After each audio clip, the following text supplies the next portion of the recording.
sister never died. So if the other sister, hey y'all, if the other sister never died, then that means that.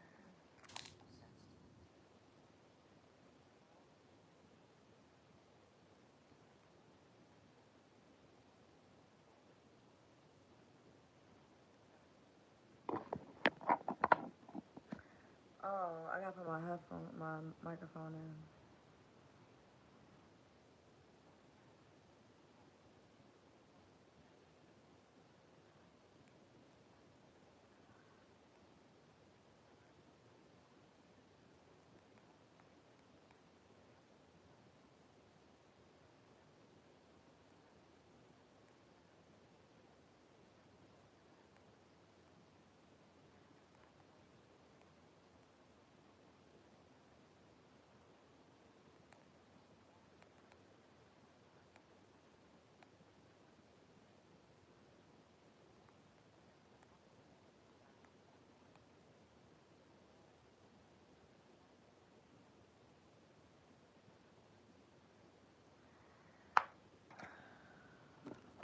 I'm reading a real good book, y'all.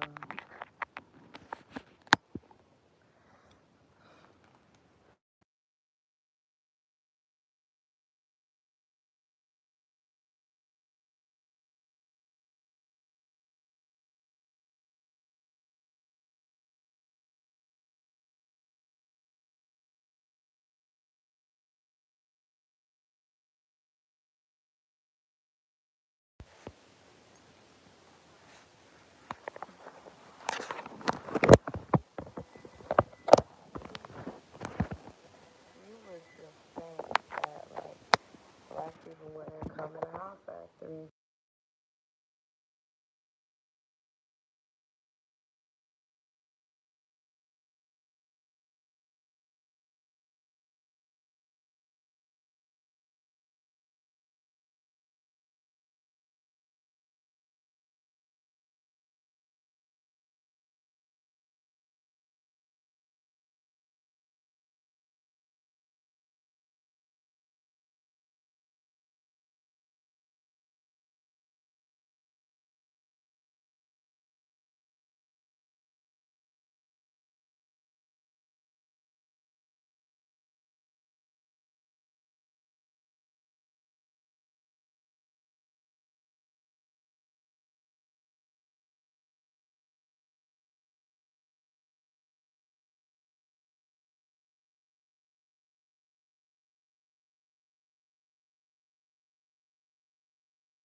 Forgetting. I be forgetting. Okay, so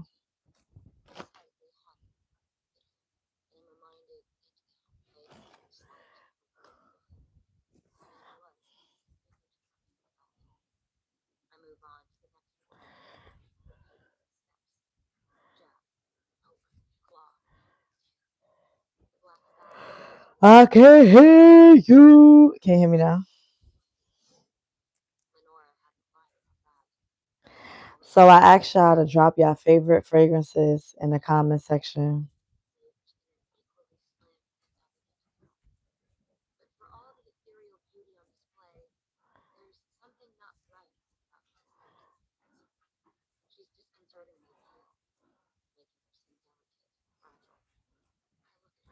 Thank you.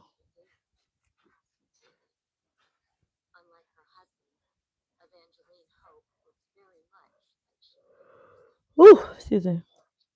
You have too many? Well, drop them. Black African butter. Okay.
Oh, excuse me. I'm sorry. Don't keep yawning. It seems like when I'm about to talk, I gotta yawn, which is crazy. Oh, my eyes starting to tear too.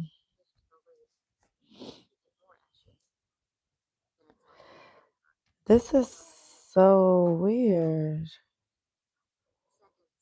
Huh. That's why it was so much blood. But that don't make no sense. Yeah, it's cold. Thank you. Oh, excuse me. Oh, that don't make no sense. Oh, that don't make no sense.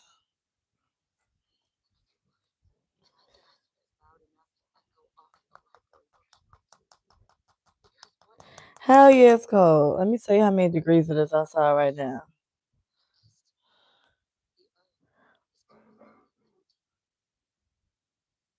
Oh, it's wind advisory.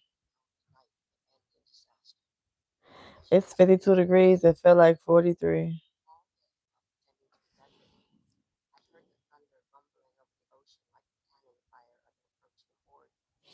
So let's see.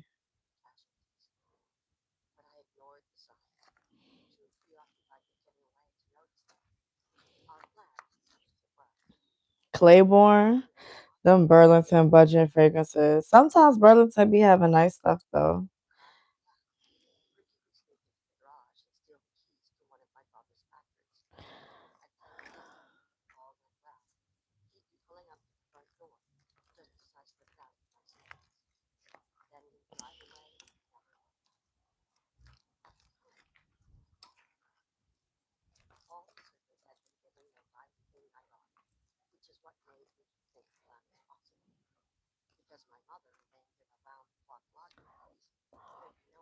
Hmm.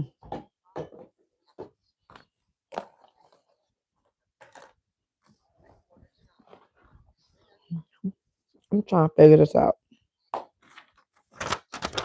I need y'all to plan with me for a second. I mean, brainstorm with me, right?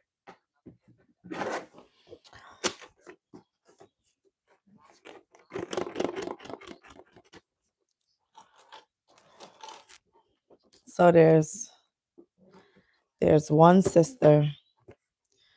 I'm gonna write it backwards so y'all can read it. There's the father, his his yeah, that's his last name.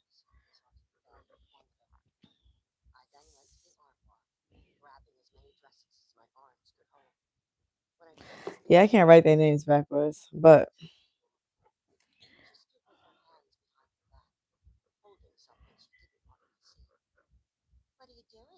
wait.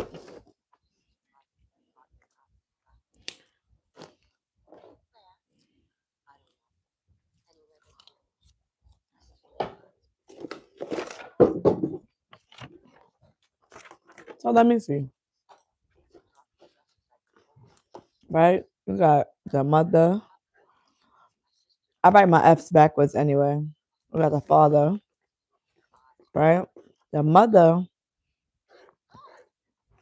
had her first daughter, Lenora, with with some other man. I don't know. Was the actual love of her life. I'm trying to make this make sense.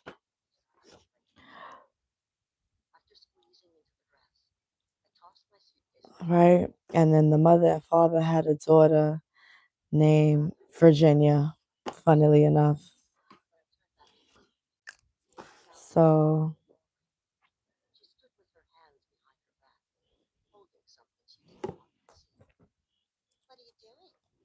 wait, now I gotta listen properly. So the mother and the father had a baby, right? The father knew that the first daughter wasn't his baby. However, he still married the mother. The man that she had a baby with by wedlock, he went and paid him off and then married her and took the baby on as his own, knowing the whole time that that wasn't his daughter. So that little girl got blue eyes.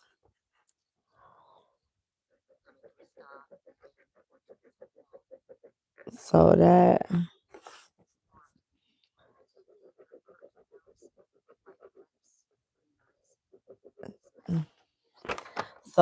I wrote so y'all can see. So this is the mother. She had a baby with a man she loved. I don't know what his name was. The father bribed him, and the baby had blue eyes, right? The father took her on as his own, though, but that's not technically his daughter.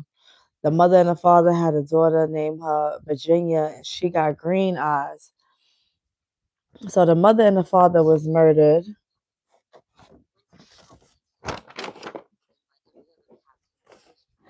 The mother and the father got murdered, and it's been said that this daughter got murdered, and that this daughter is alive. But they all have portraits of themselves in the house.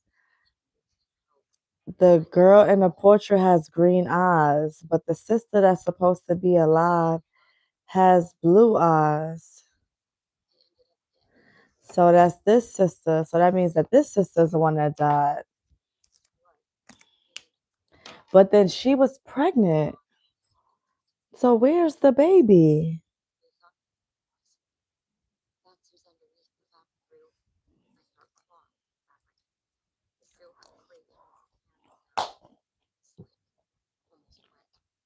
Perry Ellis?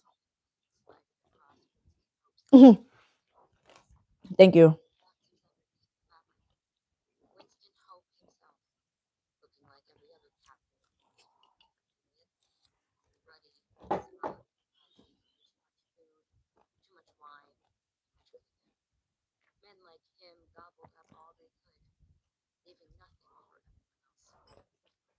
But now I'm confused, right? Because the story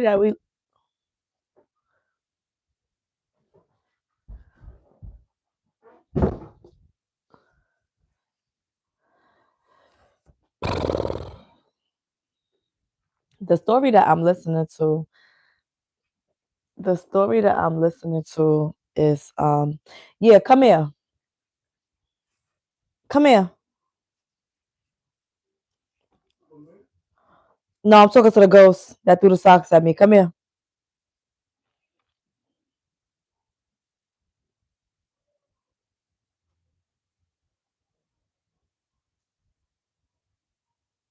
Now,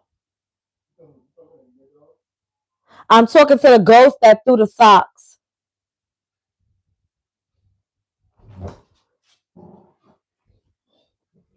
I don't need you to say nothing. I told you the last time. You walk around on the floor. I don't care. You walk around on the floor and then you try to clean the socks and it come out a different color. I don't want them. I want another pair of green Nike socks. I don't want those stained socks. I don't walk around out on the floor with my socks.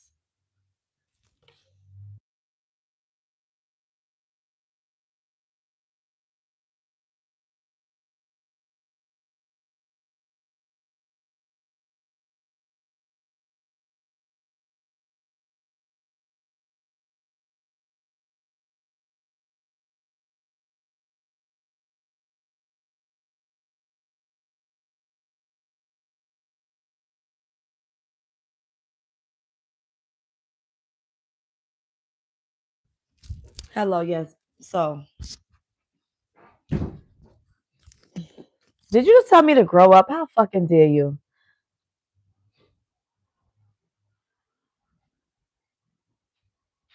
Yeah, I do not wear socks in the house. I have slippers. I walk around barefoot. The house needs to be swept and mopped every day. And I can't stand the bottom of my socks being dirty from anything, even from my shoe. I'm gonna go in there, I'm gonna take the little thing out of my shoe and clean that too. I don't like that. I don't like that. But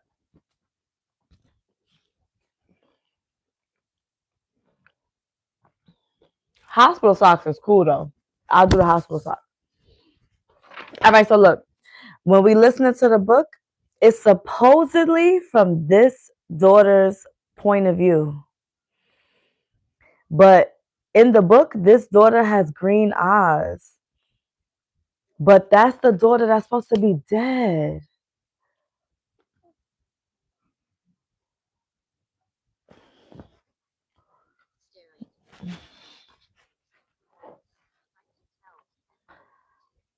I am so confused. Threw me for a motherfucking loop.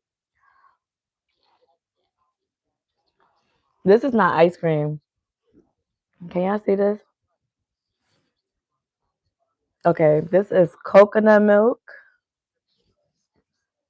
This is coconut milk, chia seeds, pieces of pineapple, granola, and almond butter.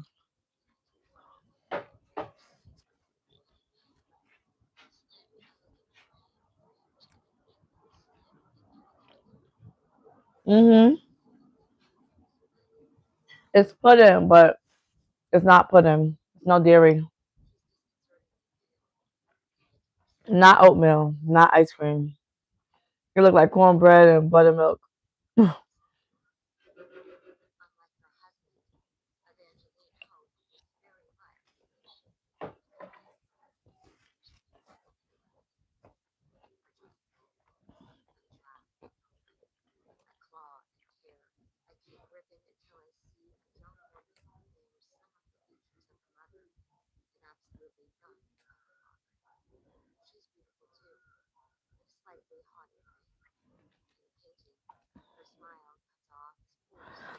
So because the family portraits don't have a name, you could say whichever one is whichever one.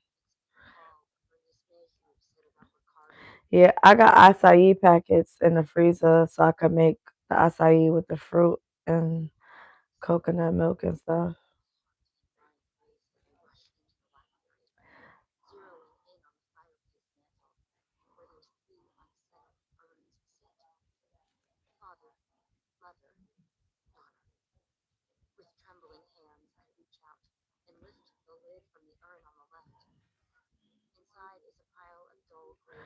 Well, I just got the actual acai, like the berries blended in a packet. It doesn't have any sugar.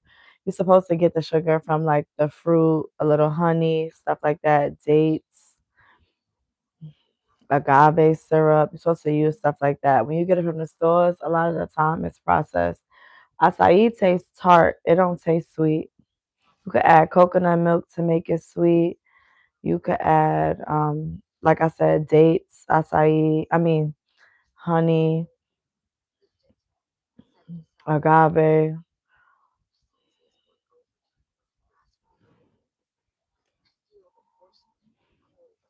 I'm making a baby hat. Well, I'm attempting to make a baby hat.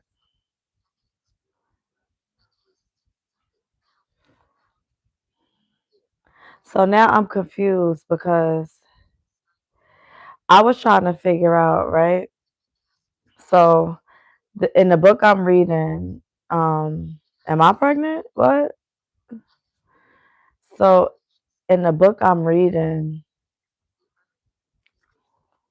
I'm a little confused because, right? This is where we at. The sister was having an affair with one of the housekeeper's husbands who was a gardener, because don't it always work out like that? His name was Ricardo, and he was like so finessing. And Ricardo was a married man. I don't know how old he is. It's never stated how old he is, but he must be like 15 years older than the girl. So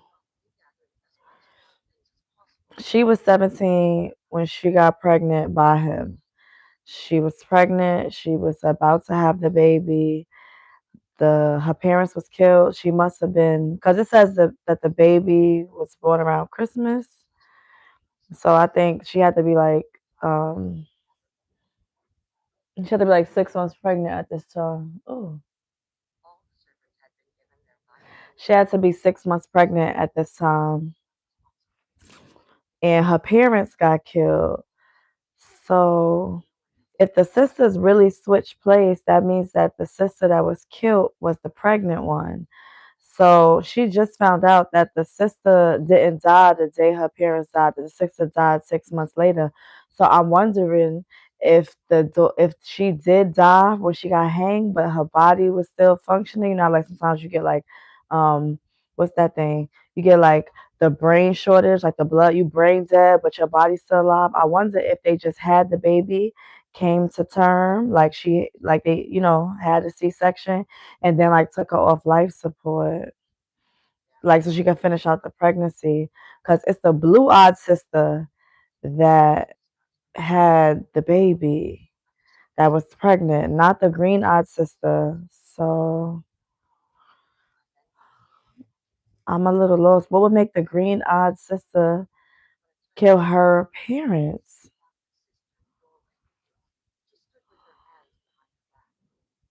Hmm. I don't know. I've had my nose ring for over 10 years, so I can't tell you why they're popular now. Okay.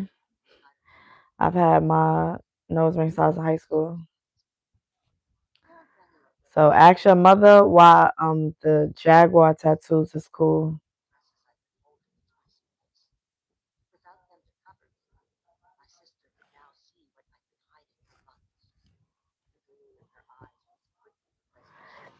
So the father was stabbed in the chest. The father was stabbed in the side, and his neck was slit. And then the mother was stabbed in her neck, on her back. I don't know. Matter of fact, I could tell you. Hold on.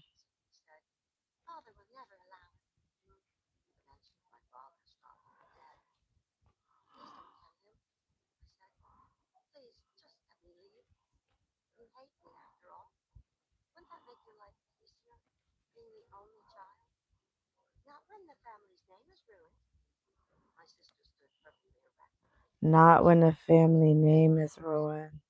So she don't want to let the pregnant sister.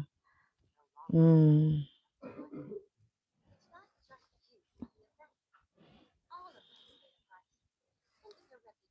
hmm.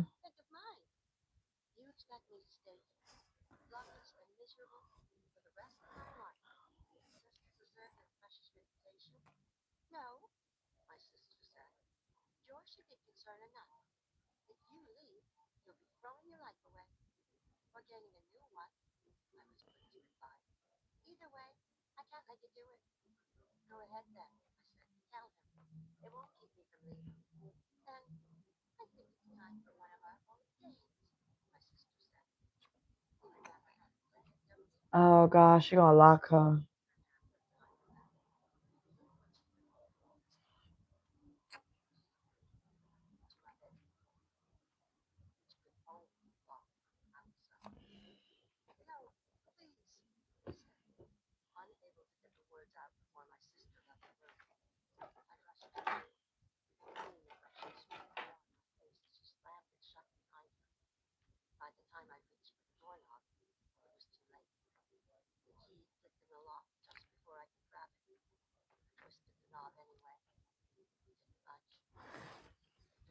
So what I don't understand is the pers- the perspective that we hear in the story from is from the sister who was not in fact the one that was pregnant. So it's like, how do you know?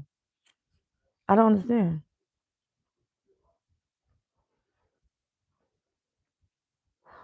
Why do y'all think I should be outside in New York City weather sitting in front of a seafood restaurant selling hats? Why do y'all think that? I have to know.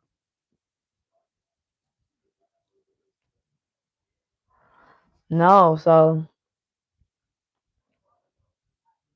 it says that the sister was hung with the rope. Her father was stabbed with a knife, and then she took her mother's life. So her mother was stabbed too. Oh, oh, I don't know what that was. So she stabbed her mother and father and killed her sister. But it seems like the sisters have switched places. But what I'm not understanding is if the sisters have switched places, where did the baby go? One of the sisters was over 6 months pregnant at the time that the places had to have been switched. On the night of the murders, one of the sisters was 6 months pregnant. Where did the baby go?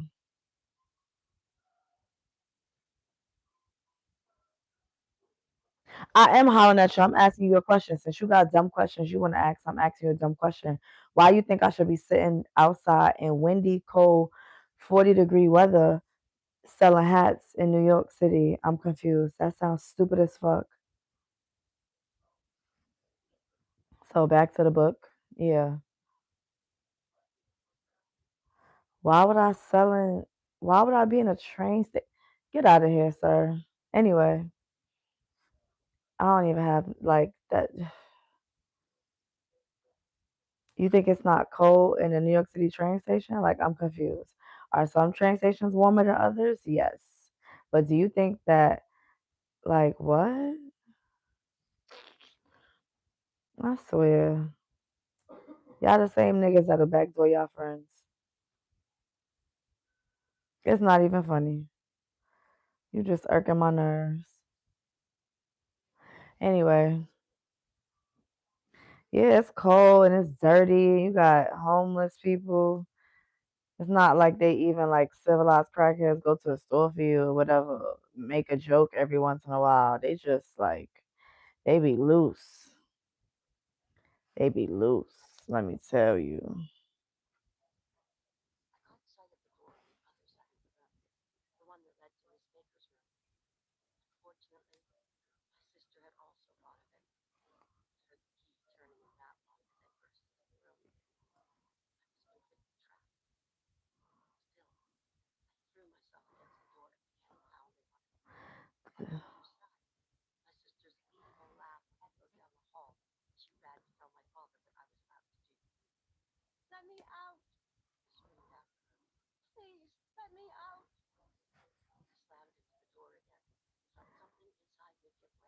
Oh gosh. She broke her own water.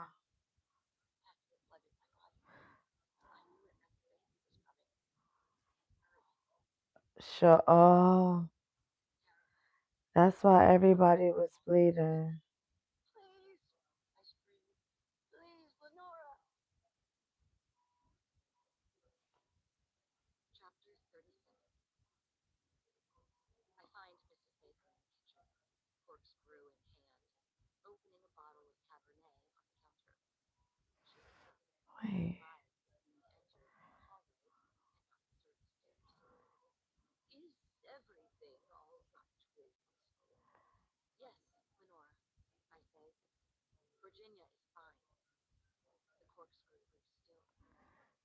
Wait,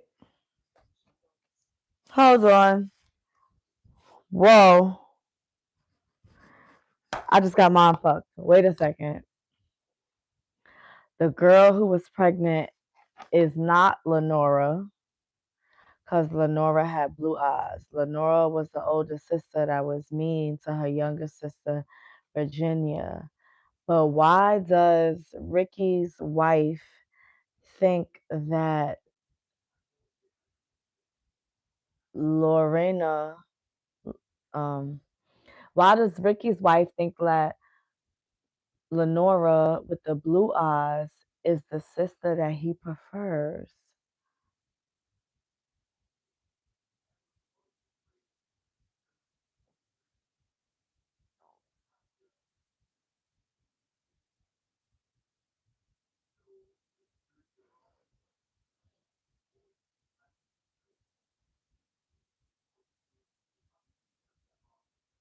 Okay, wait a second. Okay. There's two sisters. One has blue eyes, one has green eyes. The one that has, okay, Lenora is supposed to be the older sister, and she's supposed to look nothing like her father. She has blue eyes. The younger sister looks like her father and has green eyes because they're described in the pictures. So it's four portraits, right? Time for a diagram. Forget me. When the new maid, when the new caretaker gets to the house, it's four pictures, right? Three of the pictures are covered up because they are the dead people. So I'm gonna just color them in for y'all. So we could color code them and we could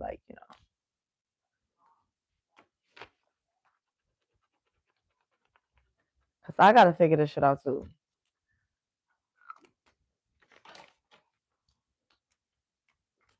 It don't say what color the mother or the father eyes are. This is the weird part. It just say that the sister who's alive right now, they calling her Lenora, and she has green eyes. That's what they saying. So when she gets to the house, there is four portraits that have been painted. None of them have names on it, right? Lenora has the green eyes. Her portrait is the only portrait that's not covered up with tape. Cause you know they say when you die that you're supposed to cover the person picture up with with a cloth or whatever, like a portrait of them. So I guess they don't get stuck in it or something like that. You know, like the old wives' tale. Okay, so her picture is the only picture that's showing. However, there's the father with, I'm gonna just paint his black. The mother, hers is red, and then there's the other sister with blue eyes. This girl in this picture looks like these two. This girl in this picture don't look like her father. A little bit like her mother, but she don't look like the father. The mother had a baby before she got with the husband. The husband found out that she wasn't in love with him, in love with somebody else, and offered the guy money to leave her. So he did. He took the money and she was forced to marry him. They ended up having this daughter. This is the second daughter. The second daughter name is Virginia. However, everybody thinks that out of the three pictures that's covered up, that this is Virginia with blue eyes and Lenora has green eyes. But in reality, it's the opposite. Virginia has green eyes and Lenora has blue eyes.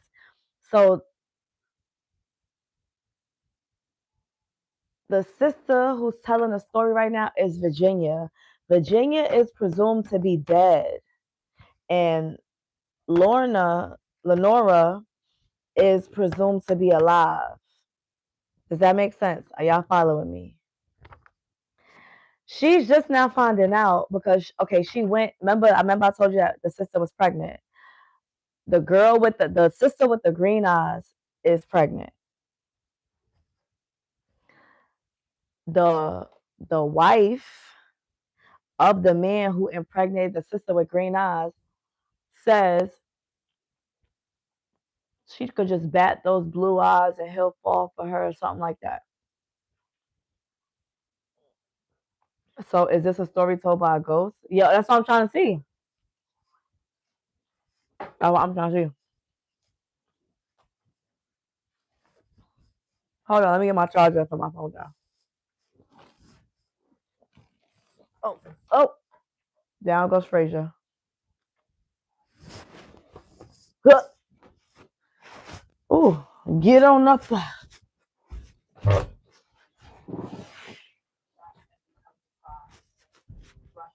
What you ate?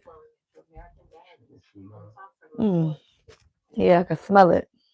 Get your little sick stuff.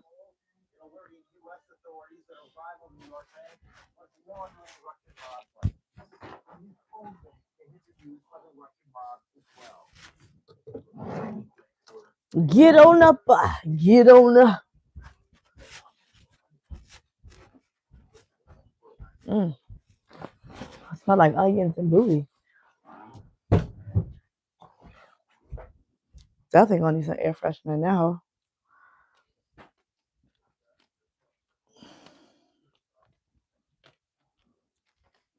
All right, hold on. Let me put the charger in, y'all. I'm coming. Oh, I'm gonna just plug it into my computer because it's closer than the outlet. Okay, so I'm back. I'm back. We trying to figure it out. So, so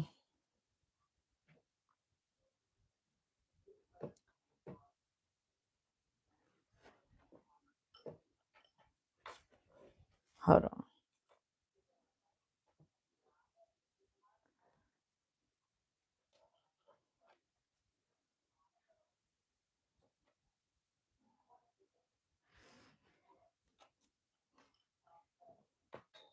Hold on. Technical difficulties.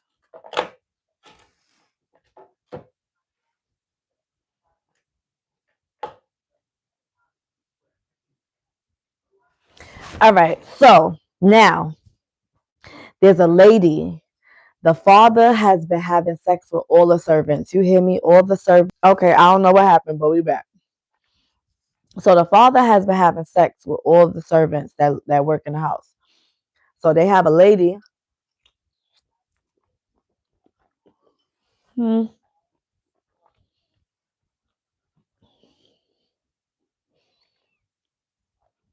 Yeah, nasty. He's having sex with all the servants. He don't even use condoms. He be making them get abortions. So he has hired a woman to be the governess for his daughters, right? To teach them etiquette and manners and stuff like that. He is the govern. She's the governess. Her name is Mrs. Baker.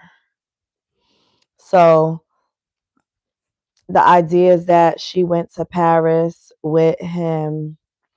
The idea is that she went to Paris and learned etiquette out there and then came back and now she's teaching it to his daughters. She is like the number one prostitute at the house and taking money from the father and sleeping with him, right? So that's back in the day. So present day, Miss Baker is the only one that stayed with Lenora with the green eyes, which is really Virginia. So I'm thinking that they killed Miss Baker, right? I'm thinking that because they killed Miss Baker and she took place of Virginia, and then they yeah, Miss Baker with the buns. And then that the two sisters have been in the house. The two sisters killed both the parents. Cause the story that she just said, the original Virginia with the green eyes, she is pregnant and her sister locks her in her room and won't give her the key, don't want her to leave or come outside. Yeah, it works that way. Yep. and she's having the baby at that moment, and her sister locked the door. Like, and her sister locking the door causing panic caused her to go into labor prematurely. She was throwing herself against the door.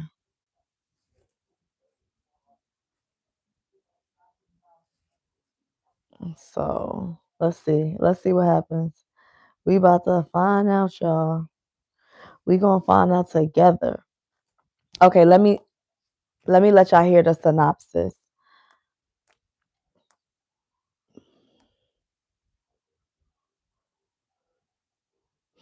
At 17, Lenora Hope hung her sister with a rope.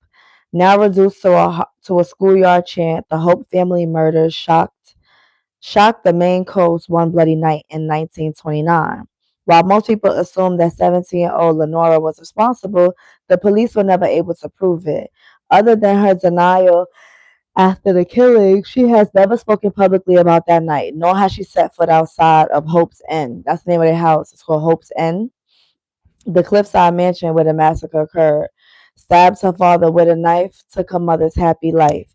It is now 1983.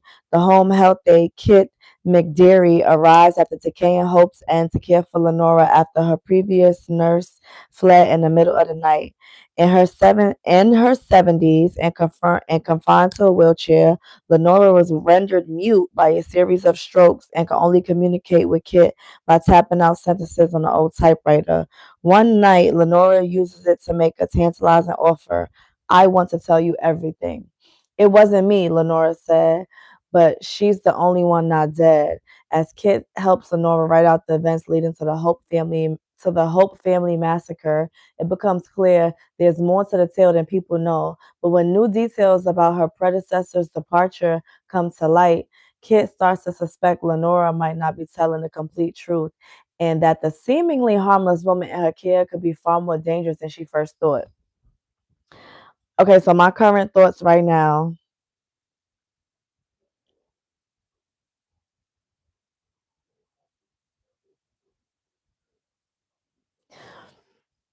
No, they killed who? I think that they killed the woman I was sleeping with, the father, and that the lady that they saying is Miss Baker now is actually her sister. That's what I'm thinking. I'm thinking that that's her sister, and yeah, send me a kiss looking like a Scooby snack.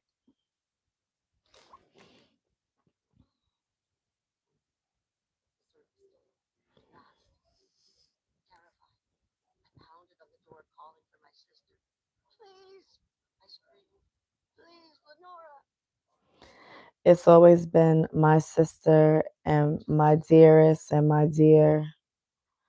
They never called the sisters by name. So Lenora got blue eyes and she's an evil bitch. And she hates her sister. The mom and no. The mother is both her daughters. The daughters are from the mother, but the mother had wait. Maybe I read that wrong. The mom and the biological daughter, both of them are her biological daughter. But you mean he kept alive his mother? Okay. So you saying that the father killed the daughter that wasn't his? No, the father killed his wife and the daughter that was his and kept the other daughter to have sex with. That's kind of weird, because why would he do that at that point? He already has the Mrs. Baker lady to have sex with. So why would he need to hunch on the other daughter? Kind of like it seems obsessive. Now, white people always doing something for money. So the father business is going under, and the mother, her parents were rich. The grandparents didn't like the husband. So what they did was they put their money not to go to their daughter because they felt like their daughter was going to give in to him, not to give to their daughter. They entrusted their money to their granddaughters and put like all their money into two trusts, and they can't touch it till they turn 18. So the girl is 17. So essentially, once she turns 18, she'll really be fine. The guy that she's having a baby with, he's not happy about that because he feels like, what type of man am I if I can't provide for my family, kind of stuff. Damn, can you knit me a little ball of such what? It's all obsessive. You know what book I'm reading? What book am I reading?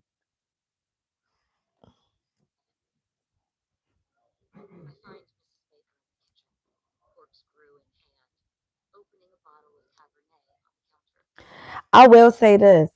If I'm right and the Mrs. Baker of now 1989, that's when the story's taking place, if if she's really if she's really the sister Lenora pretending to be Miss Baker and taking care of her sister, the fact that you have kept your sister in a room for 50 years. That lady has not gotten at the house in 50 years. You hear me? That lady has not left her room in 50 years. That is crazy. You got to really hate somebody to dedicate your life to make their life that spiteful. Like, you got to be the most miserablest bitch ever. Like, even if you know that that's not her father, y'all don't share the same father, y'all still share the same mother. You squandered your whole life fucking savings, did nothing with your life to make sure that your sister's life is miserable, took her baby, got, she had polio, so she's like wheelchair bound. And it's just like, yo, that is just misery, yo. Sit her in front of a window and make it seem like, oh, she's living a great life because she could sit in front of this window and look outside. That is so sad. I don't have a master. What are you talking about?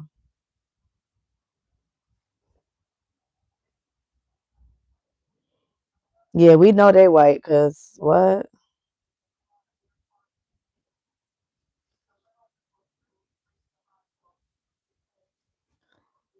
Yeah, like you gotta be miserable to do something like that. You know what I'm saying? And you hiring help for her too.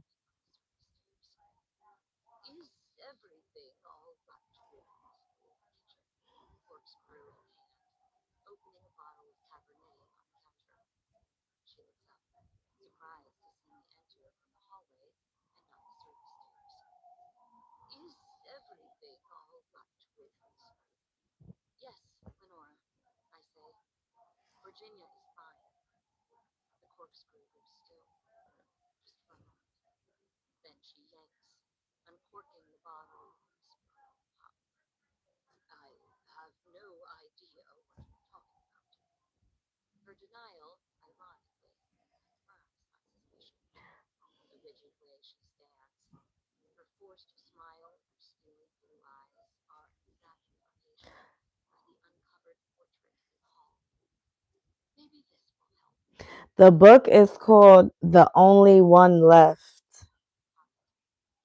by Riley Sager. And I know Riley sounds like a girl's name, but it's a guy's name. He's a guy.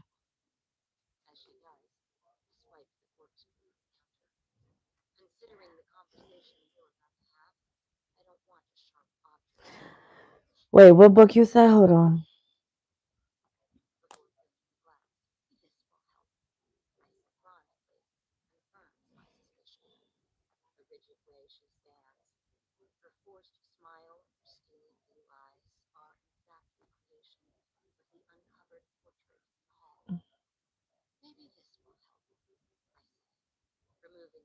Yeah.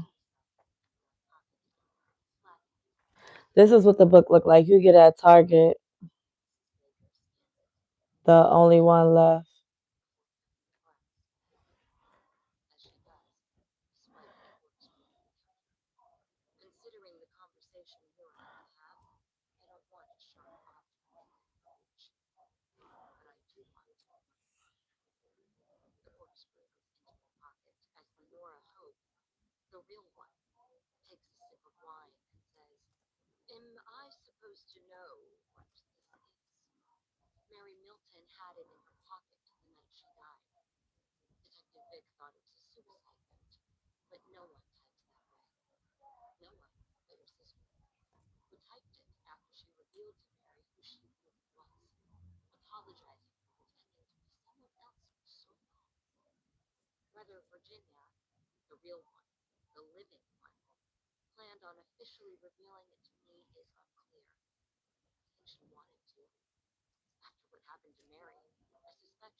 Yeah, they be doing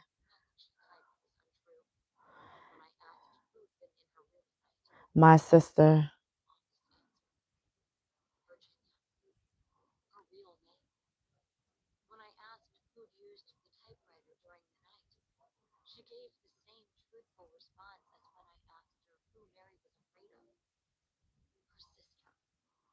You.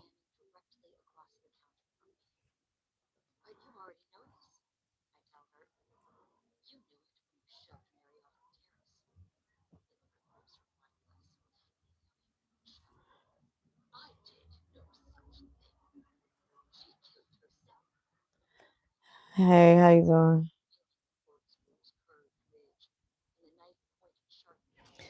Yeah, when they thought they could get away with it, it's no ending what they're doing. It's no telling what they're doing.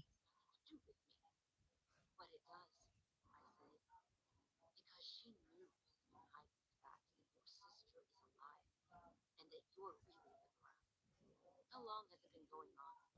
50 years. Duh. She admitted to it. So Mrs. Baker is the missing sister.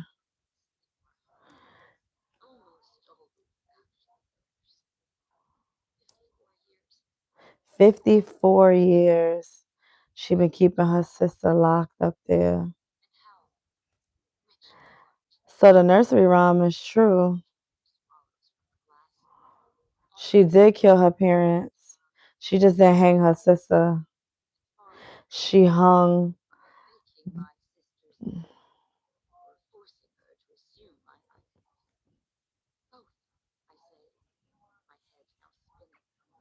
Yeah. So, okay, she just admitted it. She admitted that she is, in fact, let me draw it again. Let me draw it again. So, you got the sisters. Let me hold on. I got you.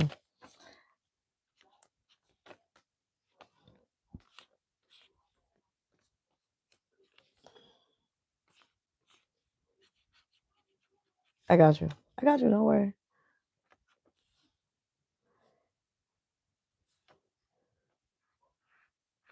My B is going to be backwards, so my bad.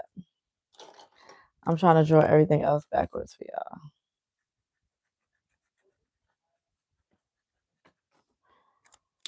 Okay. So, this is so funny. All right, so there's the mother, the father, they both died, and it's presumed that the sister Virginia also died. That the sister that's alive, Lenora, has green eyes and she's alive. So we've already discussed that the mother had a baby, her first daughter, with a different man and had a daughter with blue eyes. And then she had a daughter with her husband after with green eyes. The daughter with green eyes got pregnant. This is the cruel sister. The daughter with the green eyes got pregnant by her lover that was a married groundskeeper. His wife, we're gonna put a W over here so I can point to it. His wife said something about the daughter having blue eyes and not green eyes. So that made her go back and look at the portraits. So remember, when we go back to the portraits, the sister that is appears to be alive that did the murders and killed the three is the Lenora sister. When in fact, the sister that is alive and upstairs, the sister that actually did the murders is the Lenora sister. They switch names. So the blue is actually Lenora, the green is actually Virginia. So we're gonna go back here. That's why Virginia is green and Lenora is blue. Because Lenora really has blue eyes and Virginia has green eyes. That's how you can tell the difference between the two sisters. This sister doesn't look nothing like the father in the portrait downstairs. This sister looks in between both of them. So this is the first sister, the oldest sister, the spiteful sister. This is Miss Barker. This is Miss Baker. So Miss Baker is we gonna make that red because sex is red. I don't know. So Miss Baker is having an affair with the father. And the sister who's pregnant, Victoria, finds out about it, makes a deal with Miss Baker and had her doing everything she wanted her to do because she knew that Miss Baker was sleeping with her father and she knew she could ruin her reputation. This sister, Lenora, I don't know what she did to Miss Baker yet, but she assumed Miss Baker's identity. She assumed Miss Baker's identity and has been taking control over her sister, her younger sister, Virginia, ever since. Yeah, let's hear this shit.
No, they said she's manipulative.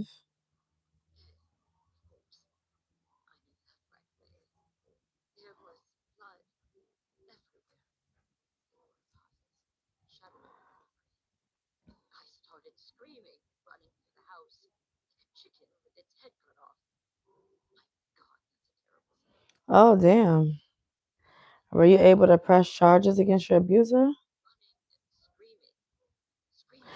Where you get color markers from in the middle of the night? First of all, mind your business. Don't worry about me.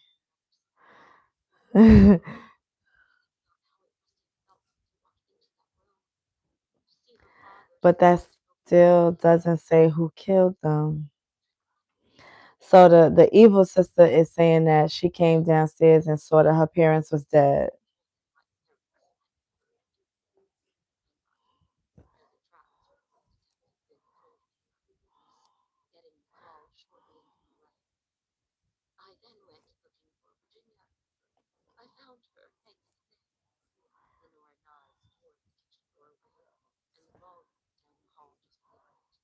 Huh.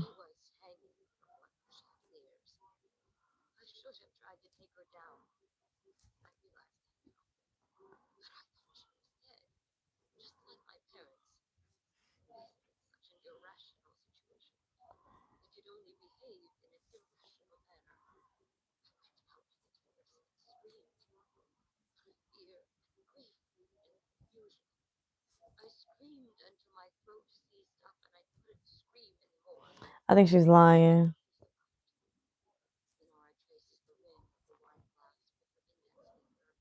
Mm-mm.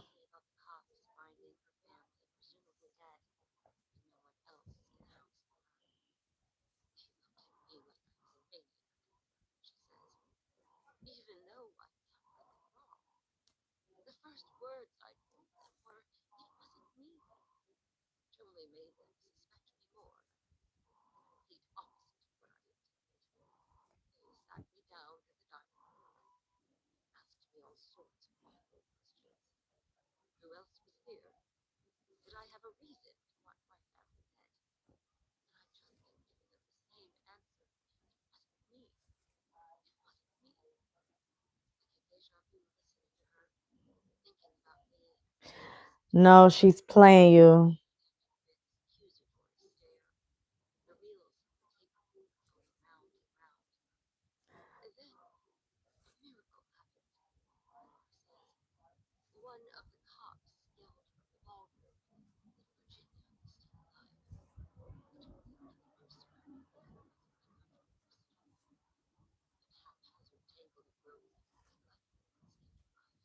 Hey.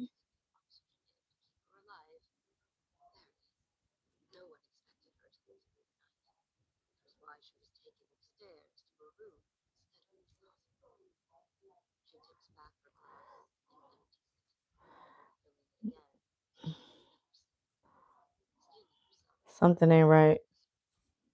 Mm-mm. I don't believe her.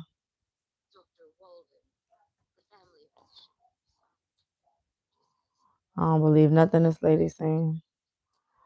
See, he's saying Virginia was brain dead.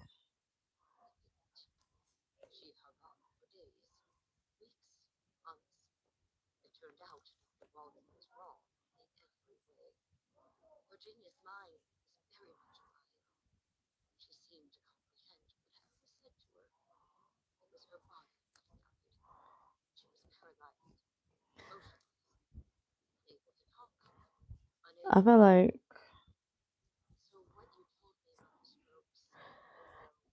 lies. Yeah, I don't believe her.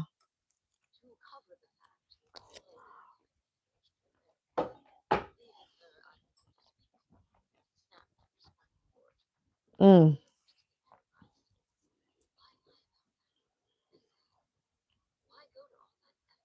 Yeah, it don't make sense.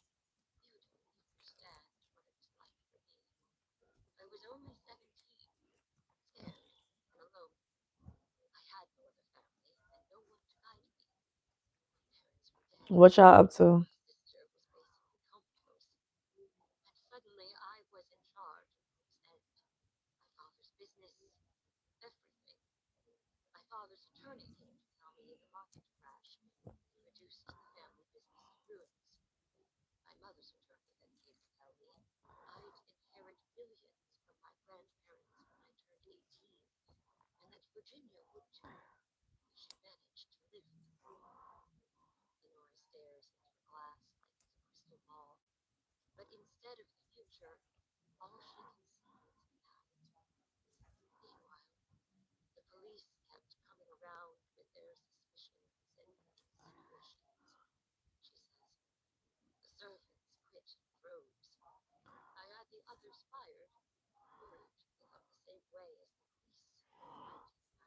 Gotta cook something to eat. What you about to make?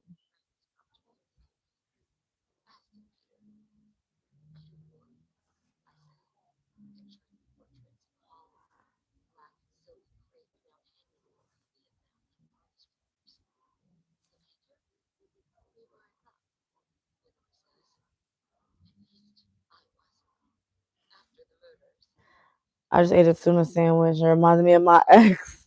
That's shiesty.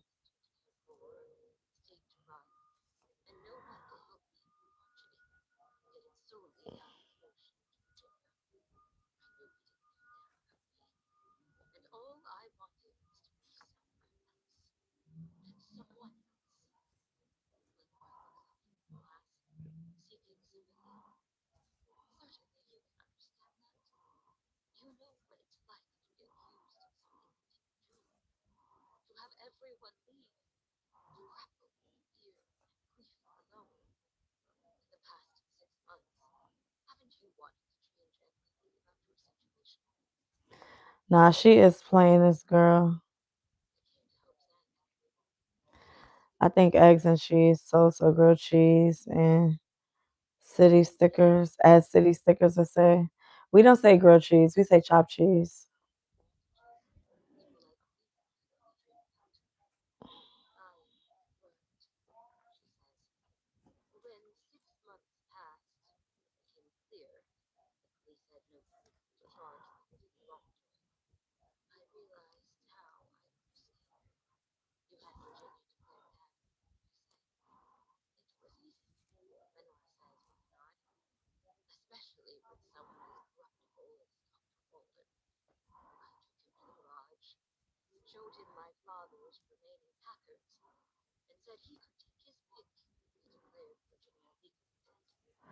Wow.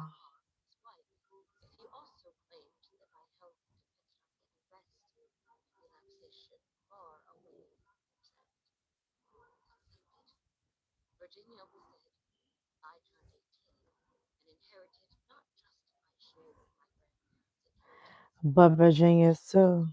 Oh, and you left your sister there.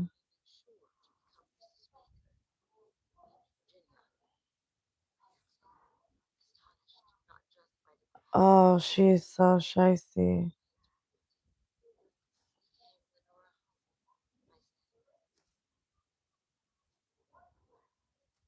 Oh, that is shicey. So she bribed the doctor, right?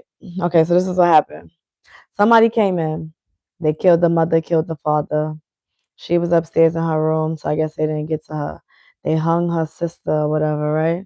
So she was about to turn 18 and she was about to turn 18. So she had the doctor, her sister was supposedly, they said she was going to be brain dead. That's what the doctor said. She's going to be brain dead, whatever the case may be. In reality, it crushed her throat and broke her spine. So she's been like wheelchair bound ever since. All she can move is her left hand. She can't talk, so she's a mute. So what she did was she bribed the doctor with a car to declare her sister legally dead. Shiesty. To declare herself as to declare Virginia legally dead, right? That's why the report said the sister died 6 months later. So the sister that's upstairs, she had him report that she's legally dead from her injuries, that she just went brain dead, right? Created a death certificate, changed her, took the identity of the caretaker that probably got fired or left, or whatever the case may be, inherited the money at 18, the millions that her grandparents left her, inherited her sister money, left her sister, and went to Europe to go sow her oats. How about that? How about that? Left her motherfucking sister in the house by herself. Can't move, can't do nothing.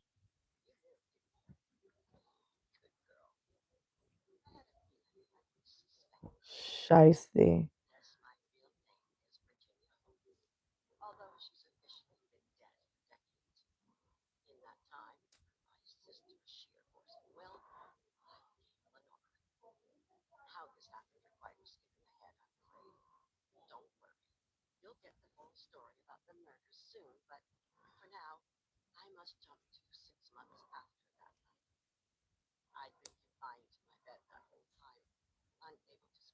They didn't think she was gonna live, so they never took her to a hospital.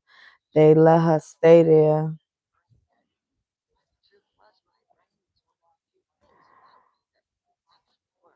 So that's shiesty.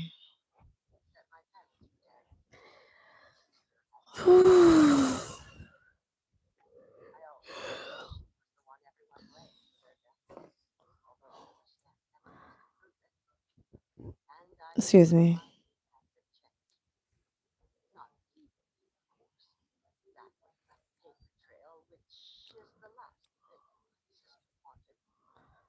Wow.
Wow, she left her for years.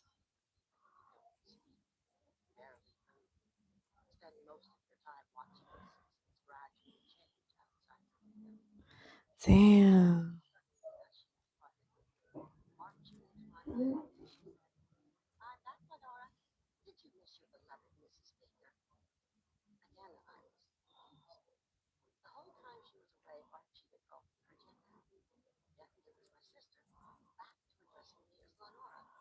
Mm.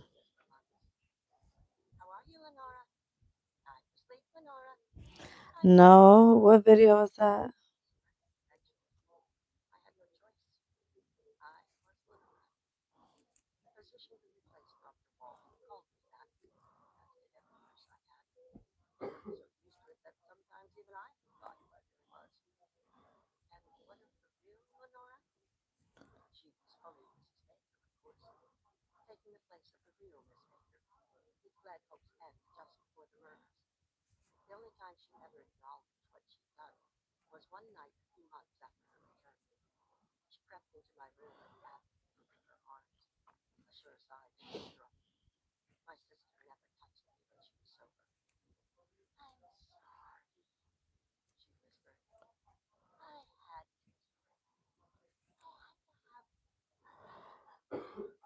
See, I think I was right.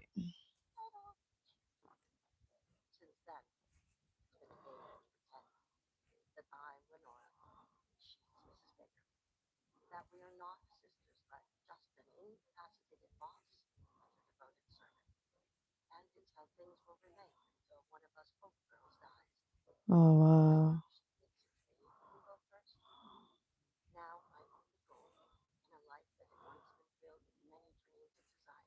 Yes, I'll live that bitch. Damn. She could have still been nice to her sister. 1, 2, 3, 4, 5, 6.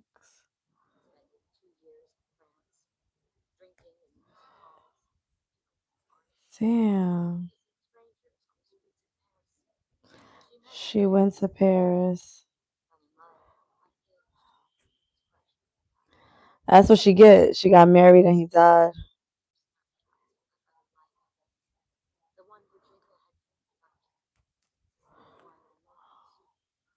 Damn.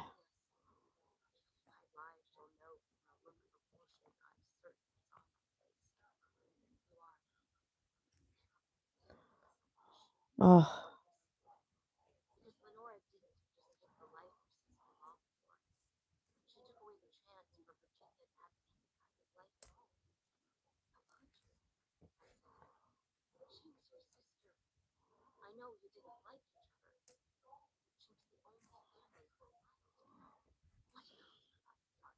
Took her with you. The fuck?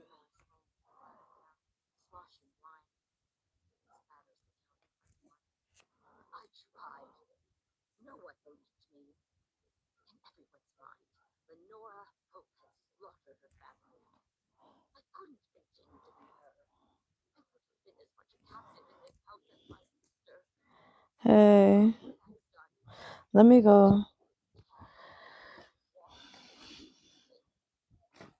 Hold on. Give me a second. OD against her will.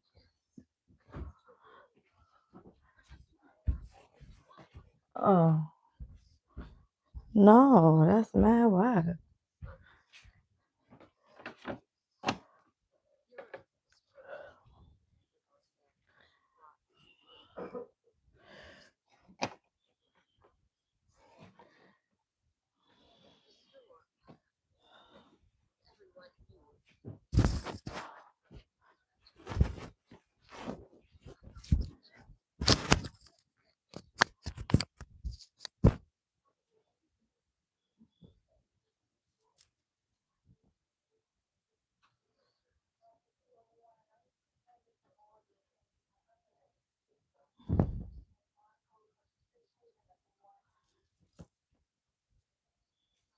Mm, mm, mm, mm.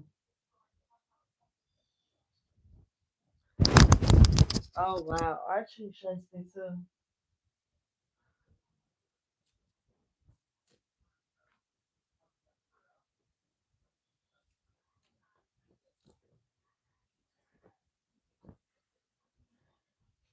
Is it?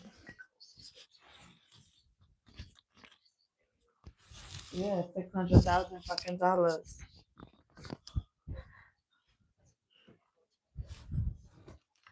Could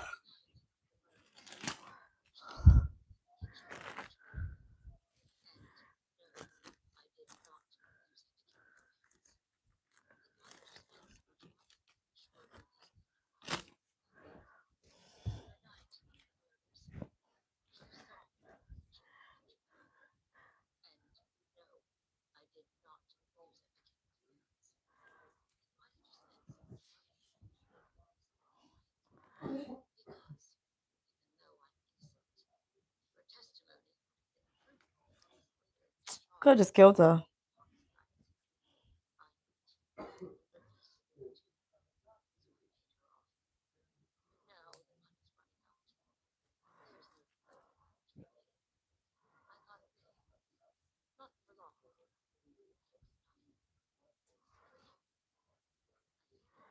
She ain't even.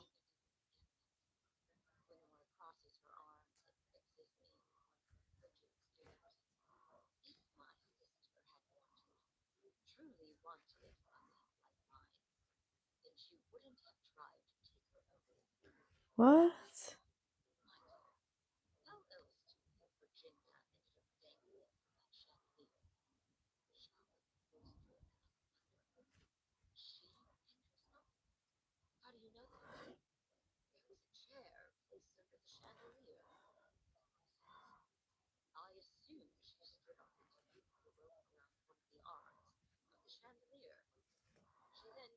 She lying.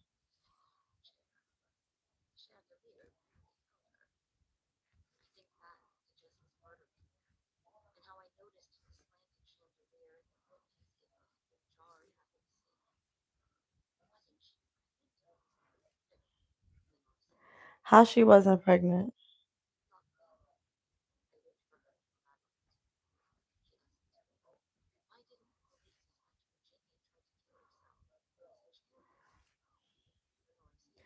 She moved the chair.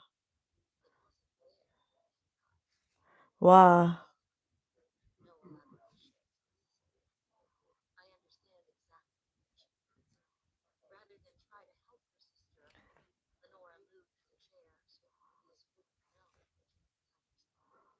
Why?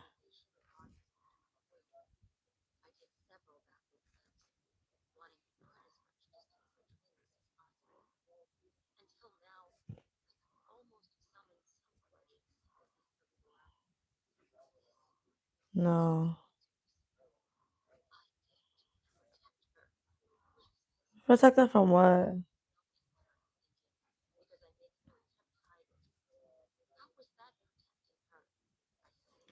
Yeah, I swear.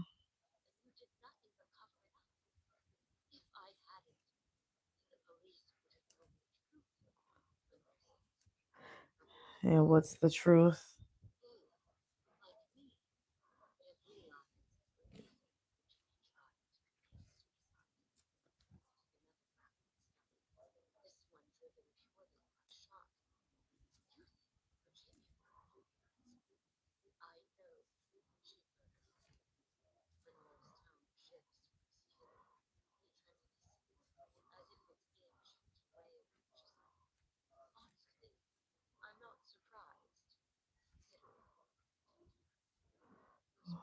What we just had.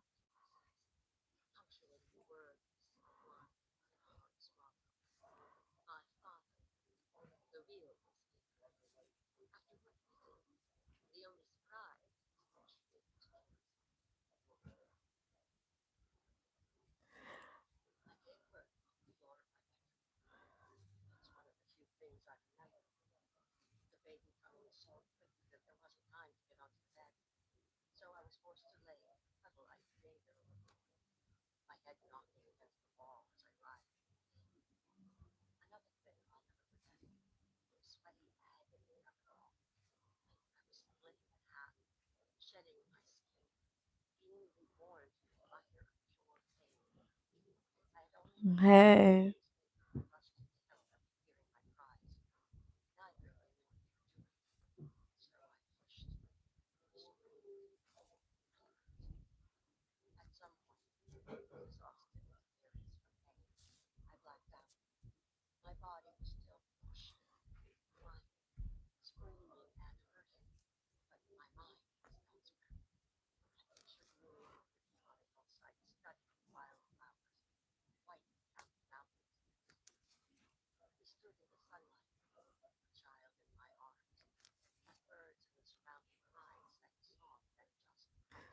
They took the girl baby and gave her baby away after after she gave birth. Oh my goodness. Oh my goodness. Imagine. Imagine.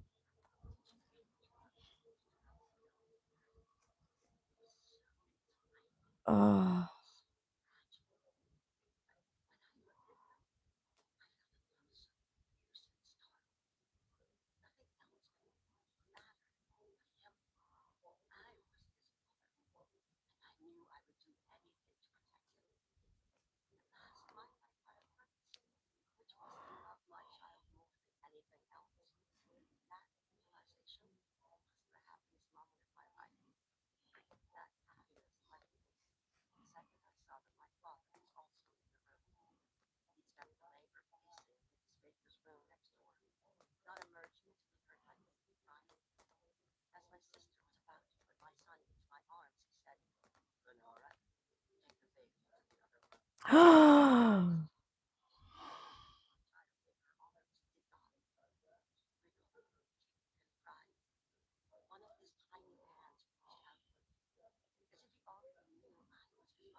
Oh. Oh. Oh.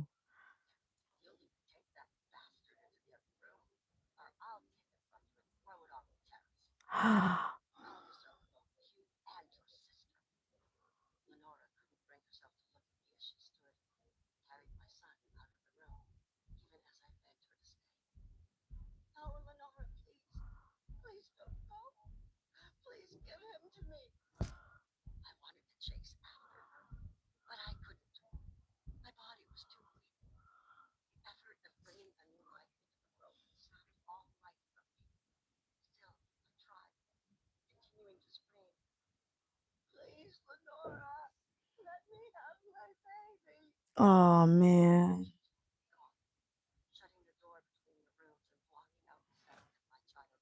Mm.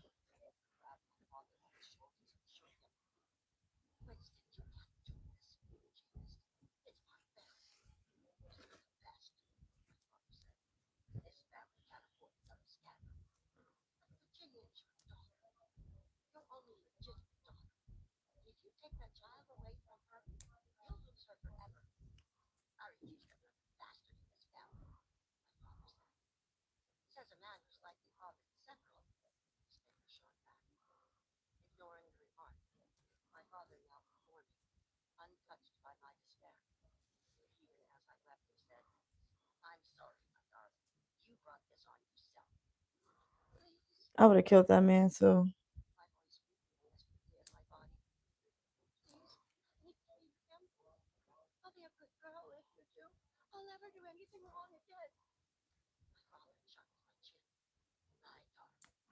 What does that mean?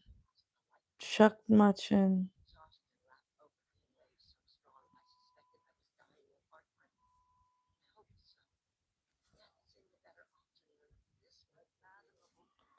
Oh man.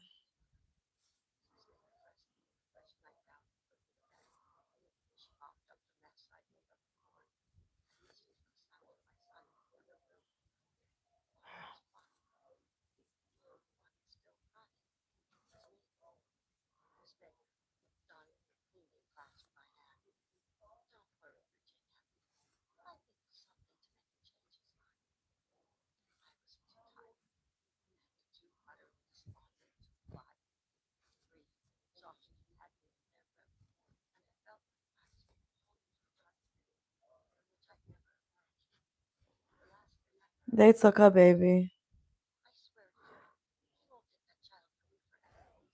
No, but what's the physical acting? Like, is it this or is it this?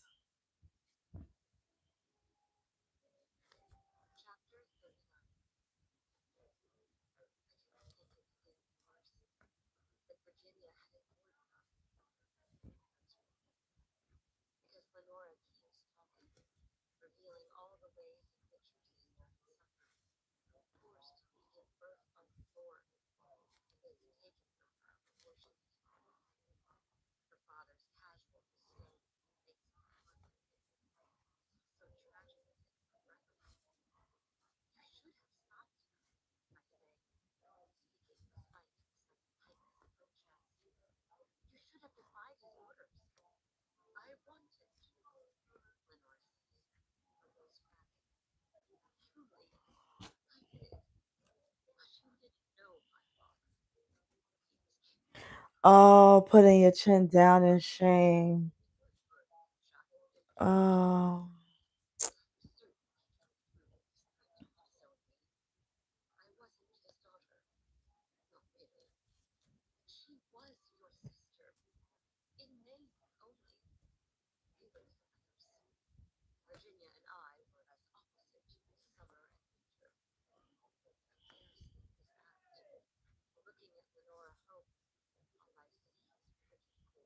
Mm.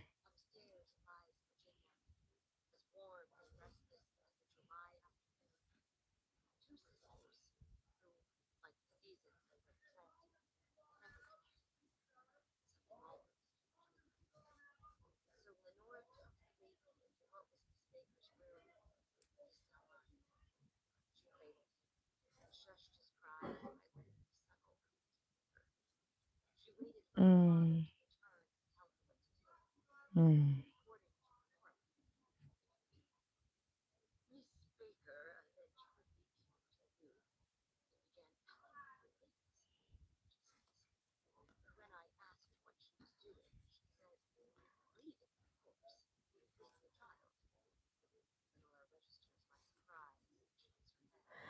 Okay, so Miss Baker took the baby.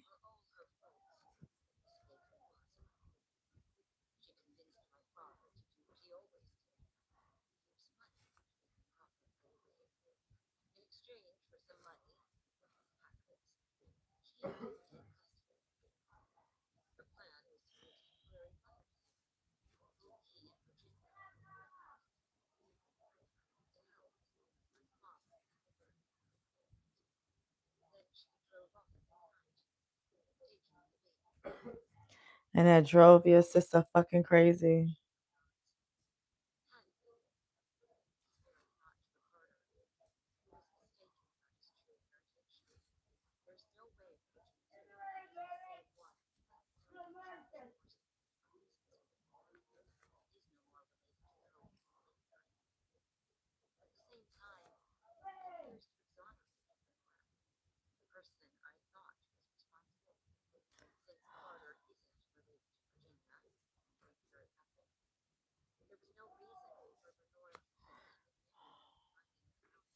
There's no money either. Somebody killed Mary. Cause I don't feel like being in the club dancing. Is that okay with you? I gotta explain everything to you. You don't pay another bill in this house. I don't be understanding. Y'all ask whatever questions y'all feel like asking and never wonder if it's too personal. I don't feel like being at work. I'm not at work. Excuse me for wanting some quality time for the holidays.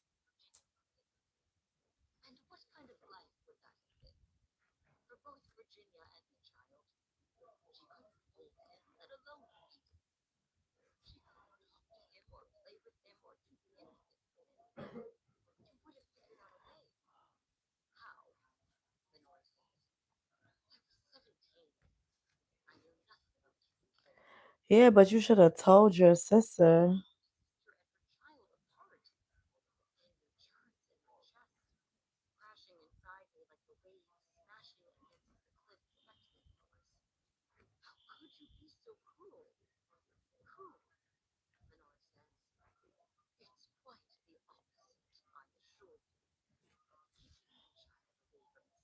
No, you don't pay my water bill. And no, I don't owe you an explanation.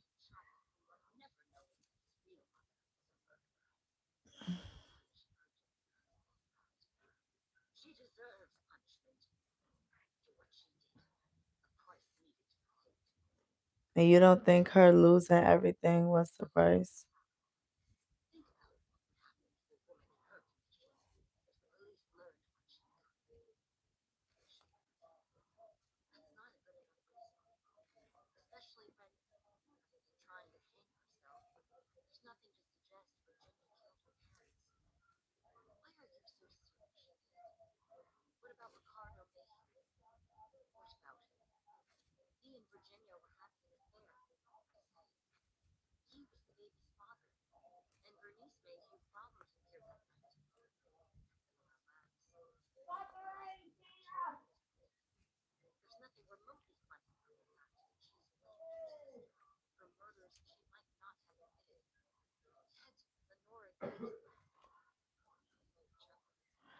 I'm OD a homebody, but I never show my life at home.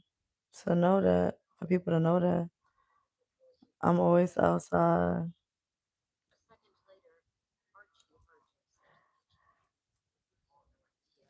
Cause Archie is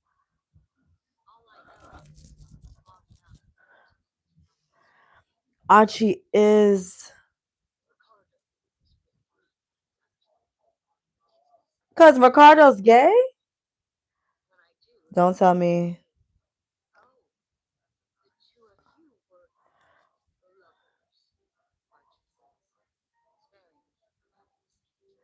What? So he got your best friend pregnant and then was sleeping with you behind his back?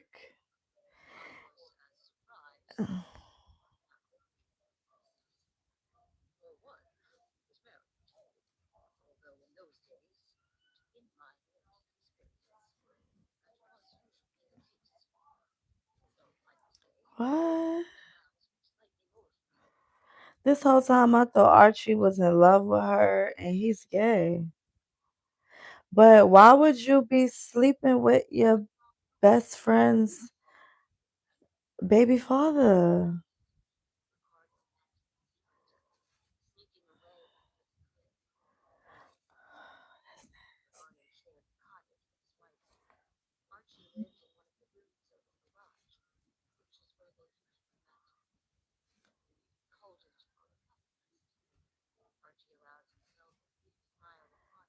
How could you?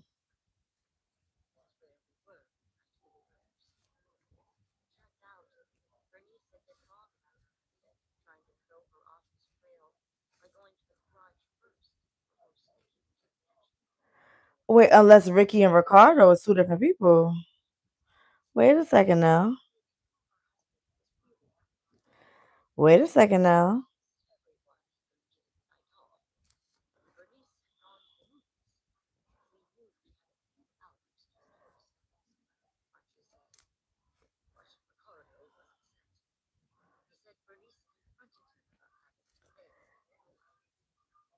Uh, no wonder. No wonder. Oh my goodness. The plot is getting so thick, y'all.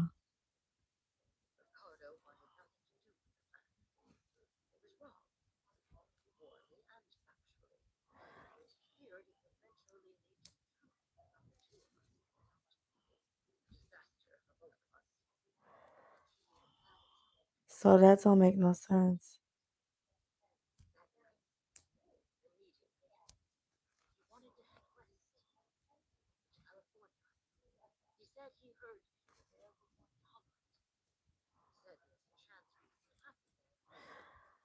Wait a second. Wait a second. Hold on. Ooh, this taking me through it. Wait, wait, wait. Hold on. We gotta stop. We gotta take a break. We gotta take a break. Y'all not gonna believe this shit. I don't know who Riley is, but Riley, you are doing your thug thizzle with these motherfucking books, nigga. Cheers to you.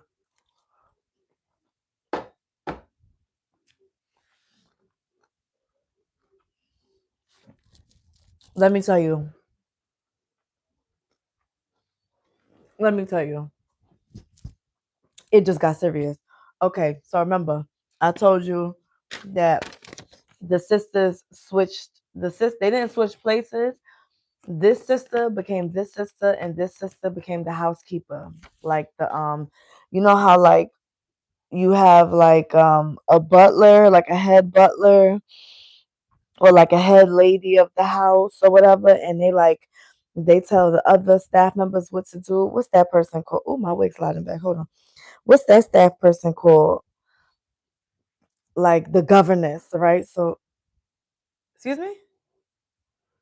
Oh, so she's the governess of the property, right? My ears was hurting, so I had to take the headphones off. She's the governess of the property. Okay, cool. So this is what happens, right? There's Virginia and there's Lenora. Lenora, sister Virginia was hanged or hung herself, so she says, and she they said that she wasn't gonna live. She was gonna die because her throat was smashed and her back was broken. Her spinal cord was broken. So what happened is the Lenora sister, the evil sister, we gonna say evil sister and good sister. The evil sister bribed the doctor to say that the good sister or the pregnant sister was dead. Make a death certificate for her. We gonna kill her. When people come over to the house, she's gonna become me. She's gonna now be Lenora because Virginia is dead. So if Virginia is dead, nobody would suspect that the actual Lenora is taking on the name of the governess of the estate. She took the inheritance of her and her sister because her sister is, wheelchair bound. So she's the only living family member. She becomes the I don't know, point of authority, whatever. I forgot what they call that. Right? She becomes that. Takes the money, goes to Paris, meets a man in the war, falls in love with him, the man dies. She ends up coming home because the war about to start and she ain't got no money. She's been paying out a bribe, right? So the lady she been paying the bribe to, the reason why she been paying her is yada yada yada. So then get the fuck up out of here. So the reason why she's paying her the bribe is because she saw her come in the kitchen with a knife and she was covered in blood, not knowing that upstairs the screaming was really the sister was having a baby. So this whole time, um, the sister been having an affair with a man named Ricky. She keep calling him Ricky. She keep calling him Ricky. She having some sort of relationship with Ricky. Ricky got her pregnant. So the lady who saw them, her husband is Ricardo. Her husband, she think that her husband is having an affair with the sister. The whole time her husband was having an affair with the boy in the kitchen that she was working with. How about that? The whole time her husband was gay, wanted to leave her for the little boy. He wasn't a little boy, he was about to be 18 or he just turned 18 or something like that. He wanted to leave his wife for the boy and go move to LA where they are more tolerable of homosexual people. So she got it wrong. He didn't have an affair with the daughter. So the daughter really had no reason to blackmail her. But the reason fuck you. But the reason why she agreed to pay her the blackmail money was because she was scared that if she went and told the cops, "Oh, I saw her with a bloody knife. She was covered in blood, and she came in the kitchen and grabbed the knife." She thought that they would put her in jail because of that statement. So she been sending the lady $1,000 a month for 54 years. You hear me? You hear me? 54 years. So now she just finding out that the cook is so this is a new caretaker woman. She's just now finding out that the caretaker that the governess is really the sister by looking at the portraits. And she just found out that the chef is has been gay his whole life and that neither one of them was there near the murders because of the fact that they was upstairs above the garage having sex with each other, the two, the kitchen boy and the husband. Ooh, this is, oh my goodness. How do you even write something like this? The twisting and the turning and the backstory and then the making it add up. It's just like, ooh, it's throwing me for a loop. So the funny part is that I got another Riley Sager book, a physical book in my little TBR area where I have like all my books I need to read. And baby, I'm ready to go grab it right now because this story is almost over. And I'm just trying to figure out like what am I gonna read after reading this? What am I gonna read? Was that one, two, three, four, five, six? Like what am I gonna read after listening to something like that? How we gonna go? It's from this to what? Like we got to keep up that same momentum because I'm over here trying to figure out like how you even come up with a plot like this. Like it's just like boom, boom, boom, boom, boom, boom, boom, boom, boom, boom, boom, boom. Like we just going straight downhill. We just hitting them posts like boom, boom, boom on a ski slope, just thugging it. This is wow. Let me see. And I still got an hour and 47 minutes left to figure out who actually killed the parents.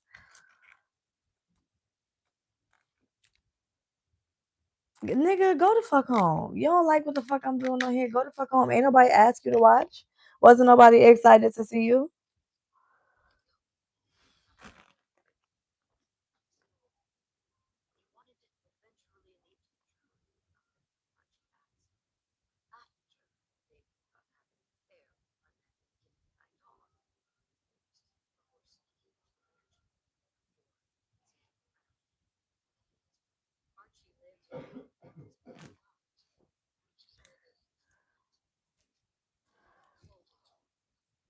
We called it our love nest.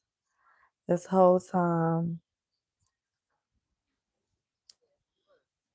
It's like, what's the coincidence that we best friends and I'm talking to a man named Ricardo and you talking to a man named Ricky?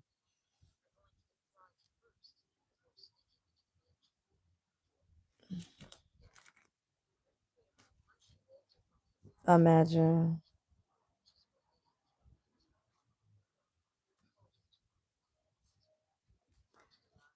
Imagine.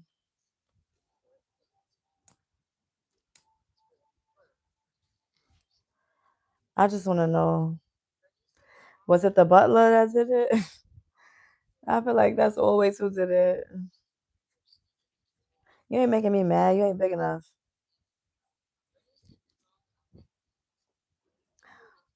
How can you make someone mad online? It's not reality.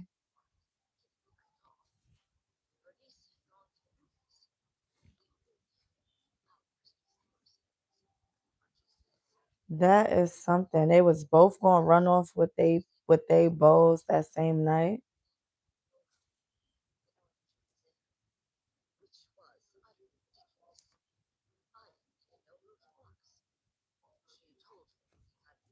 But that's why she thought that her husband was having an affair with the husband. I mean, that's why she thought that he was having an affair with the other daughter. Yes. That's why she got the daughters confused. She thought that he was having an affair with the daughter that wasn't pregnant. That's what didn't make sense to me. Like, why would he be having an affair with that daughter if that daughter wasn't pregnant? That doesn't even make sense. But now I understand. She didn't know the other girl was pregnant. The girl that came downstairs to get the knife wasn't the girl with the green, it was the girl with the blue.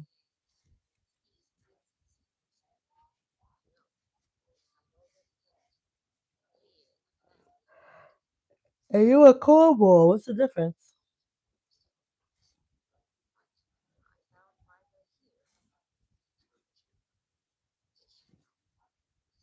Yeah, she knew. She knew he was gay.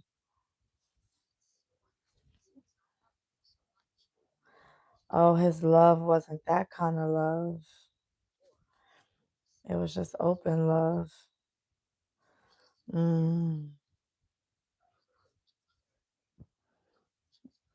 mm.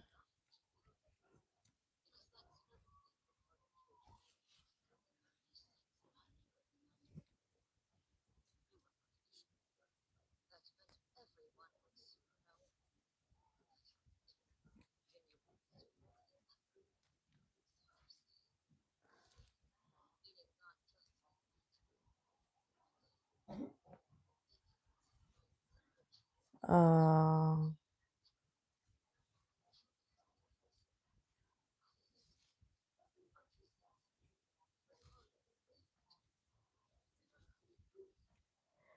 ooh, his gay lover. His sorry, that was mad. I don't eat hot wings, so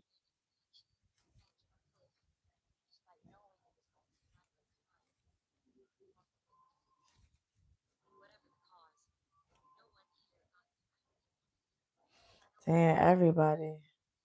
Yeah, everybody got fucked up. Archie didn't get to go live with his beau.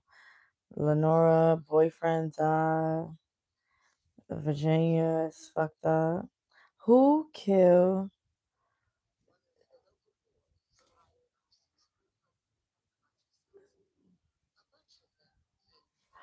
Oh my God, I know who it is. I know who it is. I know who it is. Ricky is Ricky is the police detective. The police detective said that he worked there for a summer. His name is Detective. He is the whole time in the story we never learn his first name, not once. Not once is his first name stated. Why? Because he is Ricky. Huh?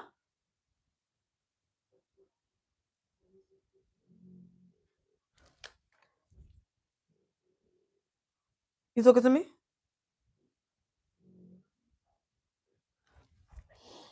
He is Ricky, and he is the one that killed the parents because he came to pick up his woman and to go disappear, and his baby was gone, and he didn't know where his baby was, and he probably saw that Virginia hung herself and killed the two parents. Mm-mm-mm.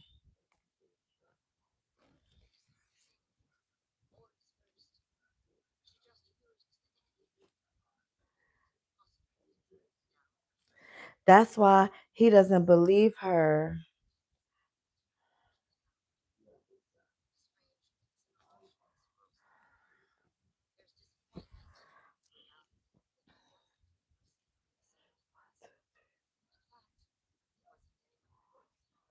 Nope, don't overlook that.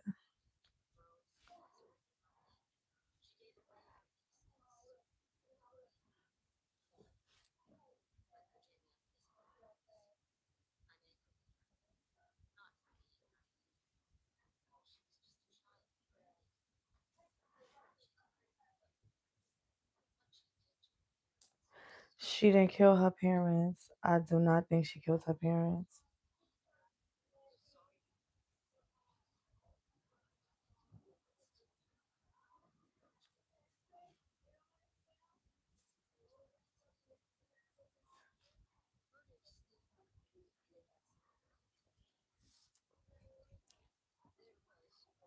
I'd be scared to be slept, man. She look like she'll beat you up if you make her angry.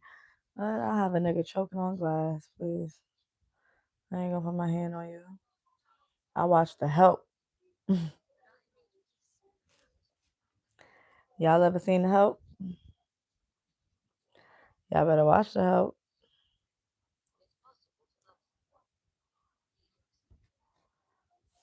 Y'all better watch. I'll call you over the weekend. You don't have my number.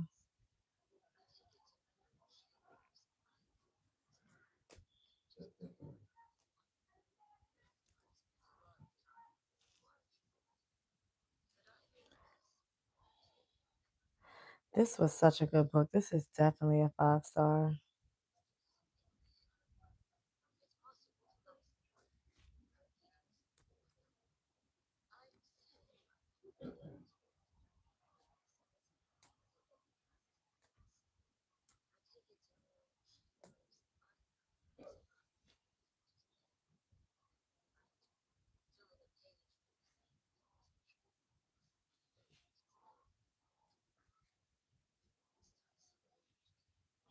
Why are they telling her this?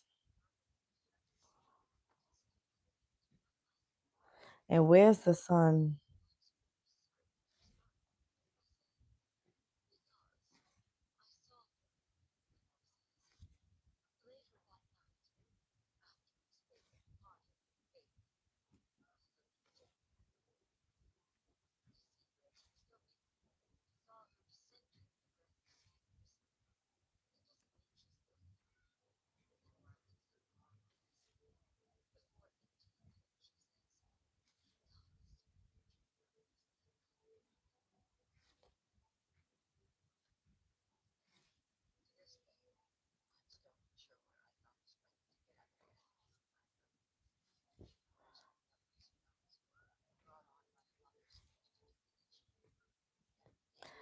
I just feel like my mom went through like a fucking whirlwind. Well, they don't choke on glass and the help, but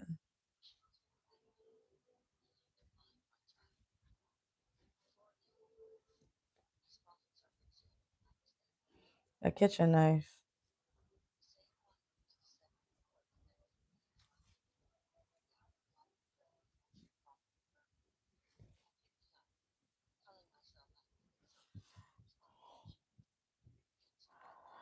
What do you mean? They got you again?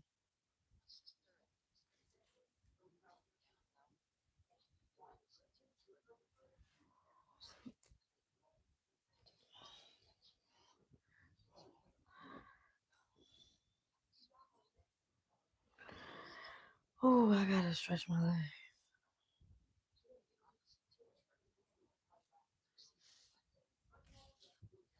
Oh, football?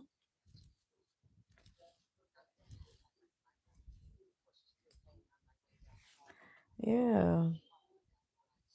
Y'all never seen the help, huh? I understand.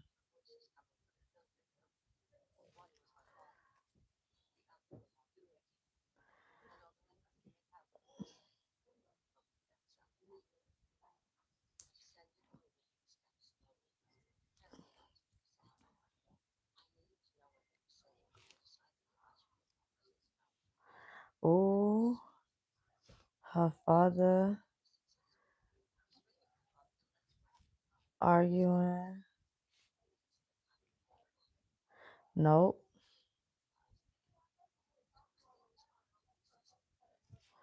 She probably gonna run into the room and it was probably gonna be an accident.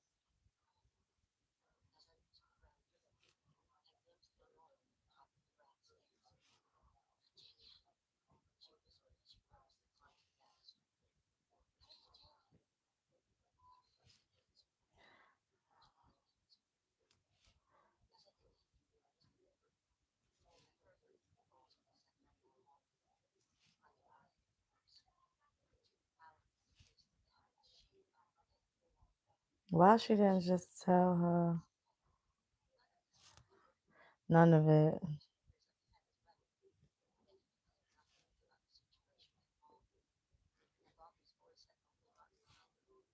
Mm.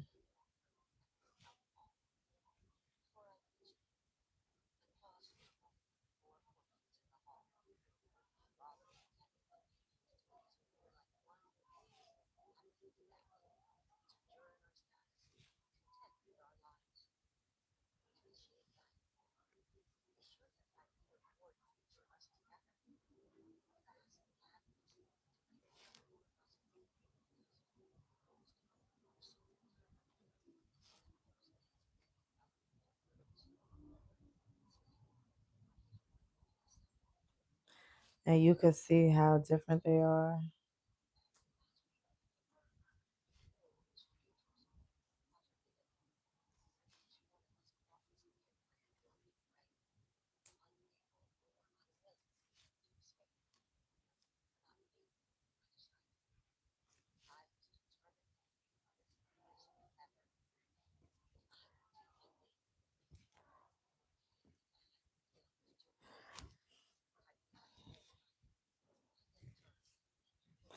I would buy YouTube, then shut it down. Well, then shut it down then. Do what you gotta. Oh, do what you gotta do, kid. Why is my phone not charging? Okay, let's give that a second. Right. Okay, so on I'm in a book club on Fable for the book. So I'm just writing my thoughts after every chapter. So there is like 60 something chapters in a book. And I only got one, two, three, four, five left.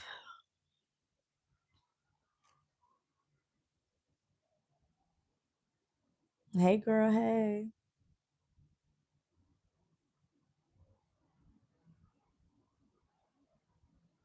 Niggas said write that down.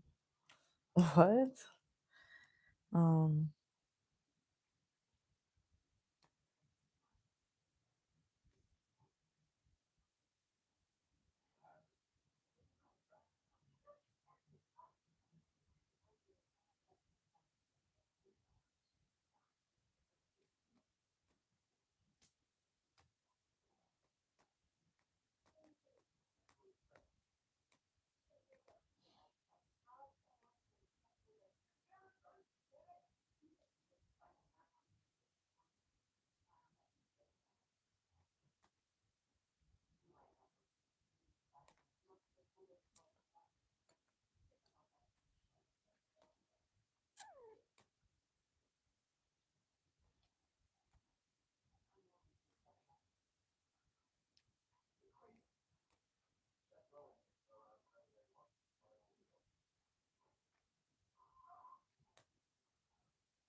Oh, did y'all hear that?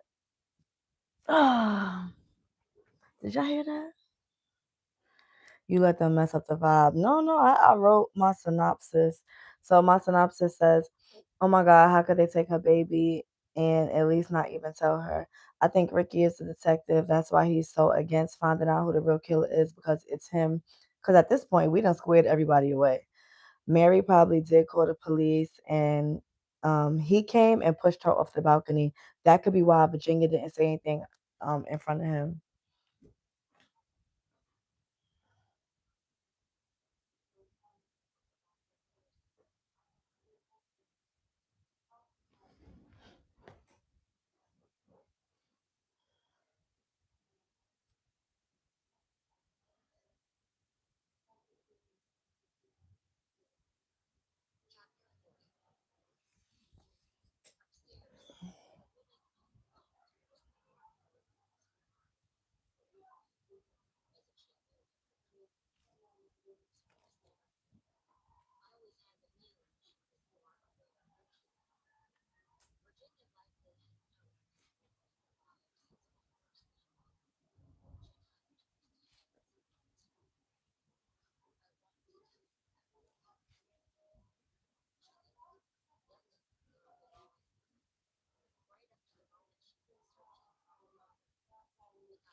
Nobody messed up the vibe.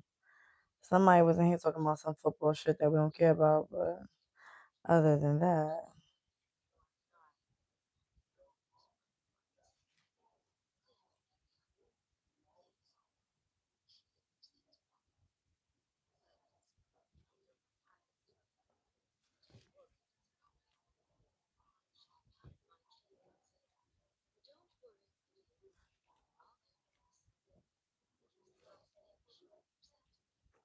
so they used to have something called Lodium or something like that, which was like opium and alcohol, and they gave it to women so that they could just like stay bedridden and be pleased, be easygoing.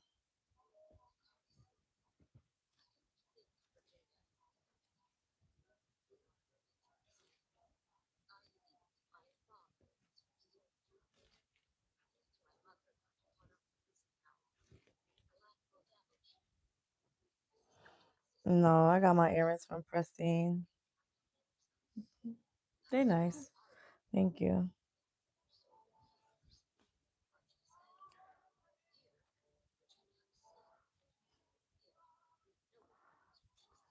They sturdy.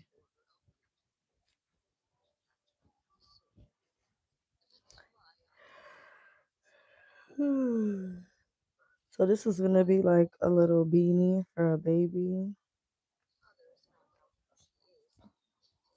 and then the top is gonna like close up, I guess.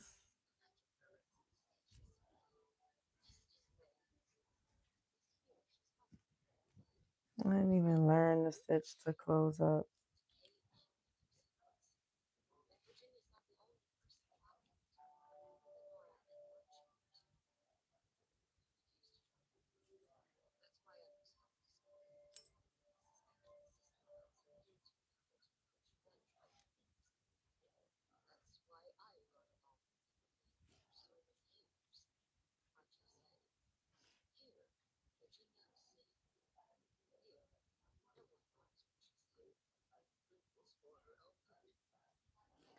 People are so dumb.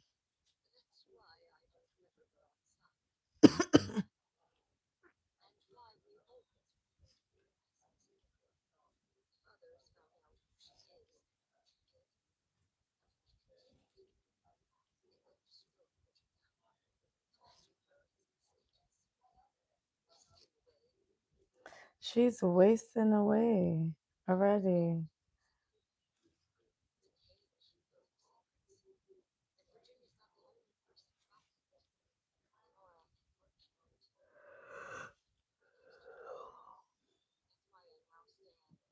I want you to adopt me. I started this project this morning,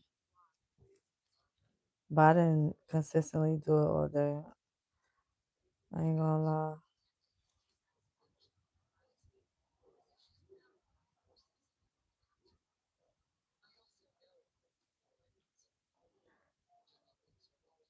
One time.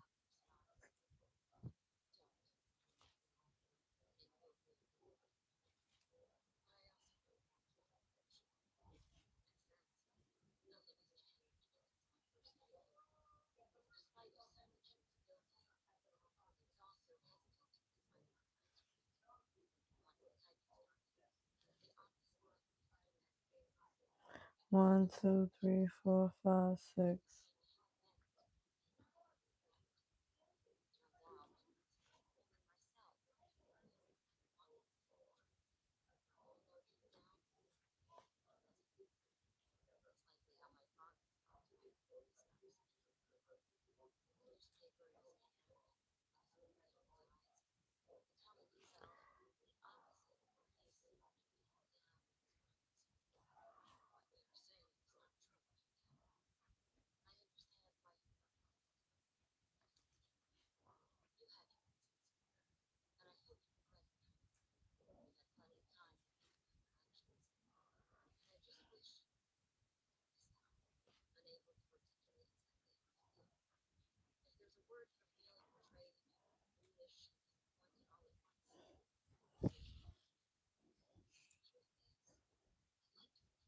嗯哼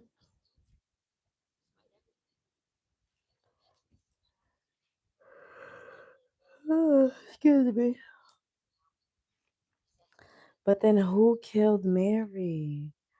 Somebody had to kill Mary.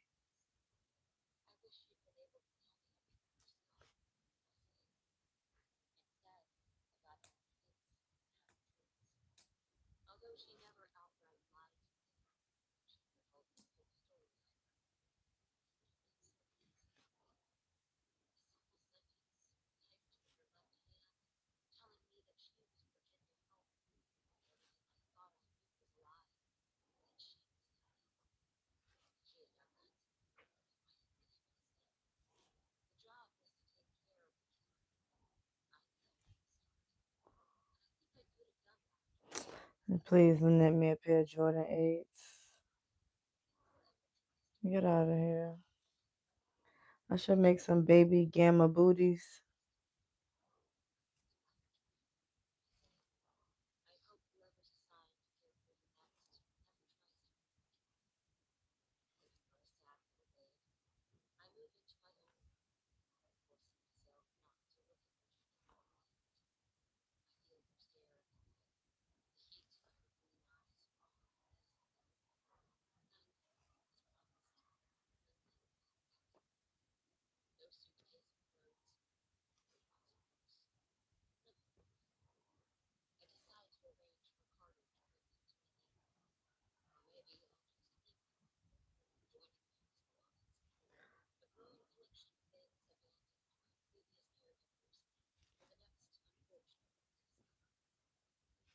I bet you ain't leaving. It's still an hour and 30 minutes left.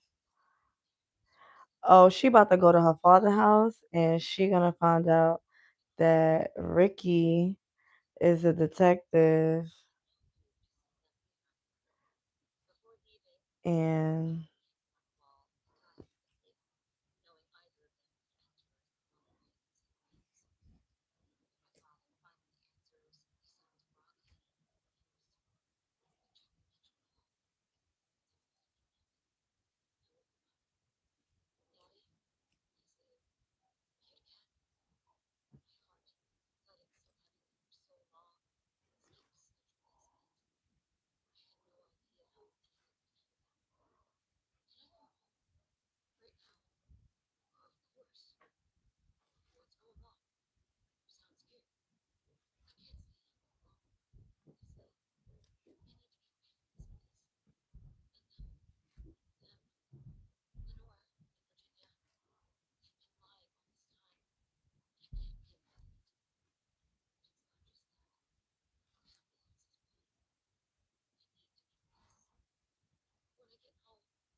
so her mother told her to leave it there. What?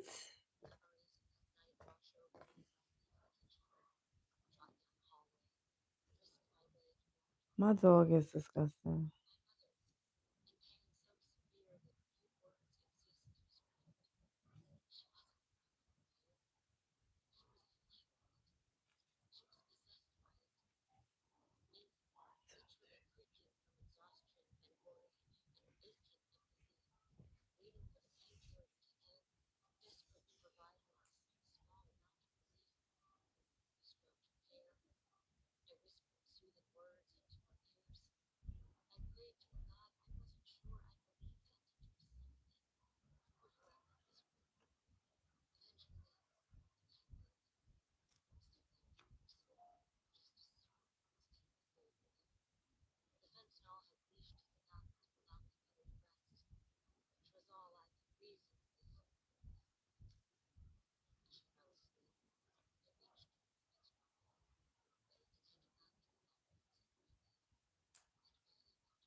Yeah.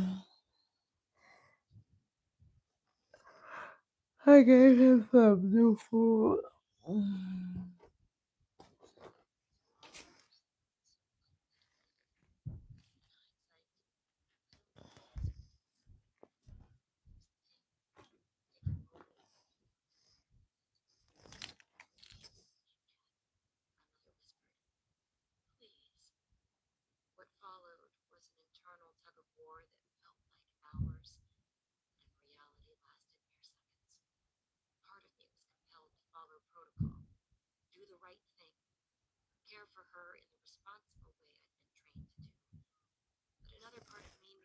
Is it not 5 o'clock in the morning?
She got one more time before I go upstairs.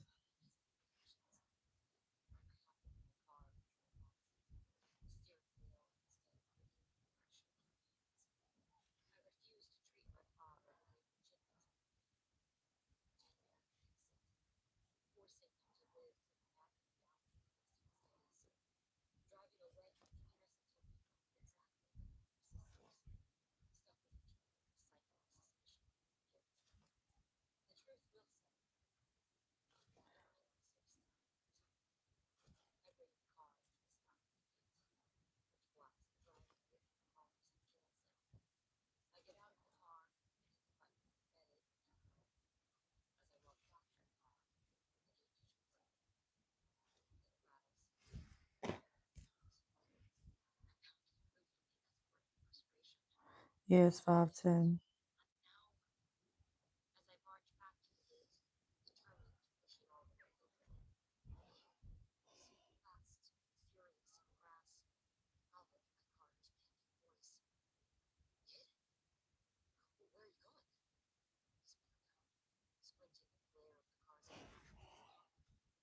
Why is Carter emerging out of the darkness?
I don't know what she's doing.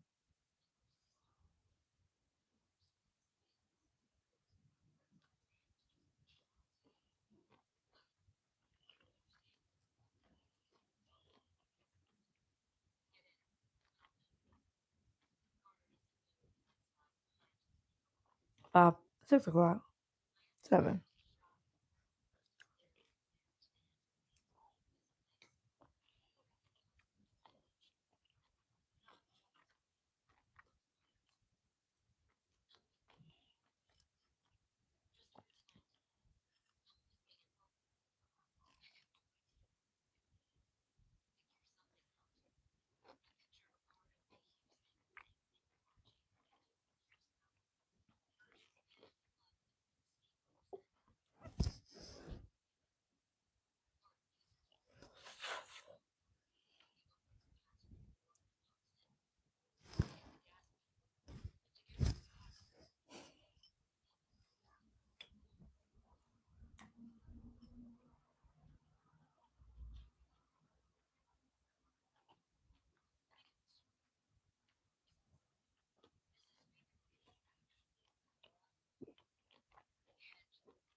don't believe that.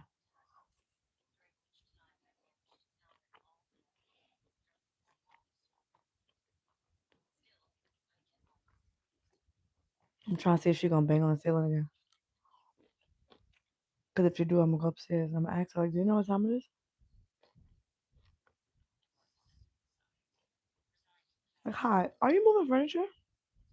Do you move your furniture every day at this time?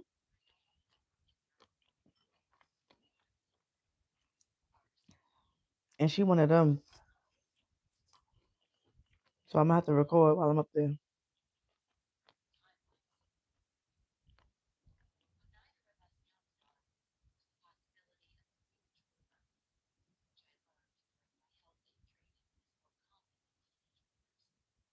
Mm.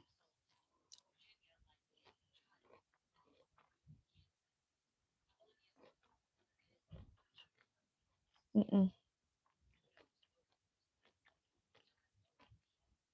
Feel guilty for what? My birthday's not today. My birthday is Sunday after next.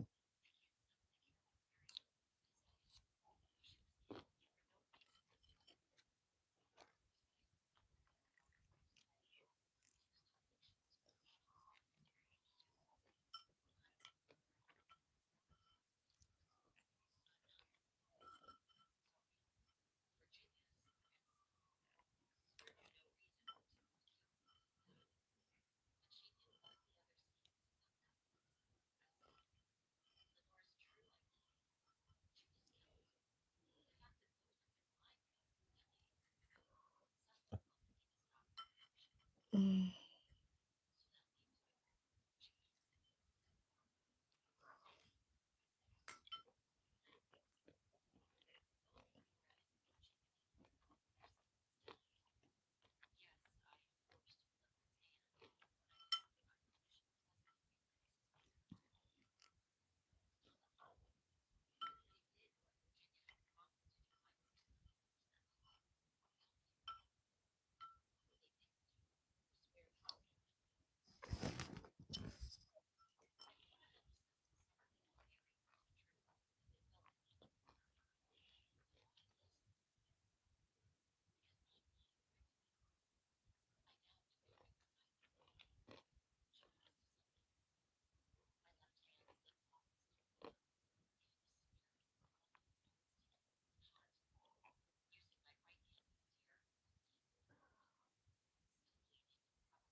The day to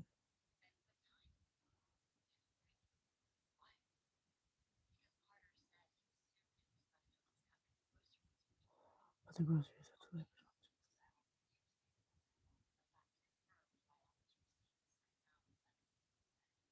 So he's lying.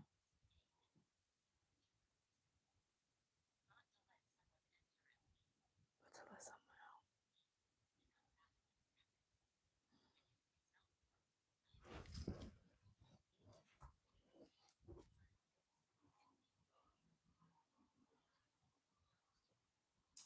yes, in a couple days. I'm not really a partier.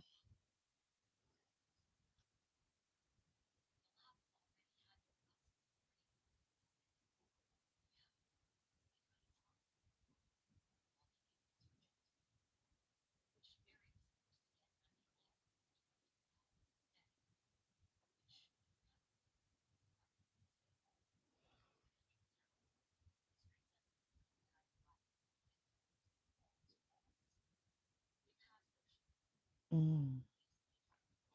You still here? You didn't tell me what your number one fragrance is, did you?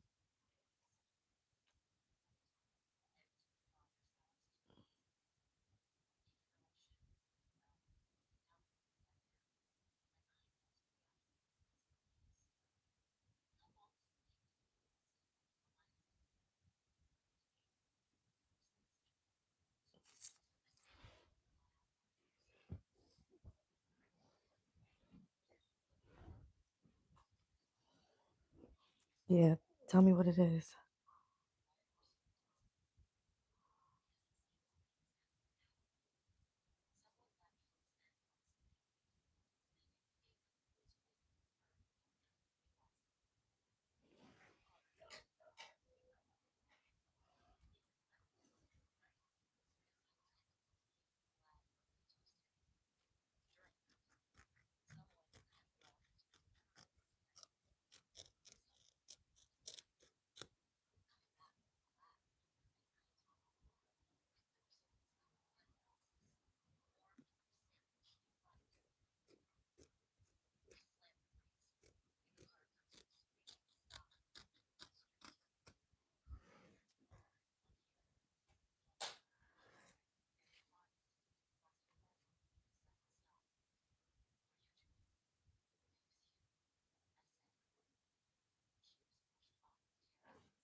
She was coming back.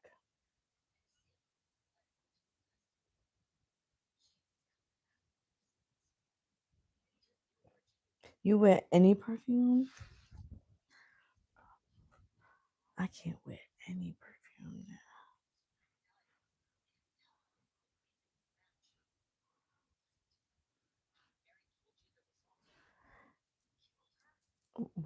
What is up with white women?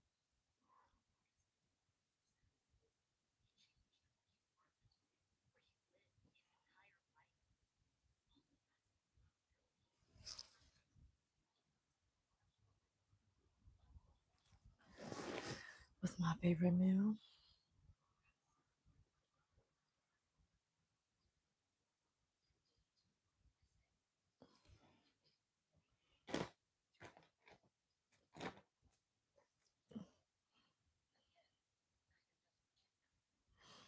What is up with these women trying to attack men in the car? I mean, trying to like approach the killer like you did it in a secluded area.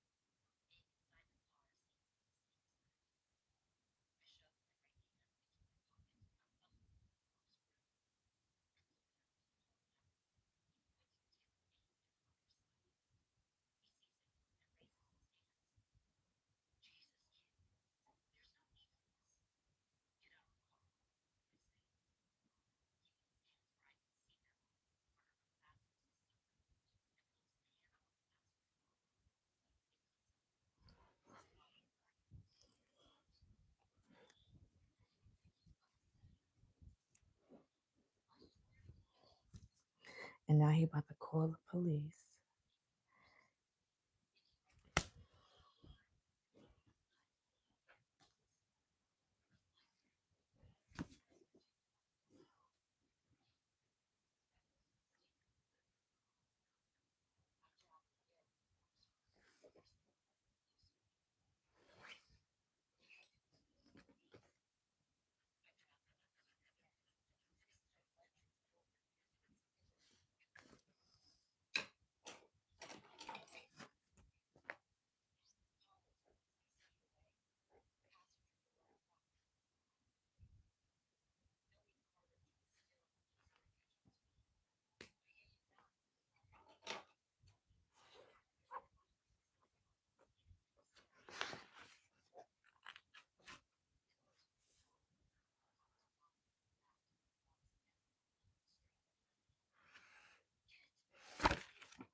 What's today, Thursday?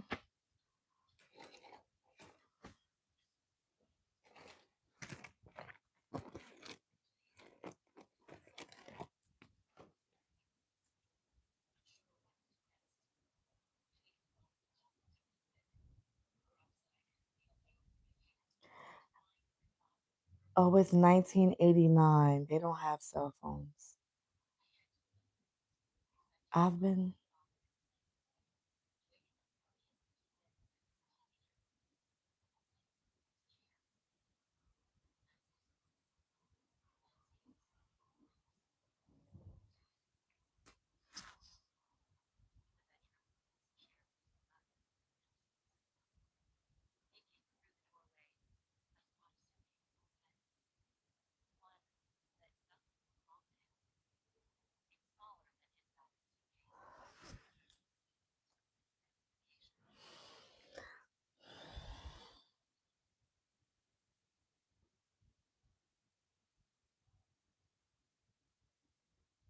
I was right. I was right. I was right. Do you want to know what I was right about? If you want to know, let me know. Oh, you have a little dick? Trying to show us your little pecker?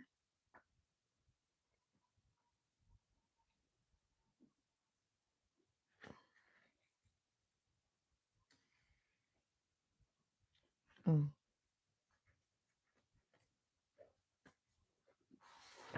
Can I show us your little pecker? So Ricky has to be the killer because Ricky has to be the detective. She called her father, asked her father could she come home. She said to her father that everybody's a liar here. Victoria, Virginia is still the other book I'm about to start reading is called Victorian Cycle. So forgive me if I keep saying Victoria, Victorian or Victoria, whatever, because it's like Victoria and Virginia is mad similar. So she is about to go in a house that her father lived in. And she called her father and told her father that she was on her way there, that they're liars. Everybody there's a liar. And that Virginia, the lady is really Virginia. No, the lady is really Lenora. And then that Lenora is really Virginia. And she just hung up. So this whole time they've been looking for a suitcase that matches the suitcase that the other nurse had. Now, her father is friends with a detective. Her father is friends with a detective. And she said, I gotta tell you what happened about mom. 9 times out of 10, he called his friend who's a detective because if in fact my daughter did do something to kill my wife, I want my detective friend there to confirm. But in the process of telling him that, he probably also told him that my daughter found out X, Y, and Z. Um, my daughter found out X, Y, and Z about the girls, about the ladies in the house. So, if in fact the father called his friend, who is the detective, who in fact is Ricky, then yeah, it's about an hour. Oh, it's an hour left.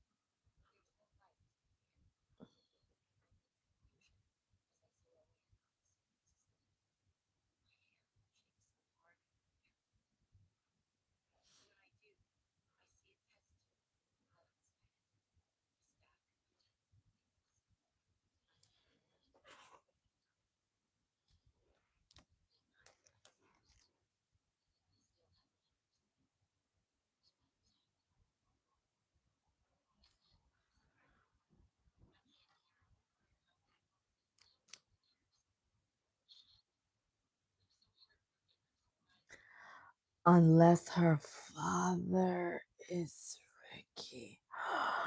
I'm so dumb. Her father is Ricky. So she has a sibling in Canada. That's why he didn't want her at that house. That's why he didn't come past the gate. Her father ducked out that night, and she knows he did.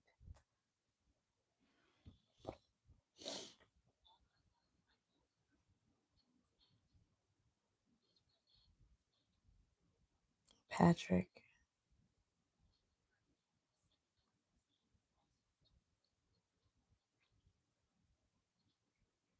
Her father name is Patrick. I don't. Somebody was put a little.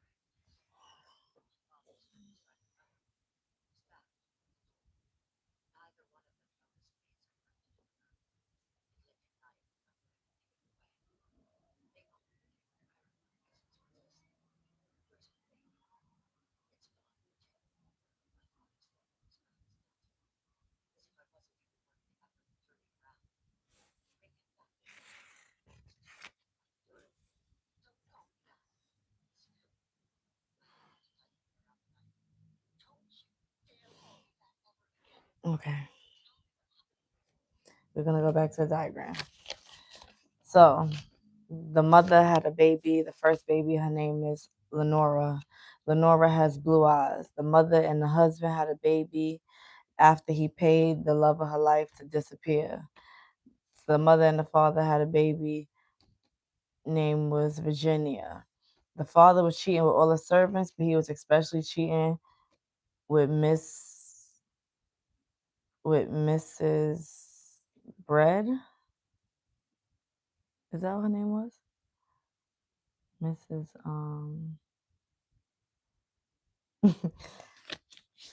Mrs. Is that what her name was?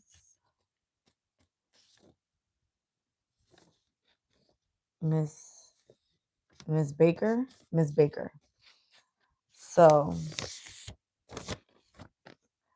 it's Baker. He was dealing with Miss Baker. He was paying her on a regular for her form of prostitution. All right. So Ricky didn't have a wife. Ricardo had a wife, not Ricky. Ricky and Ricardo are two different people. Ricardo was a married man who was gay, having sex with an 18-year-old boy that wants to run away with his wife. With he wants to run away with the boy in the kitchen and leave his wife. Ricky is the boy that Virginia was dealing with and had a baby with.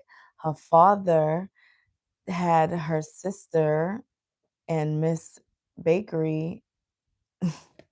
I say Bakery. What I said her name was? Um,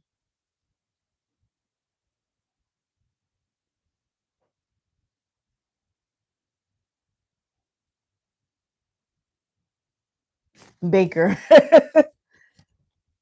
Miss Baker agreed for some hush money that she would take the baby. She would go to Canada with the baby, raise the baby until Virginia was old enough to come be reunited with the baby. The father felt like this baby was already not his baby and he already accepted one bastard. He wasn't going to accept another bastard. But in reality, Ricky wanted to ask the father and the mother for Virginia's hand in marriage so that way it wasn't taboo. Ricky must have went and asked the father and the father said no. I don't know. She's just not memorable. And she's memorable, but I just can't remember her name. The father said no. It seemed like the argument was escalating. Virginia came downstairs with a knife in her hand and said, "Where's my baby?"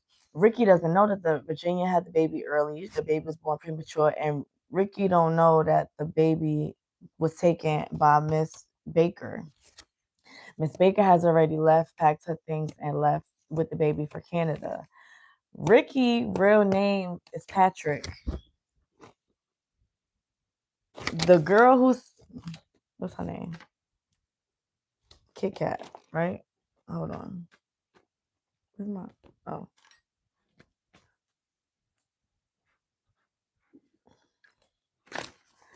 So Kit Kat is now the nurse for the Virginia who is currently disguised as Lenora. Kit Kat father is Patrick, which is the father to Virginia's baby.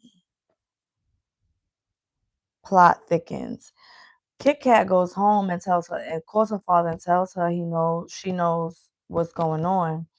Gets to the house and her father has Kit Kat got this job because her nurse disappeared. They ended up finding her body pushed over the ledge, jumped, and in the shallows of the cliff that the house is standing on. Kit Kat tells her father, Patrick and Ricky is the same person. Everybody has always called him Patty or Pat, but you could call Patrick Ricky if that's your special name for him, which I'm pretty sure it was. So Kit Kat goes back to her father's house and asks if she could come home and finds out that the father is the one who killed the nurse of how she got the job, the replacement. She's the replacement for the nurse who vanished. The father got the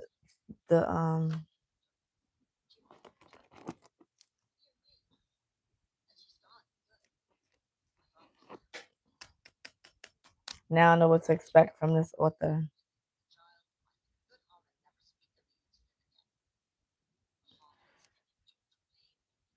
So now the father lied. So the father doesn't want the baby and the his daughter to be reunited. So the father told her that Miss Baker agreed to take him, find a home for him, and never to return with or without the baby, to just never to return. And baby, let me tell you, why would you lie to that little girl about her baby? But who would tell her? Only the sister knows, and the sister didn't tell her. The sister ran away. She didn't tell her. It should have been the first thing you told her.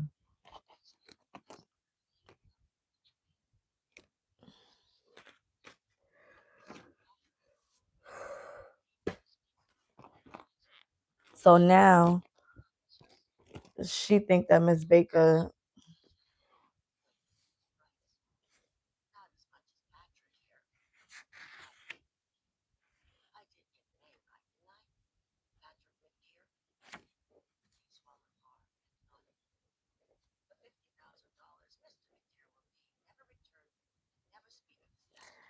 Wow. Oh my goodness.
Wow. So Patrick decided that he would take $50,000 and he would never come around again. Now, mind you, when this girl turned 18, she's inheriting millions from her grandparents. He decides to take the $50,000 from the old man to open up his own. He does plumbing, electrical work, to open up that. She's gonna have millions. He takes the 50,000.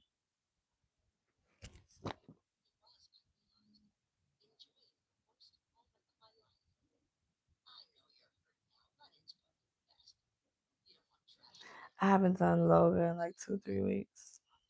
No, longer than that.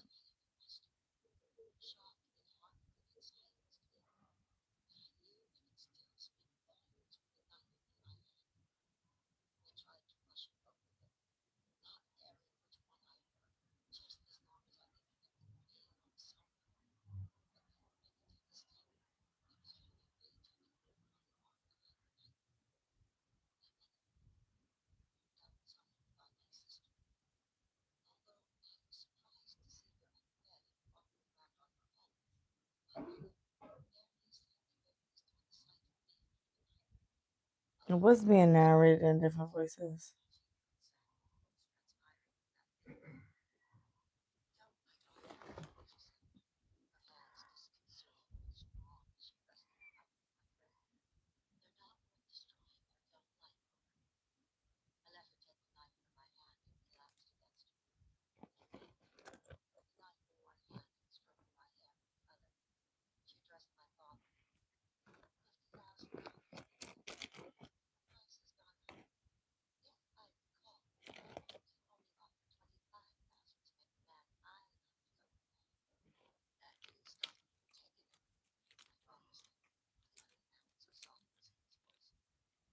Oh, damn. Sorry to hear that.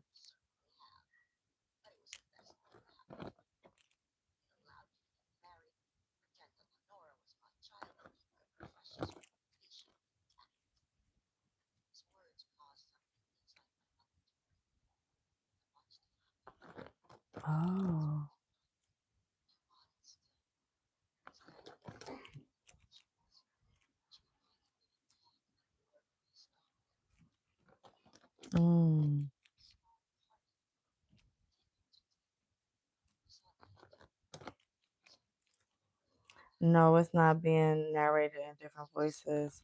A go-to Christmas gift.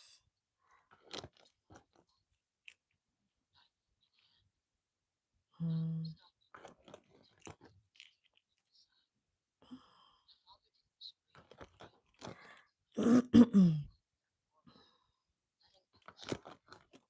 What's your budget? I mean, this is your wife, but I have some really nice.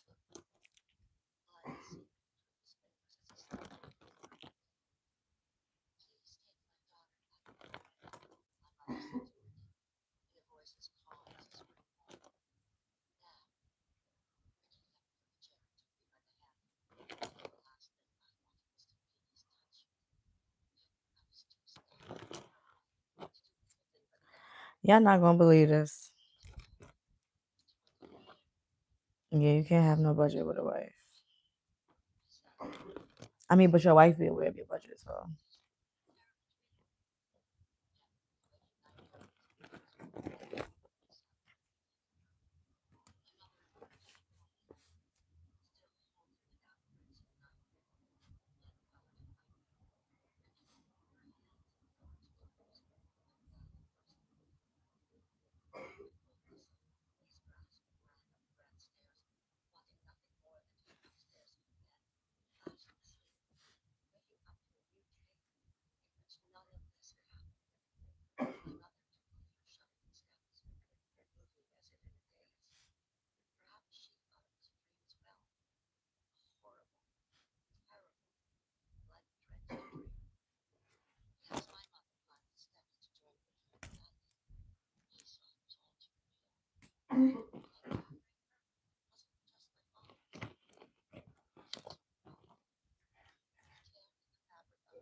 I'm not mad at anybody.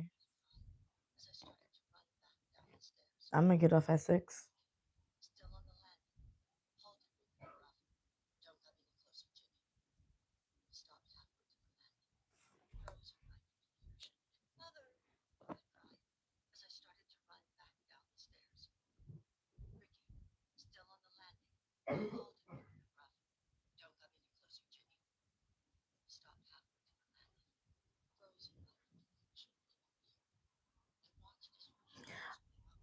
Y'all not gonna believe this.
What's my plans for what? Yeah, you could buy a hat. You go online.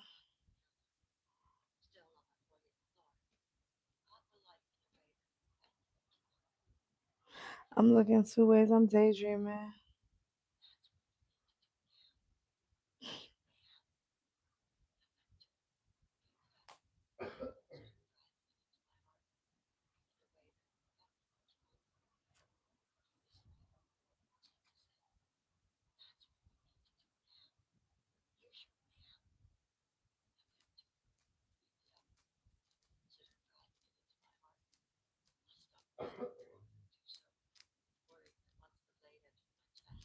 No.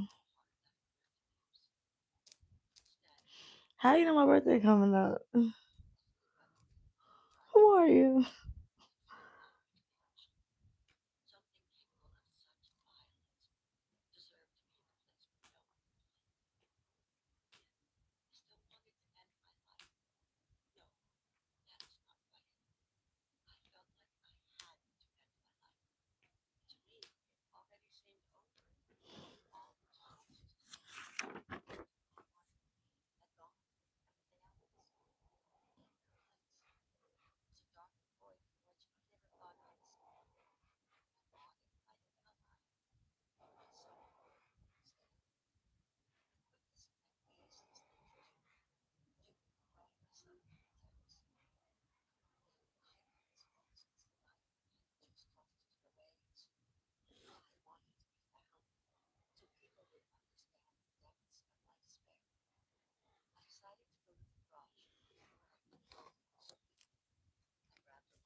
Y'all never gonna believe this. Are you ready? Are y'all ready? Let me know if y'all ready.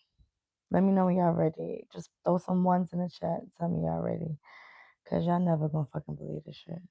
Cause I'm having a hard time believing this shit.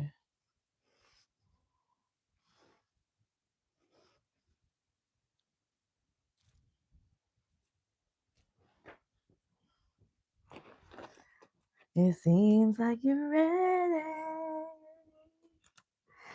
Girl, are you ready to go all the way? I'm sorry, I won't do that again. I know that I'm not good at that. Where my pen? Where my pen? It seems like you're ready. Girl, are you ready to go all the way? Oh, yeah.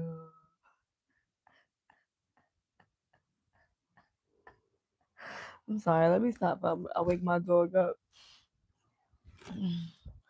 Okay, so it's crazy because I'm really giving y'all blow by blow. Pause. So Virginia goes downstairs, and she goes downstairs. Excuse me, that was so inappropriate. She goes downstairs to go find her father and demand for her baby back. Because I want my baby back, baby back, baby back, baby back, baby back, ribs. Right? She goes downstairs to go find her father and threaten him with a knife so that he lets her know where the baby at. He lies to her, tells her that the baby is gone, that the lady took the baby, and that she'll never see the baby again. The lady said she's gonna take the baby, find a good family, and never come back. That's what he paid her for, right? So the boy, he's arguing with the boy. So initially, I thought that the boy came there for her. Excuse me. Jeez. Initially, I thought that the boy came there to ask for the daughter's hand in marriage, try to make a good woman out of her.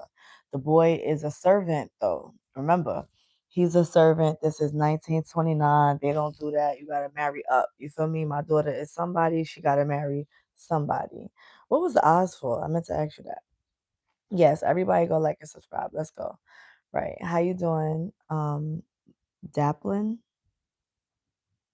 Dan with the plan.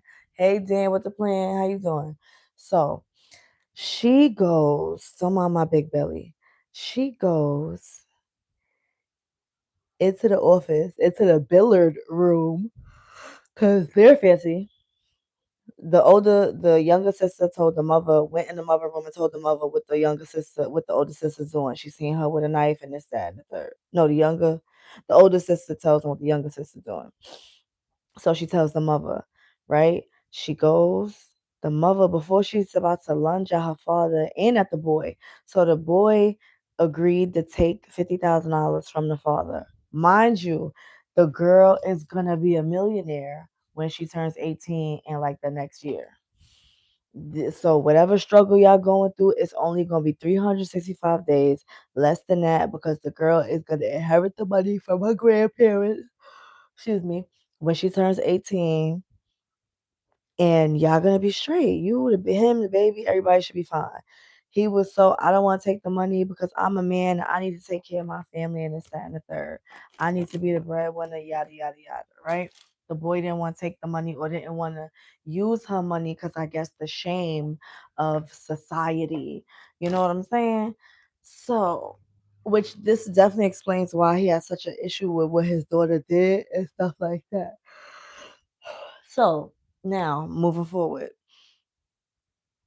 the father, young Patrick, she about to lunge at them with the knife. Young Virginia is about to lunge at them with the knife because she can't find her baby. She don't understand what's going on. She think everybody's betraying her. She's like, if I'm gonna go out, I'm gonna go out with a bang.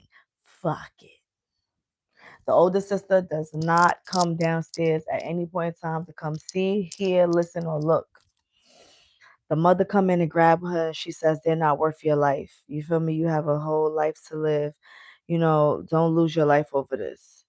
Which, that's what you're supposed to tell your child, essentially. Oh, I'm gone. That's what you're supposed to tell your child, essentially, because, it's not worth it. So she said, the mother, remember I told y'all that he also bribed the man that the mother was in love with to leave her alone so that he could marry her. Remember, he paid him. So she said, "Oh, 50,000. You only paid the love of my life 25,000." And he was like, and he took it. So, and at that, she snapped and she stabbed him. She stabbed him in the side, and I guess they probably fought over the knife, and she got stabbed in her stomach, and she ended up slitting his throat. She walked out. The boy ran up to her when she stabbed after she stabbed him the first time and she took the knife out. She told the boy, "Take my daughter out the room." Took the daughter out the room. Thank you. Took the daughter out the room and took her to the staircase, trying to take her upstairs to her room, even though the daughter don't want to talk to him because like you was gonna take the money type shit. So I don't really want to fuck with you either because you don't really love me. So the mother come walking in and she's like half dead because she got a cut in her nightgown. So she got a cut in her nightgown, and she's telling the boy like, put me out of my misery. Can you please end this for me? So basically it's like the husband is like almost like a collector of pretty things, anything that look good he wants, and he wanted a certain wife that had a certain status, had a certain financial status, beauty level and stuff like that. And that's what their mother was. So he was willing to accept the other baby that wasn't his baby so that he could get what he wanted, which was her as a wife, like as like the status quo. So he said, "No, ma'am, I can't do that." This is Patrick now. This is young Patrick. He said, "No, ma'am, I can't do that." She goats him into stabbing her by telling him that he's going to be nothing. He's never going to amount to nothing. He's a loser. He's not good enough for her daughter, stuff like that. He has no morals and things like that. The boy ends up stabbing her in the stomach, like deep, deep, giving her like that final, like one, like, all right, like this is it. Like, you know what I'm saying? Like, that's all you need. You'll be fine with that. And, Virginia is tired of him. So she tells him to leave, get out, don't ever come back here, stuff like that. He ends up dropping, excuse me, he ends up dropping a knife on the floor and running out the house and basically never coming back until the day where he killed the maid because the Virginia really told her what happened, and had typed it out for her. I don't know how he found out. Maybe she called the police. I don't know. But we about to find out right now because she's getting home, she's going into her father's house, and she's seeing the suitcase with all the typed letters in it and the blood vial and everything like that. So she knows that it's her dad that did it.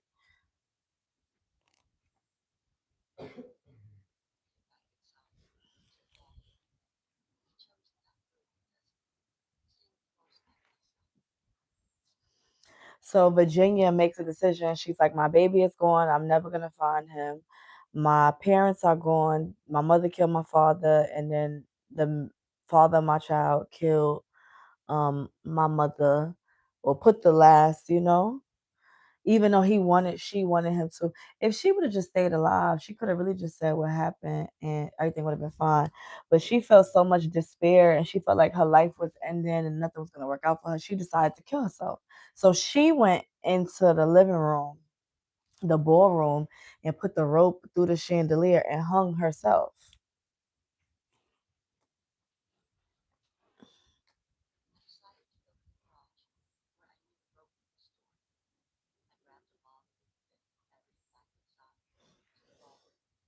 Yeah, because she didn't want to live without her baby, which is completely understandable.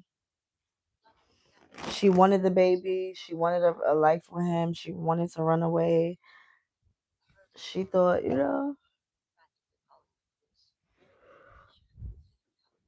So now she hear her sister calling the police.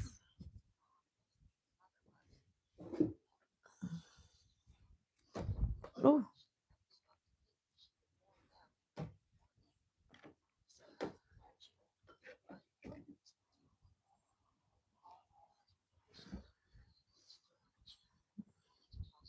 Yeah, she didn't think about anybody. She just thought about herself and her own despair. She wanted to end her life.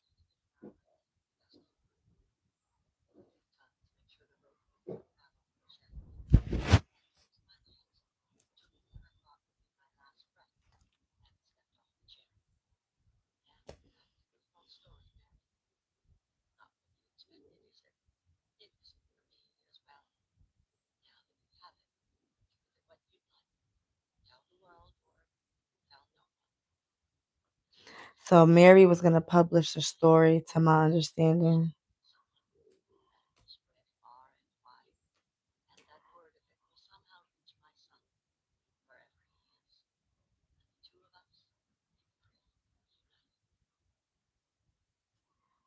Oh.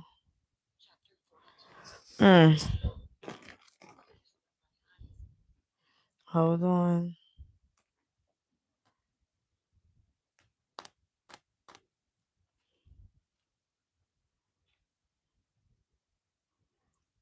Chapter 42. So chapter.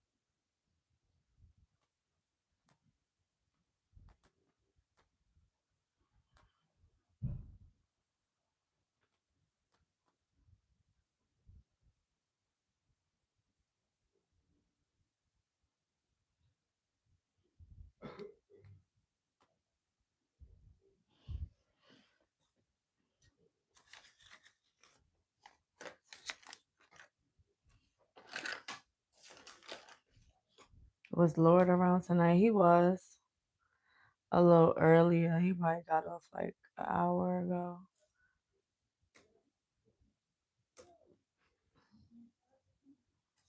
I got a new vlog I'm gonna upload for y'all in like at like 7 o'clock.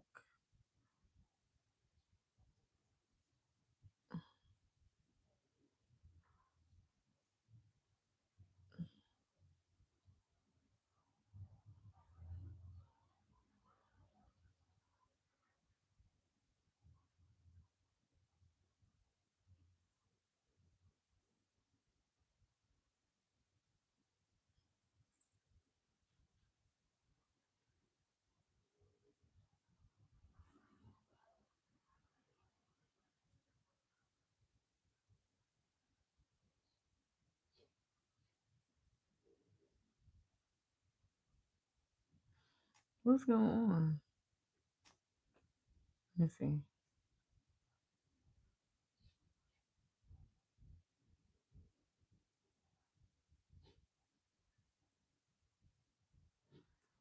I got a community warning. What? Why I got that?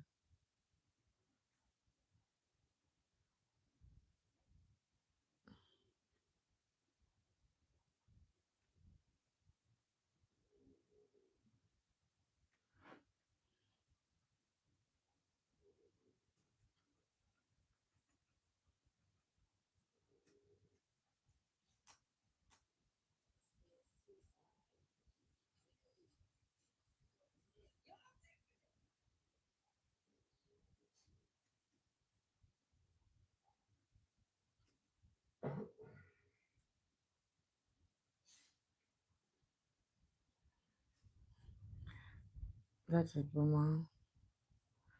Whatever. And they said, I need you. I gotta have something playing in the background because it should put me on something. 7 years. Like, well, no, I don't want to join your MLM or whatever the hell. That's what I would automatically assume somebody was texting me for. How'd you get my phone number? Anyway, I don't remember that. But two of the girls, so, okay, so there's four friends.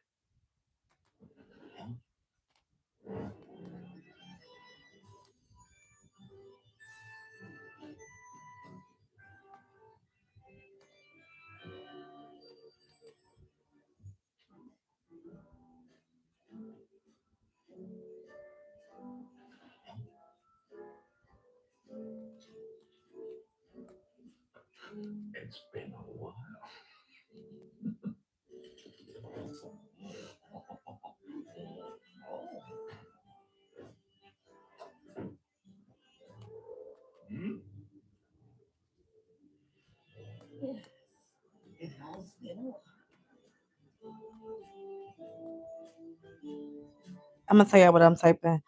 I said things could have been so different from them if her sister would have just shown her some love. I said if her sister wasn't so fucking cruel and selfish. I said, my God, these people with their shame and family pride and the father's sense of entitlement and superiority, like it's ridiculous. I was like, I'm disappointed. I said, I'm so disappointed in Patrick that Patrick was gonna take the money. He made such a big deal.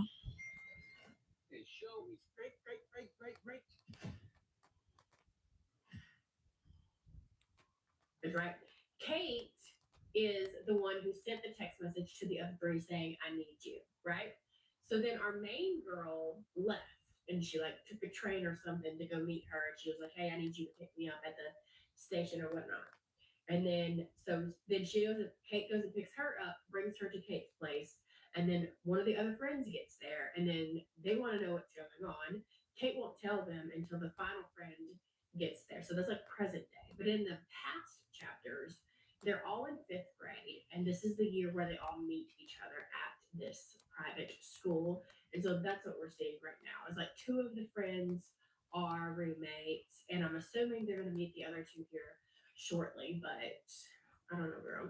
Okay, we're gonna continue listening to it because I got some other stuff to do. I need to pick up my son's room, make his bed, blow up the balloons that I got for his room because, like, it's his birthday, so I'm gonna clean his room. I'm gonna do him a favor. So I said I'm so disappointed that Patrick was gonna take the money. He made such a big deal about being a man for his family, and you turn around and did that. She's gonna be a millionaire. She's gonna be a millionaire, and you gave up your baby, and everything else for a lousy 50K. Okay. Okay. So I wound up falling asleep on the couch. I did stop the audiobook before I fell asleep, but I kept, you know what I mean. I said the mother was right. He's worthless.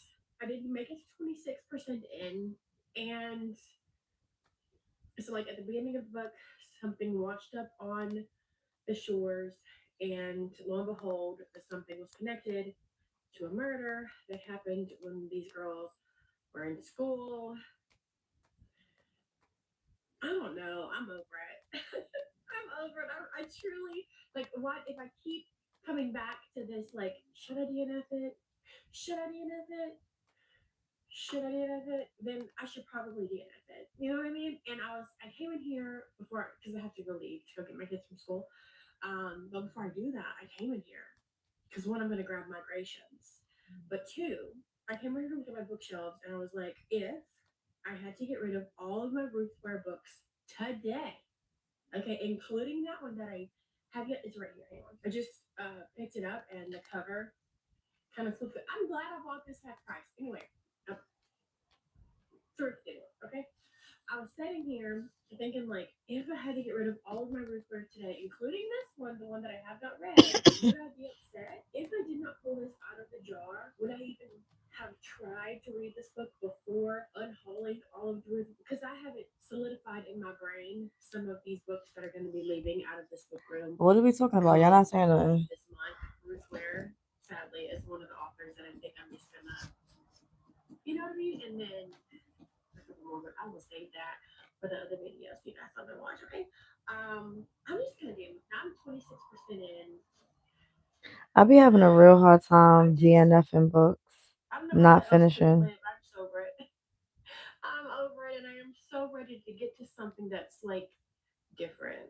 You know what I mean? So I'm gonna read Migrations. Hang on. This one I don't know anything about. I'm excited to not know anything about it. I'm excited to dive into something that's gonna be different than the same.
So the father left and drove to the manor, to the house, but she already seen what she seen in the house.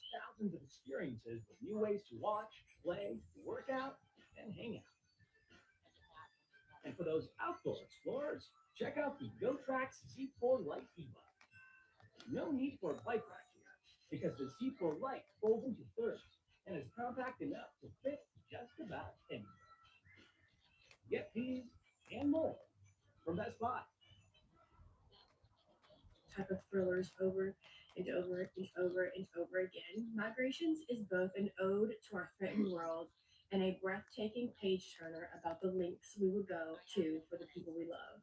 I'm excited to read this one. I'm probably gonna wait and read it when I get home though, and not in a pickup line. I need to like wake myself. I have had an Alani today this morning. I mean, it's 2 o'clock. I'm probably crashing from the Alani. That's probably Yeah, what it so when is. she I'm called her more father, she told her father that Virginia yes, was alive. that's So true. she thinks Maybe that he I went really like over it. there to I the really like house this one. because maybe he And has this some one's like really loose cool. end to like, On you know, fix. Tuesday, I Being that he thought all this time paid that Virginia was dead, just like today. everybody else. He thought that the Look other sister was alive and the other sister killed her how many pages it is. and It couldn't figure out is why. 256 But pages. now he know. So I have to sit down and read Now it. he Where's my knows. attention? There's this.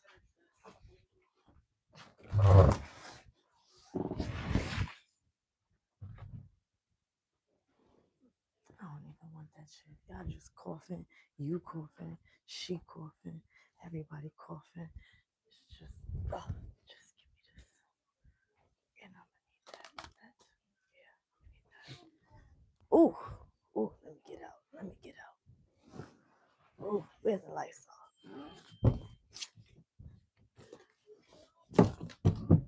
Ooh, get the lights. Get the lights off, girl.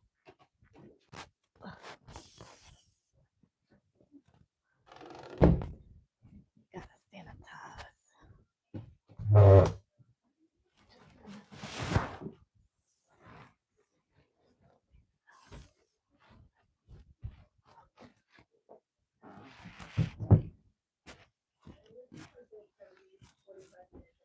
Ooh, They're not and so I returned back to working. So that sanitize. was All my right. final stepping stone. We were making that. And we're moving on. Okay? We're moving on to Okay. other things. And that is Migration by Charlotte McConaughey. So this is actually her debut novel. I These know people she trying has to kill you out here. oh, somebody's gonna tell me I this. like COVID, I'm not gonna talk corona, virus. I got a plethora of comments. Oh, what's that? Walnut Shore Oh, is also, I want to know, is she like an environmentalist or something? Because I feel like her books have a lot to do with that. I looked back here, it doesn't say anything.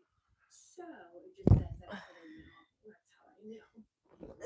So what I know about this book is we're following a lady named Franny, and we know from the get-go that she has a dark past.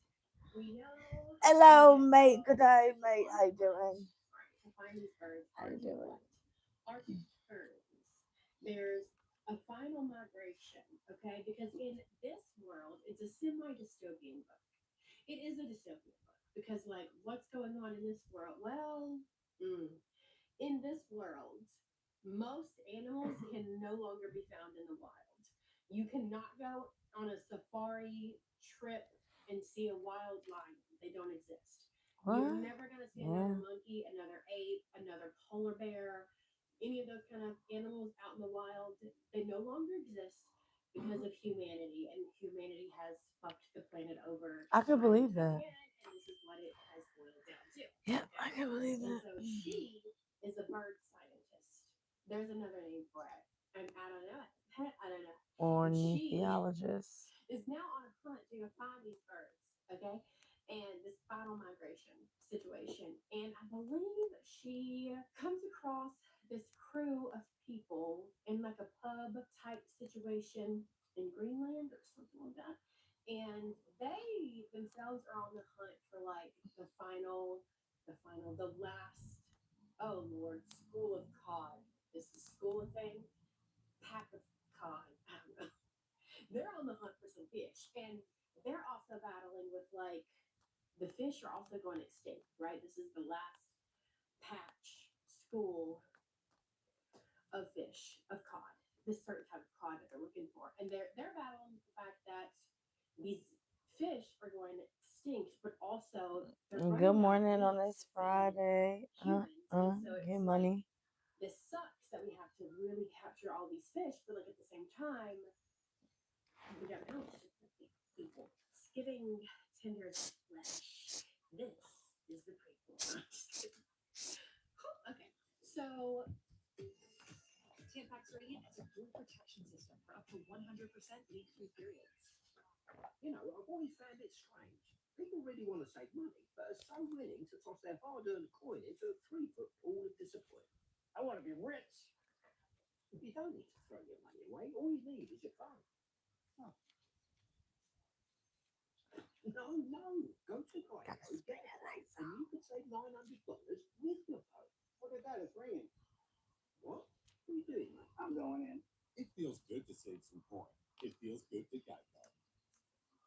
I believe she goes with them on their boat to help her get to where she needs to get to for this whole to find these birds. Okay, I feel like migrations can have Now a the dual question meaning. is she gonna kill her own I father? feel like Franny is said to be a wanderer, a free spirit, if you will. She's always out in nature, Oh going my out and gosh, about and she meeting knew new from the things. very And beginning. What is she running from? You know what I mean? What it says here. It says here. It just One of her dawns on quests me. threatens the She told safety her of what the her name entire group. was, and So her he was last asking herself, name what is she is her running from father's name. more So she knew than from the very running beginning from? when she met her as her new home attendant All right, I whose hear that daughter this she is was. quite sad. I hear that she has a Yeah, I'm gonna try to past, have some of these available and on the site in a little while. that's what I hear. I don't know. Anyway, that's the book. I'm gonna set my little happy bee butt down and get an hour. I get an hour of reading time done before I gotta What? head on out and go to the school picket line and tell you. Okay. I just want you to know I'm holding you with my arm. I have zero upper body strength. Okay. If you start shaking, just know I got you. I'm not gonna drop you. I also put out my little sun visor thing behind you because I don't want the car in front to me to see me talking to you. Even though this should not be embarrassing because I feel But like why would he get rid whether or of the not you're blood? self I don't fund understand. the internet or you just consume The the internet, blood we are wasn't gonna all prove. aware of social media, even those that are 3 years old, or those, my car just shut off, or those that are, it's because I've been idling for a while. Ain't nothing wrong with her. Or those that are 95 years old. Like, I feel like everybody is aware of social media. And so, why are we embarrassed to come out in public? That, my friends, is the question. Anyway, yeah. What's the point of this? I'm just checking in with the book. So I did read a little bit. I am on page 75. And so far, I really like the way she writes the setting. My That father. sounds so silly, but so the present day chapters, they're on a ship. She's with a crew. You know, they're sailing, and you can feel it. And like she describes it so well. She describes the wind and the coldness, and how her feet hurt from the coldness, and how it feels to like dip your cold feet in water. And she, like the way that she writes and explains and details out the surrounding stuff, the ocean, the Cause air, the animals, the vibes, all of it. Spectacular. She's doing a fantastic job. It is setting the mood. It definitely feels a little dark, but not like yeah. dark like serial killer No, I don't horror make dark, but socks. just like believe I'm I don't sorry. know. I don't know. I'm really into the story. The story is in two different like times. Okay. So you have the present day. She's a grown ass adult. She wants to hunt down these birds and go find them. And that's like her last mission in life, right? Is to go find these birds. And then also we're getting the past. And so at the very beginning of the book, we got a little background on her, like her dad up and left and was like out of the picture. I believe now he's in prison for doing something, of course, that he shouldn't have done. And then at that time, her mother was so upset about her dad leaving that she told her, she was like, Franny, you cannot leave me. I will not survive if you leave me. Franny left. And I think after she left for a little bit and then she started feeling guilty for leaving her mother, and so I believe she like hitchhiked her way back to find her mother, and now she can't find her mother. And so she's like contacting people in her mother's bloodline and whatever, trying to figure out where her mother is, where her mother's family is. Maybe their family, the family can help her figure out where her mother is. I don't necessarily know how long she was gone, like after leaving. I don't think it was too long. Maybe it'll talk about it later. And then now she is also meeting her husband. I believe her husband has left her though in present day. I don't know. So like at the very beginning of the book, she's writing notes to her husband, but she never mails them off. And so at first, and that's like chapter one. Okay. And at first I was like, is he dead? And she's like just writing these notes as kind of like a journal entry just to help her, whatever. But then later on, she still wears the wedding ring. I think somebody questioned her about him. And then she like says, oh no, he's off doing some other kind of work. And then I want to say she's talking to somebody else and she says something about like he's left her. But I don't know. Check out the Walmart app and get great gifts in as fast as an hour using express delivery. What? I know just what to do. For my grandma, I got her favorite album. For my I'm brothers, not I got her upset. niece. For my girlfriend, who cares Lego roses. Here you go, Santa. Nice job, Nick. Oh, oh, oh. Color after color. Hair feels more damaged? Discover Olea, the power of 60% oils. No ammonia. Propels color deep into the hair while protecting its surface. For visibly improved hair quality and maximum color impact. Color after color. Olea by Garnier. Naturally. Is he dead? I don't know. What I do know is she has no will to live. And that is bleak and depressing. That's kind of like the vibe that I'm getting from this book. Is this book is going to be kind of sad, but like in a dark, depressing way. That's like the kind of dark I was talking about. You know what I'm saying? Not like dark like Freddy Krueger and stuff. But let's have a little chit chat, shall we? I am a little over halfway. My daughter just brought me this note. A little over halfway into this book. Okay, Yep. about 140 pages into the book. And Yep. this is probably the part I'm going to kind of catch you up on some things She because should I never was put like her weapons questioning down. things earlier or wasn't Nope. sure because I was just waiting on more explanation. I'm going to catch you up on some things. And then I'm probably not going to tell you anything more that happens in the book from this point forward to kind of keep you, out of the loop so I don't spoil you, essentially. But I'm just going to kind of lay the lay of the land. Girl, what are words? Truly don't know. Words, who is she? Anyway, I'm gonna lay the land. I'm gonna let you know. I'm gonna shut up and move on. Okay. So in this book, like I said, let's rewind a little bit, and I really want to tell you some like key things, okay, to kind of pique your interest to see if you want to read this book or not.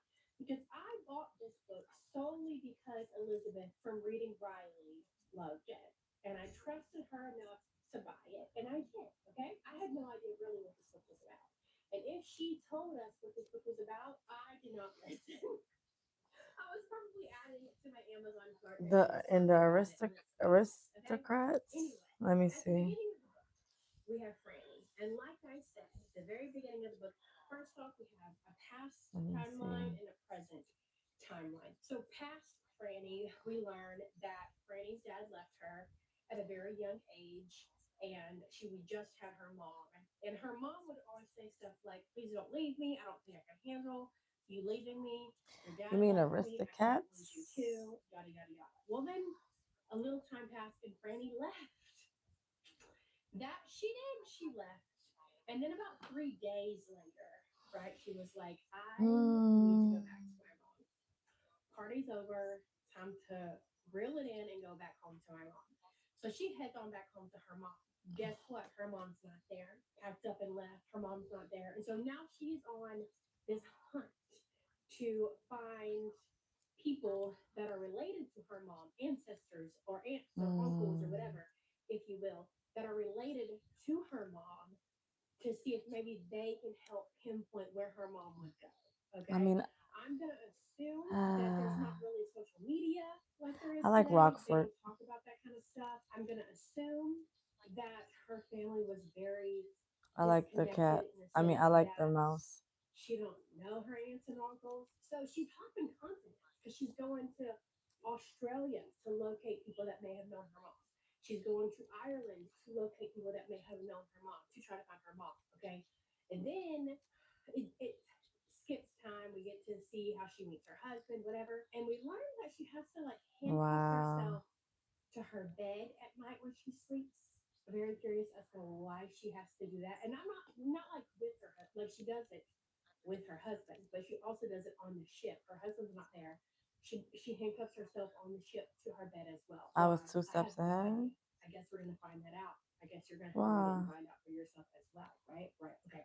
So we know that she does that. She has a very dark past. We also know, like she hints around at a lot of dark things that have happened in her past. Early on in the book, I want to say like chapter one, chapter two, we learn that she lost toes, and now we're seeing how those toes were lost. Okay, and it's another connection to this Look at dark the past jazz as band well. leader. Still don't know exactly what it is that is that Scat young. Cat I don't know if it correlates with or her Napoleon? experience. I don't know if it correlates with her husband because she hints at a few different things that could possibly, like when she first mentioned her husband writing letters to her husband, but she never sent them to her husband. I thought it was like a whole diary type of thing. But then she mentions to somebody else that her husband loves her. But then she mentions to somebody else a different thing. And so I'm not real sure if I mean, obviously it's a book, it's a plot story, it's all connected. I just haven't got to that part yet. But it is so much more than just a book about birds migrating, right? It's there's so much more meaning to the word migrations with this book. Skincare can start in the laundry room. All for Clear is the #1 brand of laundry detergent recommended by dermatologists for sensitive skin. And it's free of dyes and perfumes for an effective clean that's gentle on skin. Wash your laundry with all free Clear. It's JCPenney's Super Saturday sale. Head in store this Saturday for up to $100 off while coupons last. Or get an extra 25% off all weekend in store or online. Yes, JCPenney offers valid I And guess the Scat father Cat is is good enough. poor, What about him though? Miss Girl feels the need to constantly be on the go. She feels like she can't stay in one spot. She can't, find a home and raise a family. She has to constantly be on the go, very similar to birds in general. She's been connected to birds for a very long time in her life since she was little, which probably is what inspired her to become Or a very Garfield? What about them? scientist. I want to say, all in all, because I feel like with this story, it feels very intimate. It also feels very mournful, like you're losing the world, not necessarily like the entire world, but wildlife in itself is gone. I don't know, and then it talks a lot about the ocean and how the ocean was created, but not like super scientifically. You What? know what I mean? It's just like talked about. And it makes it feel like the environment itself is a character. I don't know how to explain it, but I just know that What? when you read a book and you're like, this book was meant for this particular author. That's Not the another girl. author would have written this story. It would How? have. It's just, I feel like this was written about this story by the right person. Imagine fucking up the world so much to where animals cannot even exist on the planet without being babied, I guess you would say. Because in this book, I not wish you were only on does it my say side of the where screen. if all Is of that the what I look like animals to you? are dying, or essentially the wild animals no longer exist. Even in captive, like zoos and stuff are no longer a thing. And it listed off a bunch of animals that are already extinct. All the birds are extinct except for the ones that she's after. Polar bears. It specifically mentioned polar bears, monkeys, apes, alligators, fish, with the exception of like the little that they're finding. That is like the last. Imagine how much ocean is on our planet, and to only have, just a little school of fish left is absolutely insane to think about. To think of, you know what I mean? And it could potentially happen because we're just out here willy nilly buying shit, and then that shit ends up in the landfill. And instead of quality over quantity, if we bought like, I don't know, I was thinking about this the other day. I was like, if we bought like really nice furniture that then can be handed down generation to generation, so we don't have to constantly buy a new desk every year and a half because the one that I got from IKEA is not holding up anymore. You know what I mean? Might have a little less stuff for the landfill. I've been really thinking a lot. This book has been making me think a lot, not only about like the world, the animals, and grief. The one thing about this, I was telling my friends, I was like, it feels like reading this book feels like I'm reading with a rain cloud above my head, but the rain hasn't started falling yet. And that's all on her writing. Like she wrote it so well to where I was caring for not They only are the lovely characters, big but I was cats. caring for the planet. I I was don't get caring the for the joke. show. I was in it. You know what I mean? 250 pages, and this 250-page book has impacted me more than some 500 plus page books that I've read recently. That says a lot about it, I think. I'm literally at past my bedtime. It's almost 11 p.m. And I'm only waking at 9 a.m. Okay. We are early birds in this household because school. Trip. But man, it was so good. Am I going to be continuing on with her other books? Absolutely. Bet your $1. I may bet your $1 because this was a 5-star book. Yes, I'm giving it a 5 star. It's a good book. Definitely, gentlemen can recommend. It's a good one. And I'm glad I picked it up. It will be staying on my shelf. And it is a book that I do think I would revisit at another time because it just, I don't know, just, it you know, her writing is just And good. that's where It's he just really popped good. up You at. know how when you read a spooky book, did I say this already or did I think it earlier when I was trying to like think of what I was going to say before I didn't get wrong? I don't script anything, obviously, if you can't tell. So I don't know if I already said this or not, but you know how when you're reading like a horror book and it's a scary book, it's a haunted house book.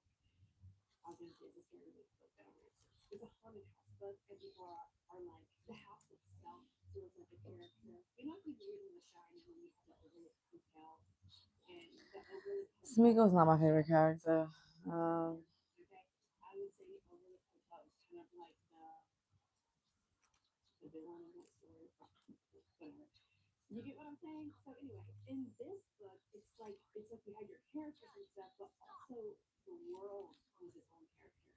Not like the environment, I guess you would say. So like she talks a lot about the ocean and how our main character is really connected with the ocean. And she talks a lot about nature and she talks a lot about like just animals and survival and their different things that they do for like food and like their routines and this, but not like too overly done scientific. No, just like casually talking about it, and it in itself, it felt like I was reading the Discovery Channel. You know what I'm saying? I don't know.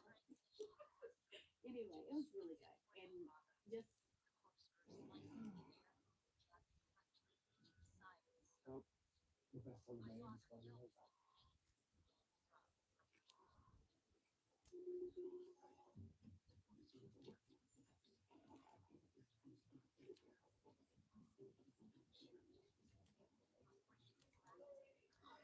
Um,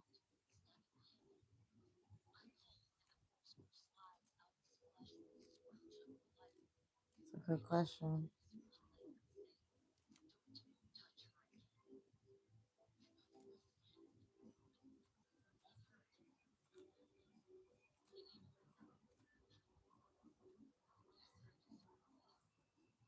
When you throw evidence, your holiday isn't over until your fight is over.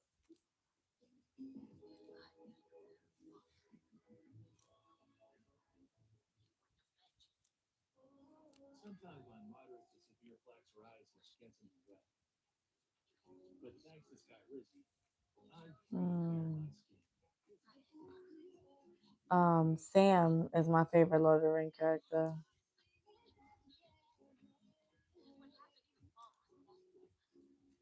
With Skyrizi, I saw dramatically clearer skin, and many people were 100% plaque free. Skyrizi is just 4 doses a year and her 2 starter doses. Don't use allergic. Serious allergic reactions, increased infections, or lower ability to fight them may occur. Before treatment, get checked for infections and TB. Tell your doctor about any flu-like symptoms of vaccines.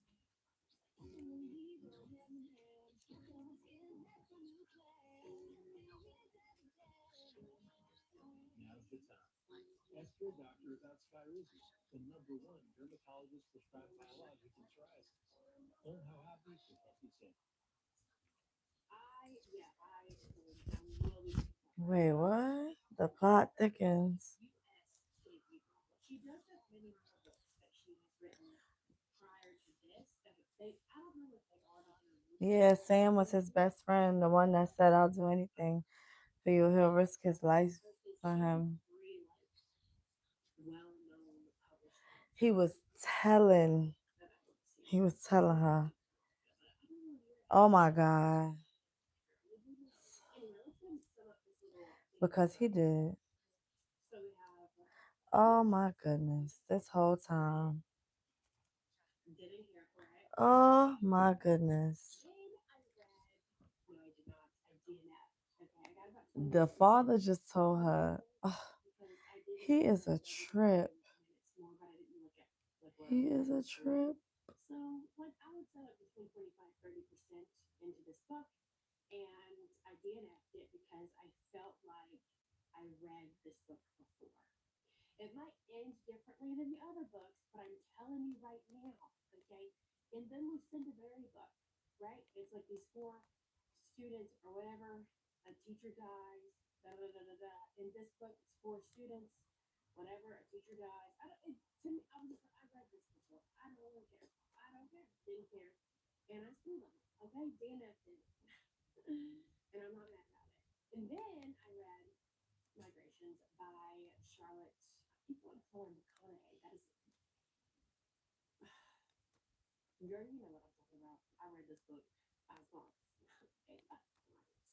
And I was also thinking, I was like, for when I do my top books of the year, am I going to consider rereads in this or not? I was also thinking it's not a reread, but I was like, there are some books that I reread this year that are still not also favorite books.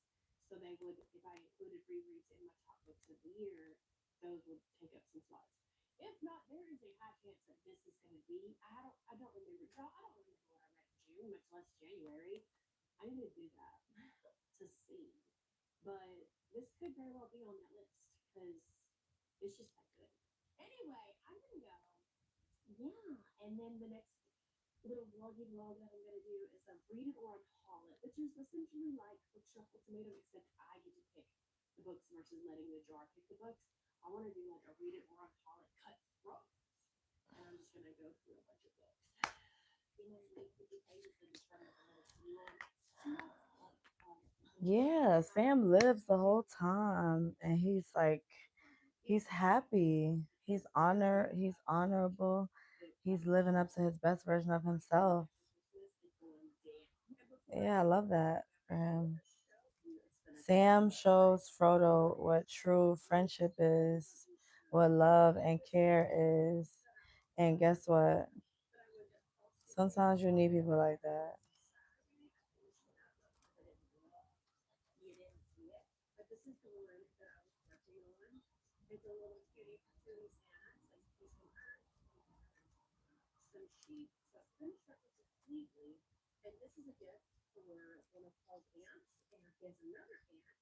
I can't leave her out, so I started hers, and hers is going to be What you mean that's not me at all? because it has a little baby penguin. So this is how hers looks so far. I rolled everything in there. There's another penguin on this side and a penguin on that side and some Christmas lights. Super cute. I just want to show you those because I felt like I left it open-ended. Open-ended. Whatever. You know what I mean. You know what I mean, girl. Anyway, that is the vlog. I hope you guys enjoyed this. And until next time, my friends, enjoy your reading. So it goes to Christmas past. Yeah, I know. We're going to guess the one that you can all discuss today.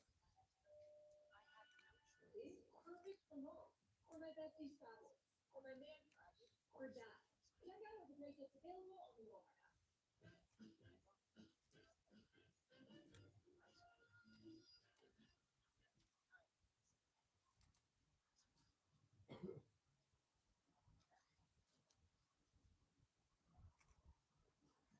Hey, we are back again with another video of another read or a haul video. A lot of you asked Wow, and the detective name is Richard. So he really could have been called Ricky. so I don't need somebody else telling me what to read to read like I What need you to mean read. you don't see The him? I book don't see him the way you do. I need to read, what I am in the mood for, I is don't understand what type of questions you're asking. I gotta read. I'm gonna tell you that. We'll do a bookshelf ultimatum once I'm fully healed from this book club. So this is a read it or unhaul it vlog. Now I know what you're thinking. What makes it extreme then? Why did you title it Read It or Unhaul It Extreme Edition? Because listen, my current unread physical books on my shelves count is 616 unread books. I thought it would be fun to challenge myself to get to 599 unread books. So in this video, I have to get to 599 unread books. by the end of the week. So today is what? Oh my gosh, I took my phone out. Today is Monday. I'm pretty sure it's the 12th. So I have a little over half a month to get through 17 books. And it could go pretty quickly if I choose books that I think I'm not going to like. Damn, he is a shit show. Swear to God. Could go pretty quickly. It could go. It could be intense. And I think I got books that I'm like, yes, I must finish this. I'm not going to be picking up a big tome. We're not going to be doing that. We're going to be picking up things like thrillers and romance books and things like that. I say that, and one of the books that I read is almost a 600-page book. But listen, okay, listen. I also want to say that if a book comes in the mail and I keep it, I have to include those in my tally. So if I read my first book that I'm reading today, right? If I'm reading this Good. and then I finish it, and the number goes to 615, and then tomorrow a book comes in the mail, my number goes back to 616 because it goes on my shelf and it's unread. And you know what I'm saying? Huh. So we're going to be having to do math in this video. It's going to be challenging, but we're going to get through it. We're going to get through it, okay? And I will tell you this right here, right now. I have two pre-orders coming in the month of May. So that means I already know I got to get through 19 books for this video because I have two pre-orders coming up. One coming in this week, one coming in, I think, the week after next. I feel like we can do it, though. I feel like we can do it. Mm. So, enough chitter chattering. I have a lot of stuff to do around the house today, so I need an audiobook. And I have an audiobook currently that I got from Libby that I also have the physical book for, and it's this one right here. So I'm going to start this one today. It's called Watching You by Lisa Jewell. I don't know. Lisa Jewell is very hit or miss for me. I either really, really love and constantly recommend her books, or I'm like, oh my gosh, this person got something ridiculous. I don't know where this one's going to go, where it's going to lead me to, but we're going to start this today. I think it's just about, honestly, from the cover and the title, I think it's about self belief. But we go see. This is what I'm going to start today. When I get a good right into it, I will come and of course give you a better kind of synopsis. And then I'm also reading a book at nighttime on my Kindle. So at nighttime, I like to lay down, elevate my feet, give me a little drinky drink, and read on my Kindle for like 30 minutes to an hour before I go to sleep. And I'm currently reading All Roads Lead Here by Mariana Zapata. I'm only 5% in. This is a beefy bitch. But you know what? This is a slow burn, so I've heard. I've never read anything by Mariana Zapata, but let me tell you what, I am all down for some slow burn because I love a book where there's angst, there's tension, maybe some banter, where they're like brushing hands, getting butterflies, things like that. I don't know. And then at the very end, they fall for each other and be happily ever fucking after. That's what I love. Okay? That's what I love. In this day and age, every book is like second chapter has already written itself. And I'm just like, are you serious right now? So I'm excited to get back into that. Get back into that before we start. 5% in. But I tell you what, Mm. fun is a fierce, fierce book. It's fun getting something I'm not super into. That's it. That's my intro and what's going on today. I don't have my phone to see what time it is. So she's gonna leave here about 1:30. So I'll get my books done. Oh, next week is literally my son's school. And then we drink his sister. That's gonna be fun. That's the intro. That's what I'm reading. And I'll update you in a bit. I am 25% into watching you, Lisa Jewell, and I'm not gonna lie, I'm low key kind of bored. I'm gonna continue on. The thing is this is gonna be so silly, but like if I have an author's work, I don't have all of Lisa Jewell's books in like the amount. It's like I don't want to have to unhaul part of them. Like, isn't that stupid for I me? thought you would go with Gandalf. This is Hmm. great. Okay. I fuck with I'm getting Gandalf. bored, but I'm gonna keep going because I am intrigued. I really want to know like what happens because of the beginning. Let me just catch you up. So first off, at the very beginning of the book, there's a diary entry, and let me read it to you. And this diary entry was written 20 years ago. Okay, it says, "Dear diary, I don't know what to think. I don't know what to feel. Is this normal? He's an adult. He's twice my age. There's no language. No, there's no language. Oh God, I wish there was. I think I'm a love language teacher. And that's like a little diary entry. And then the next page is like 20 years later. So I don't know what adult that came from. I have a feeling, but I don't know for sure. But anyway, it's like 20 years later. This takes place in a very moving town in England. Okay, and She's gonna go we're the down with story the of house. the Fitzwilliams home. A body was found. We don't know who this body is. We know who it's not because we get, some perspectives of some people after the fact, but we don't know who it is. So in between each chapter, we do get like a snippet of an interview between a character and like a police officer or whatever. But we get three different name perspectives. So our first perspective, her name is Joey. She's in her 20s. She is a newlywed. Her husband, his name is Alfie. They got engaged pretty fast shortly after dating and got married really quickly right after that. So they've not been together long at all. And something has happened in Joey's life to where her and Alfie move back to this town and they move in with Joey's brother and his pregnant wife. So they're like, staying at somebody else's house in this neighborhood. Now, Joey has noticed the neighbor, Tom Fitzwilliam. She's noticed him. She is No, intrigued I by like him. Sammy. And Asked me she my favorite really character was. You is asked me obsessed with him. what's the So best that's looking chapter one. character or Okay. most She's powerful also character. questioning her marriage. And that's how obsessed with him she is. To the point where she's like, I am literally married to the most perfect man. Like, you could not get any more perfect. Why do I want to pursue him? And then she's also like, doesn't know her purpose in life. So she's kind of going through. Okay, so that's Tom Fitzwilliam. He's the dad of the Fitzwilliams. That's the house where the body was found. We do not get his perspective, but he's talked about a lot in this book. So Tom is an English teacher. Tom has a wife, and Tom has a son, and his son is great. We do get the perspective of Freddie. Now, Freddie is very, very, very intelligent. Okay, he is too intelligent for his little body to kind of like keep him busy because like the smarter your kid is, the harder it is to keep him busy. So to keep him busy, his parents like told him to become a spy or whatever, and he just kind of like went with it. And so he would use it to like spy on neighbors and such. At first, it started out with just people walking their dogs, and if their dogs shit in somebody else's lawn and they didn't pick it up, he noted it down. Somebody stealing from somebody else's lawn, he noted it down. Things like that. And then he got pretty good with that. And so then he started like people watching kind of. Which is I do need to know as well. You were very excited about this. I really like that one. I'm going with this one. I listen to James. Director, co-writer, trainer. And we're going to break down a scene from our first shot.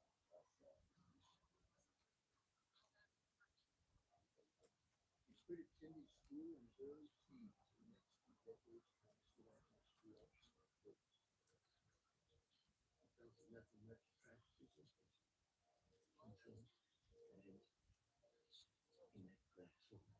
He doesn't stop to talk to her. He looks at her. Robert's not a forward man. He's not someone that presumes to have control over his life. Gladys was willing to reach out and start a conversation with him. Gladys introduced herself. If women did things like that every day, Yeah. and maybe they do. Well, It's one of those things with it's the immediate attraction and she can't really explain it. It's not a really rational, intellectual thing. It's a body, soul thing. and it's really an encapsulation of the entire relationship where Gladys is kind of more forward and has a plan here, and Robert is kind of going along with it. They're charmed by her. They love it.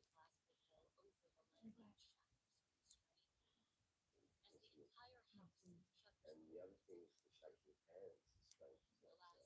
That moment when they actually shake each other's hands, you feel like something much more is going on. You've got the camera that goes down through behind them. And there's also the sense in that single shot that they are not in control of everything. There are bigger forces beyond them.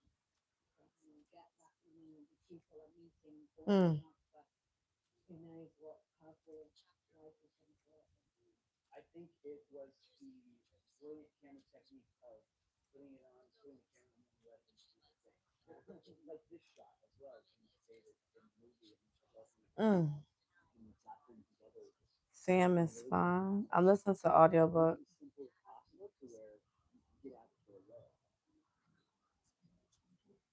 The light is so strong. I mean, we shot it in Pacific Northwest. being in that environment informs, creating these people. Yeah, and so many aspects that can go into whether annoying or surprising is the relationship between two people or two actors, whoever they are. We can do some of that, the environment and the framing can do some of that, and some of it is just a thing, hopefully, that exists with all of those elements put together.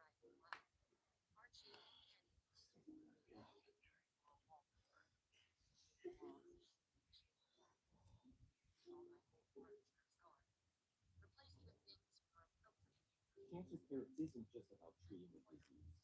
It's also about helping people live well during and after treatment. At MSK, we don't just treat cancer, we treat people. in the sense that he has noticed Joey noticing his dad. He's also noticed another girl. A girl, they don't go to the same school. The girl goes to his dad's school. Now, her name is Jenna. We get the perspective of Jenna. So Jenna has this, okay, so Jenna has this uncomfortable, like, feeling that somebody is stalking her and watching her. And she is very convinced that it is Tom Fitzwilliam, the dad. Jenna lives at home with her mother. Her mother is not doing so great. She is spiraling, and so Jenna's dealing with that as well. And so those are the kind of the people that we are following along. And because we don't get Tom's perspective, it makes it a little more interesting because I feel like we don't really like know the full story because Tom is involved in all of the perspectives. It is his essential stalker, and then his son, and then what we assume Tom is stalking Jenna, but we don't really know. So that's where we're at. I'm 25% in. I'm going to keep going, but I feel like around the 50, 60% mark, and it doesn't fully like grasp me. I might have to be an F. I don't know. Right now, I'm just like sitting at that. You know what I mean? My husband is on his way home, so I'm gonna go get dinner started and all this, that, and the other. I am listening to this on audio. I am a slow audiobook reader. I prefer my audiobooks. Oh, right there. I prefer my audiobooks at like 125 speed. So even sometimes even a little longer than that. If the person is a good storyteller and I like their accent or the way they talk or something, I will slow it down so I can like hear them talk okay. If I'm listening to my audiobooks cooking, I want it to feel like you're standing beside me telling a story while I'm rolling up the gumbo or whatever. Sitting there for an hour and a half and show up. Let's do it. I really gotta get this book room. Let, let me show you this book room really quick. I gotta do this read it because you can even see a little glimpse there. This is sad. Uh, uh, uh. This is sad. You agree? As I'm turning my camera on my stomach, she is growling. We all made some breakfast. Today we're gonna go late start on this vlog because I had to go back up to my daughter's school. And that's like a 45-minute round trip. Okay, we live in the sticks. The school is a different, it's horrible. So we're back from that. It's 10 o'clock in the morning. Today I was gonna do like a lazy bones day and not do anything and just, rot on the couch while I play Animal Crossing and read books via audio, truth the Lord. But there is no but. I mean, I got dressed because I had to go to kids' school, but other than that, that's what we gonna do. That is the plans today. Okay, that's like the first half of the plans. We're gonna be finishing watching you because it did make some more progress into this. I got like 56% in, and I'm as sad as you can be because I do feel like if this goes the way I think it's gonna go, it could get a little far. I'm kind of sad that it hasn't like got there yet because I feel like Lisa could definitely have done that. I do feel like she's doing it more in her newer books. So like she's catching on to Beth's ways, to Beth's craze. I don't know. I did get 56% in. I do think that Mr. Fitzwilliam is up to something. Okay, I do. Okay, so I feel like so listen, Beth, put your thoughts together. First off, he's obsessed with Jenna's best friend. It seems that way anyway. He's either like trying to or he's getting close to her to get close to Jenna. I don't really know. But anyway, what I do know is earlier in the book, when Jenna's mom was not doing so well, and she's kind of stuck up. So at the beginning of the book, she was saying stuff like Mr. Fitzwilliam, he can't be trusted, don't go outside with his cars out there, like things like that, just weird stuff. And Jenna just kind of like tossed it aside for me. And one day, Jenna notices his watch, and something clicks in her brain, and she remembers that back when her and her mom went on vacation, there was a woman who was screaming, saying like, "Oh, you can't trust him. He's dangerous. Like you can't trust him." Like was screaming bloody murder, and it was Mr. Fitzwilliam. But it didn't click in her brain until she like recognized the watch because it was like a very distinct. She has never seen that kind of watch before kind of watch. Anyway, this then gets confirmed by a few different other characters that it was actually him. Even he himself says it's what was on vacation, but then it's like, oh, we really trust her, thing like this. So anyway, he was like, he's up to something. I don't know, but then part of me is like, I was like, his wife could be kind of weird too. I don't know. Maybe she's up to something. But then also Joey's sister-in-law is kind of off as well. I don't know. People just be off. As in, I don't trust them. I'm gonna make my breakfast this morning, and then I'm gonna dream that because I'm back on my Animal Crossing grind. And so right now I'm like trying to collect stuff for my island to like decorate it. I kind of want to like farm corn. I don't know, but not with like the farm animals because I don't know what it is with the cows and the pigs and stuff like ginormous. So I kind of want to keep them cuddly like my villagers. So I had a villager move out, and I used all my pot for it itself today. So I'm gonna go bring me hunting. What? And you play Animal Crossing with me. So anyway, I finished the book. I was just browsing on Goodreads to see what other people had to say about it because I was like, what does other people have to say about it? I should have DNF'd it. Should have DNF'd it at like 25% and just Googled what happened to the end because it was such a thing, which is crazy. I don't know if I'm broken or if maybe my taste for thrillers is just super specific. Books like this just don't hit for me. And I was just looking on Goodreads, and the amount of people that gave this book 5 stars, 4 stars, they need to do a favorite. Blah, blah, blah, blah, blah. I was kind of like, did I? This episode of the Culprit podcast is presented by Roman. Do you feel that it is obviously your training, obviously the work, but there's also something watching you is like something divine was also happening. I've felt that from the moment I started dancing, that it has been something that I've needed. It's been part of my survival. It's been a part of the way that I've escaped so much adversity Yeah. throughout my life. Hey there, and thank you for listening and watching the Oprah podcast. And hello to all of you who are seeing us on YouTube. Really glad to be here with you all today. I'm in my tea house with a, what is the word? You are a phenomenal woman in the What? greatest sense of the word, and everything that Maya Angelou meant when she wrote that poem. Phenomenal. You're also a trailblazer who has transformed the face of ballet, of dance, and so much more. She is a transcendent talent, Misty Copeland. She was the first black female principal dancer of the illustrious American Ballet Theater, and now, after 25 years, I like that number, she's taking her final bow. She's written over 10 books and in two new children's books, Letters to Misty and Funhead Act Two. She shares the lessons that kept her on her toes, literally, while making history. Welcome. Thank you so much for having me. I know all these years we never, never. How did that I happen? don't know. I think we did something with you on the Oprah show about remembering the spirit or super soul or something Yeah, we did, early, but I earlier wasn't on the there. record, I yeah. wasn't there. So we're recording this conversation. It's September right now, and you're Get the in fuck out of here. Florida. Jode, are you here? It's like the ending. What I was expecting, I Jode, was like, Abba, kind of but not really. Just think about or this. If you are a spice reader, okay, and you read romance books and you live the spice Imani? world, whatever you okay, and you pick up a book and you're reading it and you finally, the slow burn, they finally get to the Y'all not gonna goodness, believe this. and it's just the girl telling her homegirl about what happened last night. That's kind of what happens last night.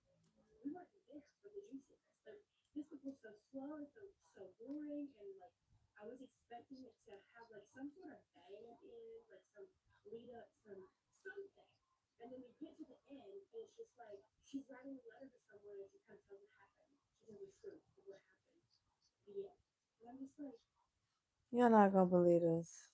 I don't believe this, but you put me off of that just for me not to believe it. I had to hear it from today, from Linda. I like to have murder on tape. If we can do some dirty stuff, let me do that. Okay? If you're gonna put me through some boring ass shit, at least let me get some blood on my shoes. You know what I mean? So I'm giving this 2 stars. Did you guys like it? So we started this video out with 616 unread books. We are currently sitting at 615 unread books. The next book I'm going to pick out, I want it to be something that I feel like is going to make me go back. It's going to be the kind of book that's going to make me not want to pick up my phone. I want it to be something like that. So I need to browse and think about it. I'm about to leave and go get my daughter, and while we're driving there, I feel like I'm just going to listen to music. Okay, we're just going to vibe. Also, a little update on my island. My island, its name is Rosewood, and I have been trying to find a cutie character all day today. I've used over 60 McDonald's tickets. Haven't found any. I did come across Stitches. I almost snatched him up, but he's on my husband's island, so I didn't. I've been playing Animal Crossing for like 2 hours. That's what I'm doing tonight. All right, I can cheer. I really should probably care about my appearance. Oh well. So let's see what we got. I got my little Unraveling sizing kit, so I can know what size I need. Is The Devils by Joe Abercrombie. Best-selling author. Have I read anything by this author? No, but I hear great things. I hear this like grimdark. Is that what it's called? And some people say like with my taste in thrillers and stuff, and how like I prefer really dark content, that this he writes that for the fantasy world. So holy work sometimes requires unholy deeds. Okay. So this, my friends, puts our total back at 616 unread books. Winter is always fascinating, but don't worry, it's warm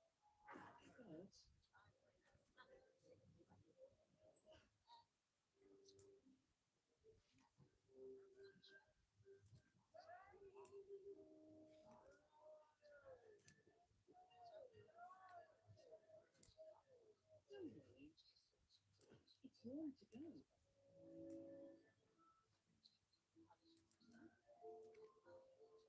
Wherever you free your winter.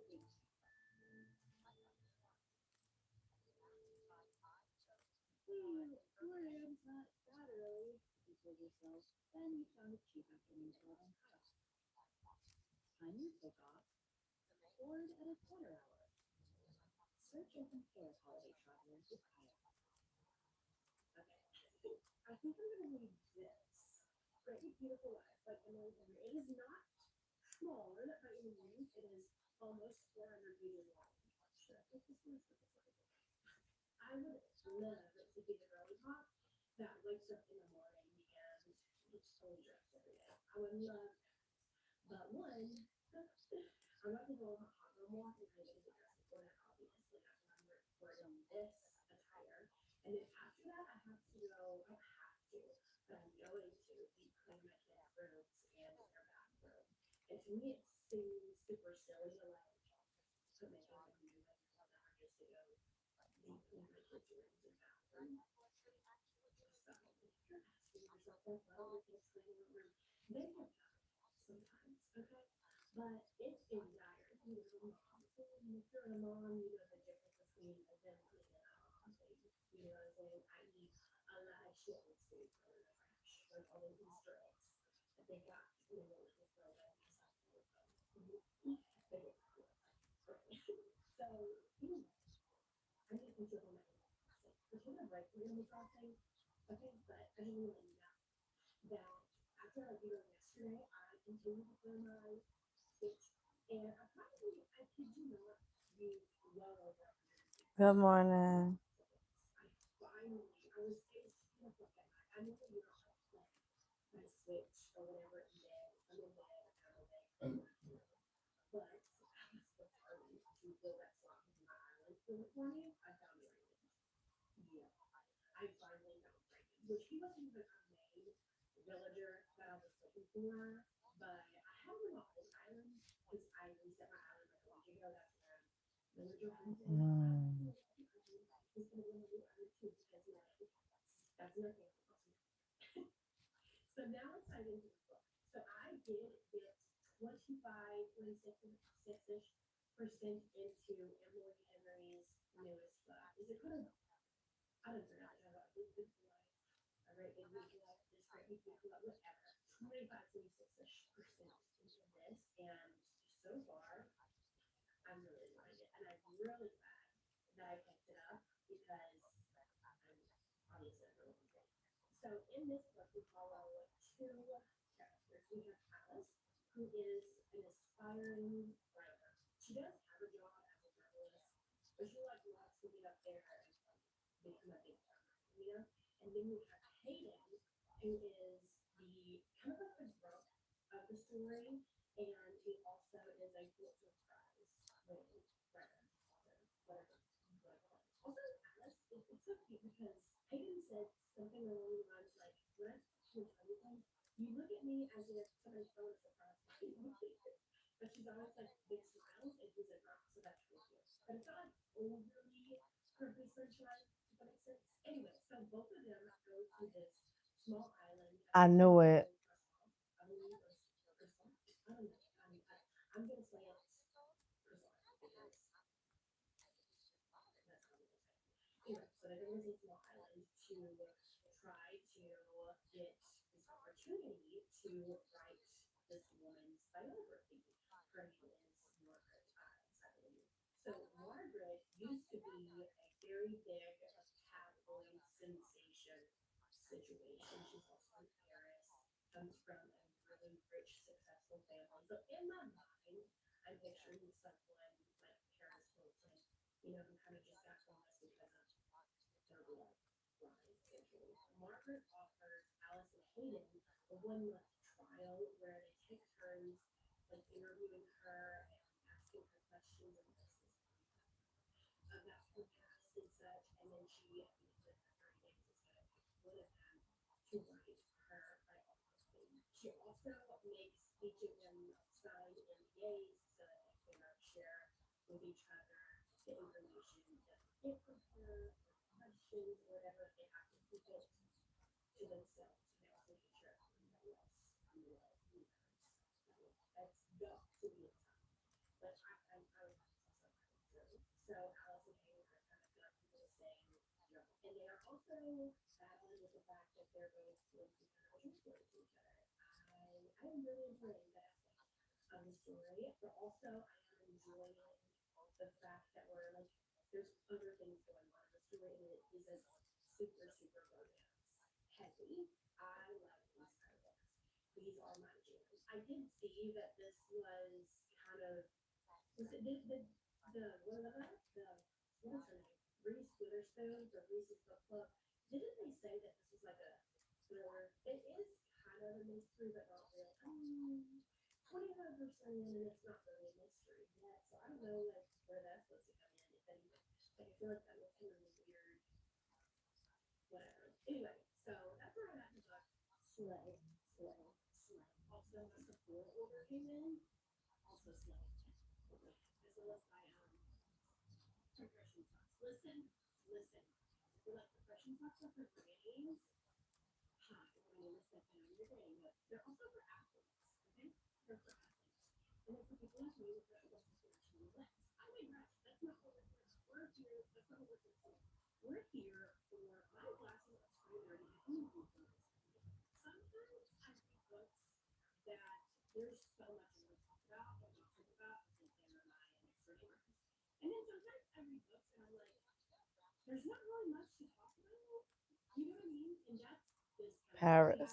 two characters, Alice and Hudson. They're starting to fall for each other and like admit it to themselves. And then now they're in like a little tip situation. Is it tip? Is that the word? Where he got upset with her because she wouldn't speak up for herself and tell her mom how she felt about the way her mom treated her. And I think it's because loves her. And so he's like, Wednesday nights aren't for the weak. But are you going to throw in the kitchen towel over No way. You've got a block of Mandalay cheese, a skillet, and a cream. Eat it like you own it. Product, 2008. eBay 2025. Steal from eBay. That's the package. Bendy. Guaranteed authentic. Let me go. eBay. Saying, find what you love, sell what you don't. eBay. Things people love. Ain't nobody gonna be fucking with my girl like that. And they kind of have an argument. And now they're not speaking to each other. He literally was like, goodbye, Alice. And then that was it. And so then she goes back to the old lady, and the old lady was talking to her about him. I don't want to tell you the whole story. The only downside so far, I feel like, is sometimes when we're learning about Margaret and her past, I find her difficult to read. You know, like at first I was into it, and then now I'm just like, okay, let's get to what we're gonna do. Like, what is the mystery? I don't see mystery at all. Like, I don't like what is the mystery? This book is labeled as like a mystery. I don't see a mystery. Where's that? The mystery itself is a mystery. So that's where we're at, 65%. If I were to guess right now, I would say I know for sure this is not gonna be my favorite in Leander, I can tell you that much. I think it's probably gonna be like what do I say? How do I say it? How do I say it? Like People Who Need a Vacation is my least favorite Emily Henry book. I feel like I do need to do it justice and reread it. Listen, here's the thing. I read Beach Read and People Who Need on Vacation back to back. Let me correct myself. I listened to the audiobooks back to back. I enjoyed Beach Read. Okay. And then when I dove into People Who Need on Vacation, it's by the same narrator. And so I was picturing the same exact characters from Beach Read in people, but it was the same characters because it was the same voices, the same narrator, whatever.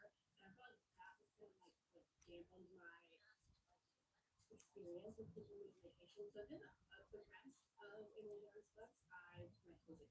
And then this is what this is Great Big Beautiful Life. Is that what it's called? I'm like going back and forth between audio and then sometimes I'll pick up the book. And it's the same narrator as People Who Need on Vacation and Beach Read. She's a good narrator. She's not a horrible narrator, but she narrates so many books to the point where it's kind of like I'm just reading those same couple chapters, just a different, it's a different year. I don't know. I feel like for me anyway, I like to physically read my romance books because I connect more with it.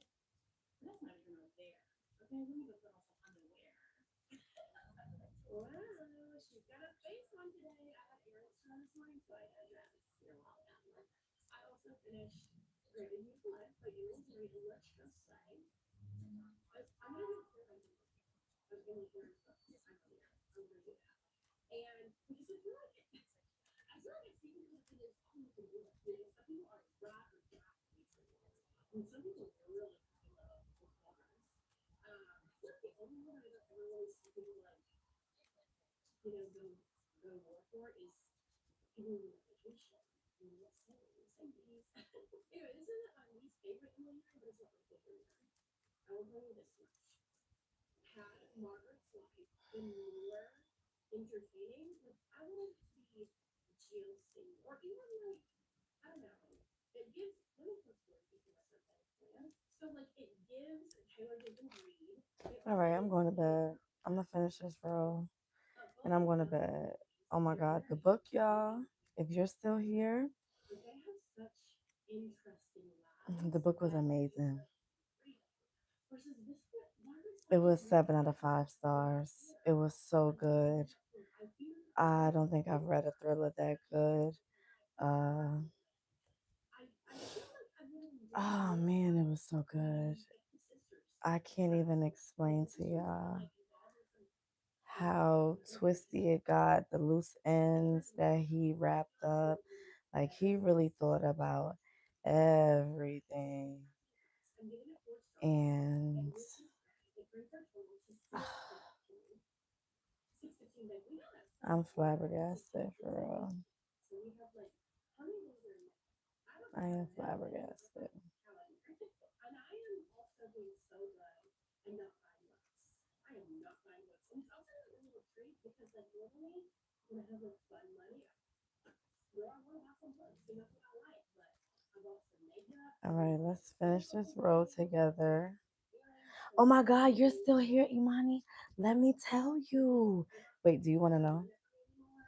And then I'm I gonna can go wrap it up for you. It's gonna take like 3 minutes. I think we got 3 minutes. buying books. Sometimes can be cheaper, and some I didn't know you were still here. I was asking for you a little while ago. is Nah, I you don't know. amazing. I know. Thank you.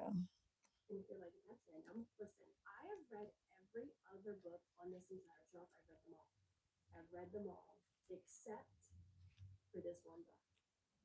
Is it time to say yes to therapy? That is an ideal question. Okay, so let me just tell you, the plot My primary thickens. focus? Only So, improving my favorites. I could quickly, and it's just your opinion that will make the difference. Dictate the decision. oh, Delicious arrangements and damn. which causes me to rethink the condition hurts and It comfortably got work like, well you with just gotta read this book, yo. It got so tricky. some Like, you know, Drake, you know how tricky it get. No, no, no, no. You don't know how tricky it get. This book got so tricky. Even though I told y'all what happened, it's like, nah, I didn't tell y'all what happened. Like, it's so much more. Hold on, fucked up.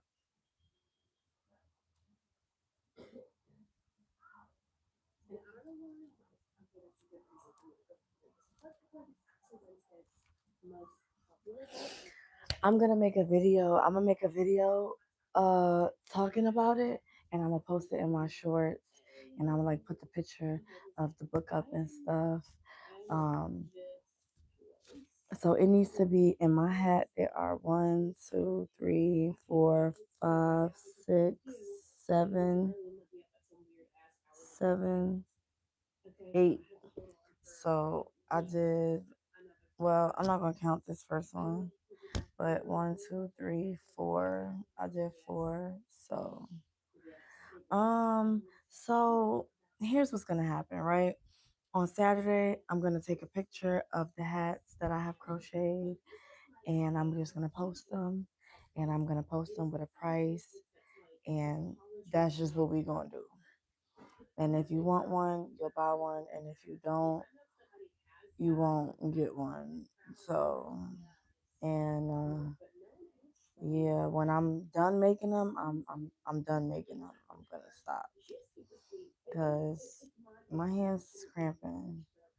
I feel like I should give myself some more time to make them, but I'm trying to give people enough time to purchase them as like Christmas gifts for other people if they want to. So You know, my girl, little Jess. I'll have like a continuous. So this week and next week I'll have some available, and then that's it. Jessica Miller. And Jessica, That's it. You feel me? she in school, she's very So nobody, a fly on the wall, um, and everybody overlooked her. She I'm never came just back trying to to get my college. colors and stuff together. So after she graduated college, she made it her mission to be So that the teacher. adult hats is gonna be 60. The kid hats is gonna be 35, and then the baby hats is gonna be 25. Anyway, so she So at this current time, I am not taking any scarf orders, she is that bitch now. and I am And not she's taking any very bunny ear sweet. hat And she orders gets either. every time in the mail saying that, hey, it's your 10-year college I don't anniversary know. I present. have an Etsy. Maybe I need to post them on my Etsy. It is your 10-year college reunion. And so she's like, you know what? I don't know. I'm going. I'm going. I'm going. So she posted We'll it. see. We'll Then she see. goes, Wherever I post them, though, I am gonna post a link she wants to find on. her friend group in Um, okay? And this friend is I am watching gonna post the the link 10-year, on you know. my Unraveling is her YouTube. reunion. You know why? Because he was accused of killing another friend in their friend group named Heather back when they were in college. He didn't get like sentenced or anything like that because they couldn't prove him Yeah. guilty, but he So was known and everybody knew. everybody was kung fu And so she's fighting. finding out anyway. So then she goes to this reunion. So anyway, she gets there and she like starts coming across the friends. She meets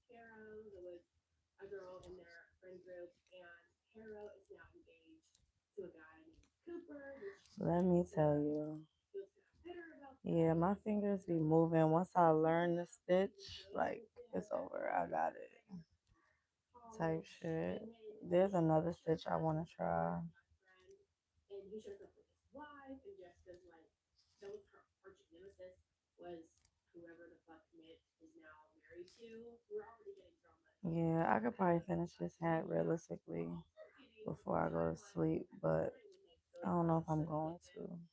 arriving at the I'm college and just not sure. slowly introducing themselves to each other, slowly having hookups and backstabbing and So shit talking about each other.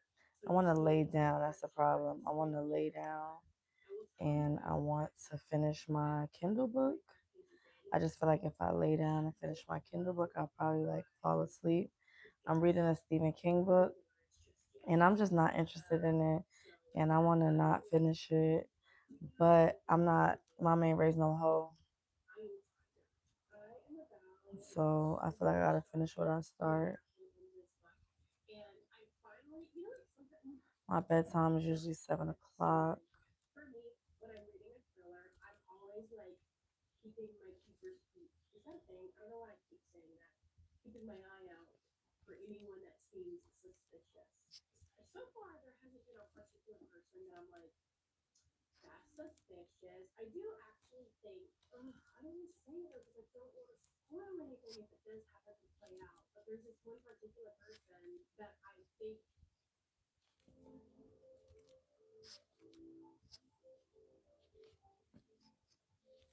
I wouldn't care if I had to pee. I'm not gonna get up until I finish the role that I'm working on. Is that strange? Like, I'd be like, oh, you gotta wait till I finish. With irresistibly smooth, I gotta like smell something burning on the stove for me to get up if I'm not finished with my roll. this year, full embrace the Miller's Master Gentle Tea. may have done it, but like on accident and noticing like spazzes and realize it may have worked. I don't know. That's my theory. But right now, Miss Winstead is making us think a whole different thing. And if it turns out to be that, I don't think it will because Ashley Winstead is pretty good at like making you think it's going to be this killer, nope, it's going to be this killer, psych, it's going to be this. She's good at that. So I'm hoping it's not what she's like hinting at because I feel like it would be a boring conclusion to her. But anyway, Oh, I was holding I will say the deadline that. has been not 5 books because I know I have a deadline May 31st to get my TBR to 5.99. I know I need to read X amount of books. I don't want to keep adding more books to it and then fail. If I fail, I'm still gonna upload the vlog.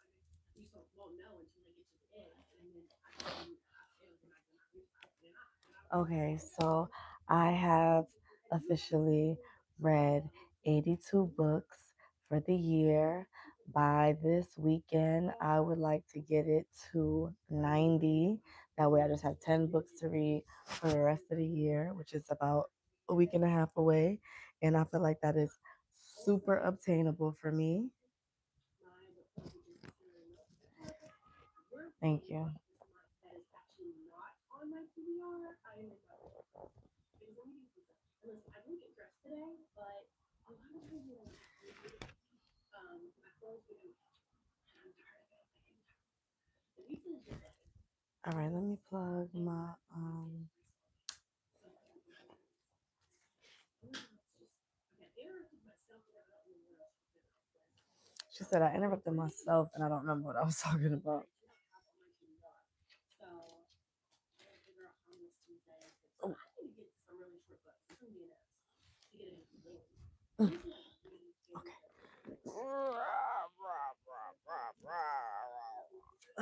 okay, I got it. I got And I'm not gonna lie to you, it has coming. I just have not been in the mood to read it. anything. Okay. So I've been I feel like fuck it. I should just try to finish it. procrastinating. Stretch my knees. Hey, my Nintendo Switch on the couch and just watching TikTok and running errands. I did run errands for shopping and stuff like that. But you don't care about all that. What you're here for is the books. And I'm here to tell you, I did finish in Instead, let's figure out the book. It is right here. But I will tell you this All much. right, You I'm about know, to go. I Um, went into unraveling Thank you for guys. I betrayal. appreciate you guys I for walked away. tuning in.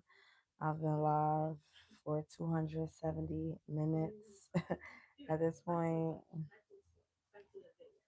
In my room the other night. So that's I like knew 4 hours I or was into something this with very like high that. So I want to thank you guys for participating in the chat. If you're not subscribed already, make sure you like, share, subscribe. If you want to become a member to my channel, become a member to the channel. I'm gonna start doing some members only lives where like, we do like member stuff. So it was nice talking to you guys. You guys get home safe. Go to work safe.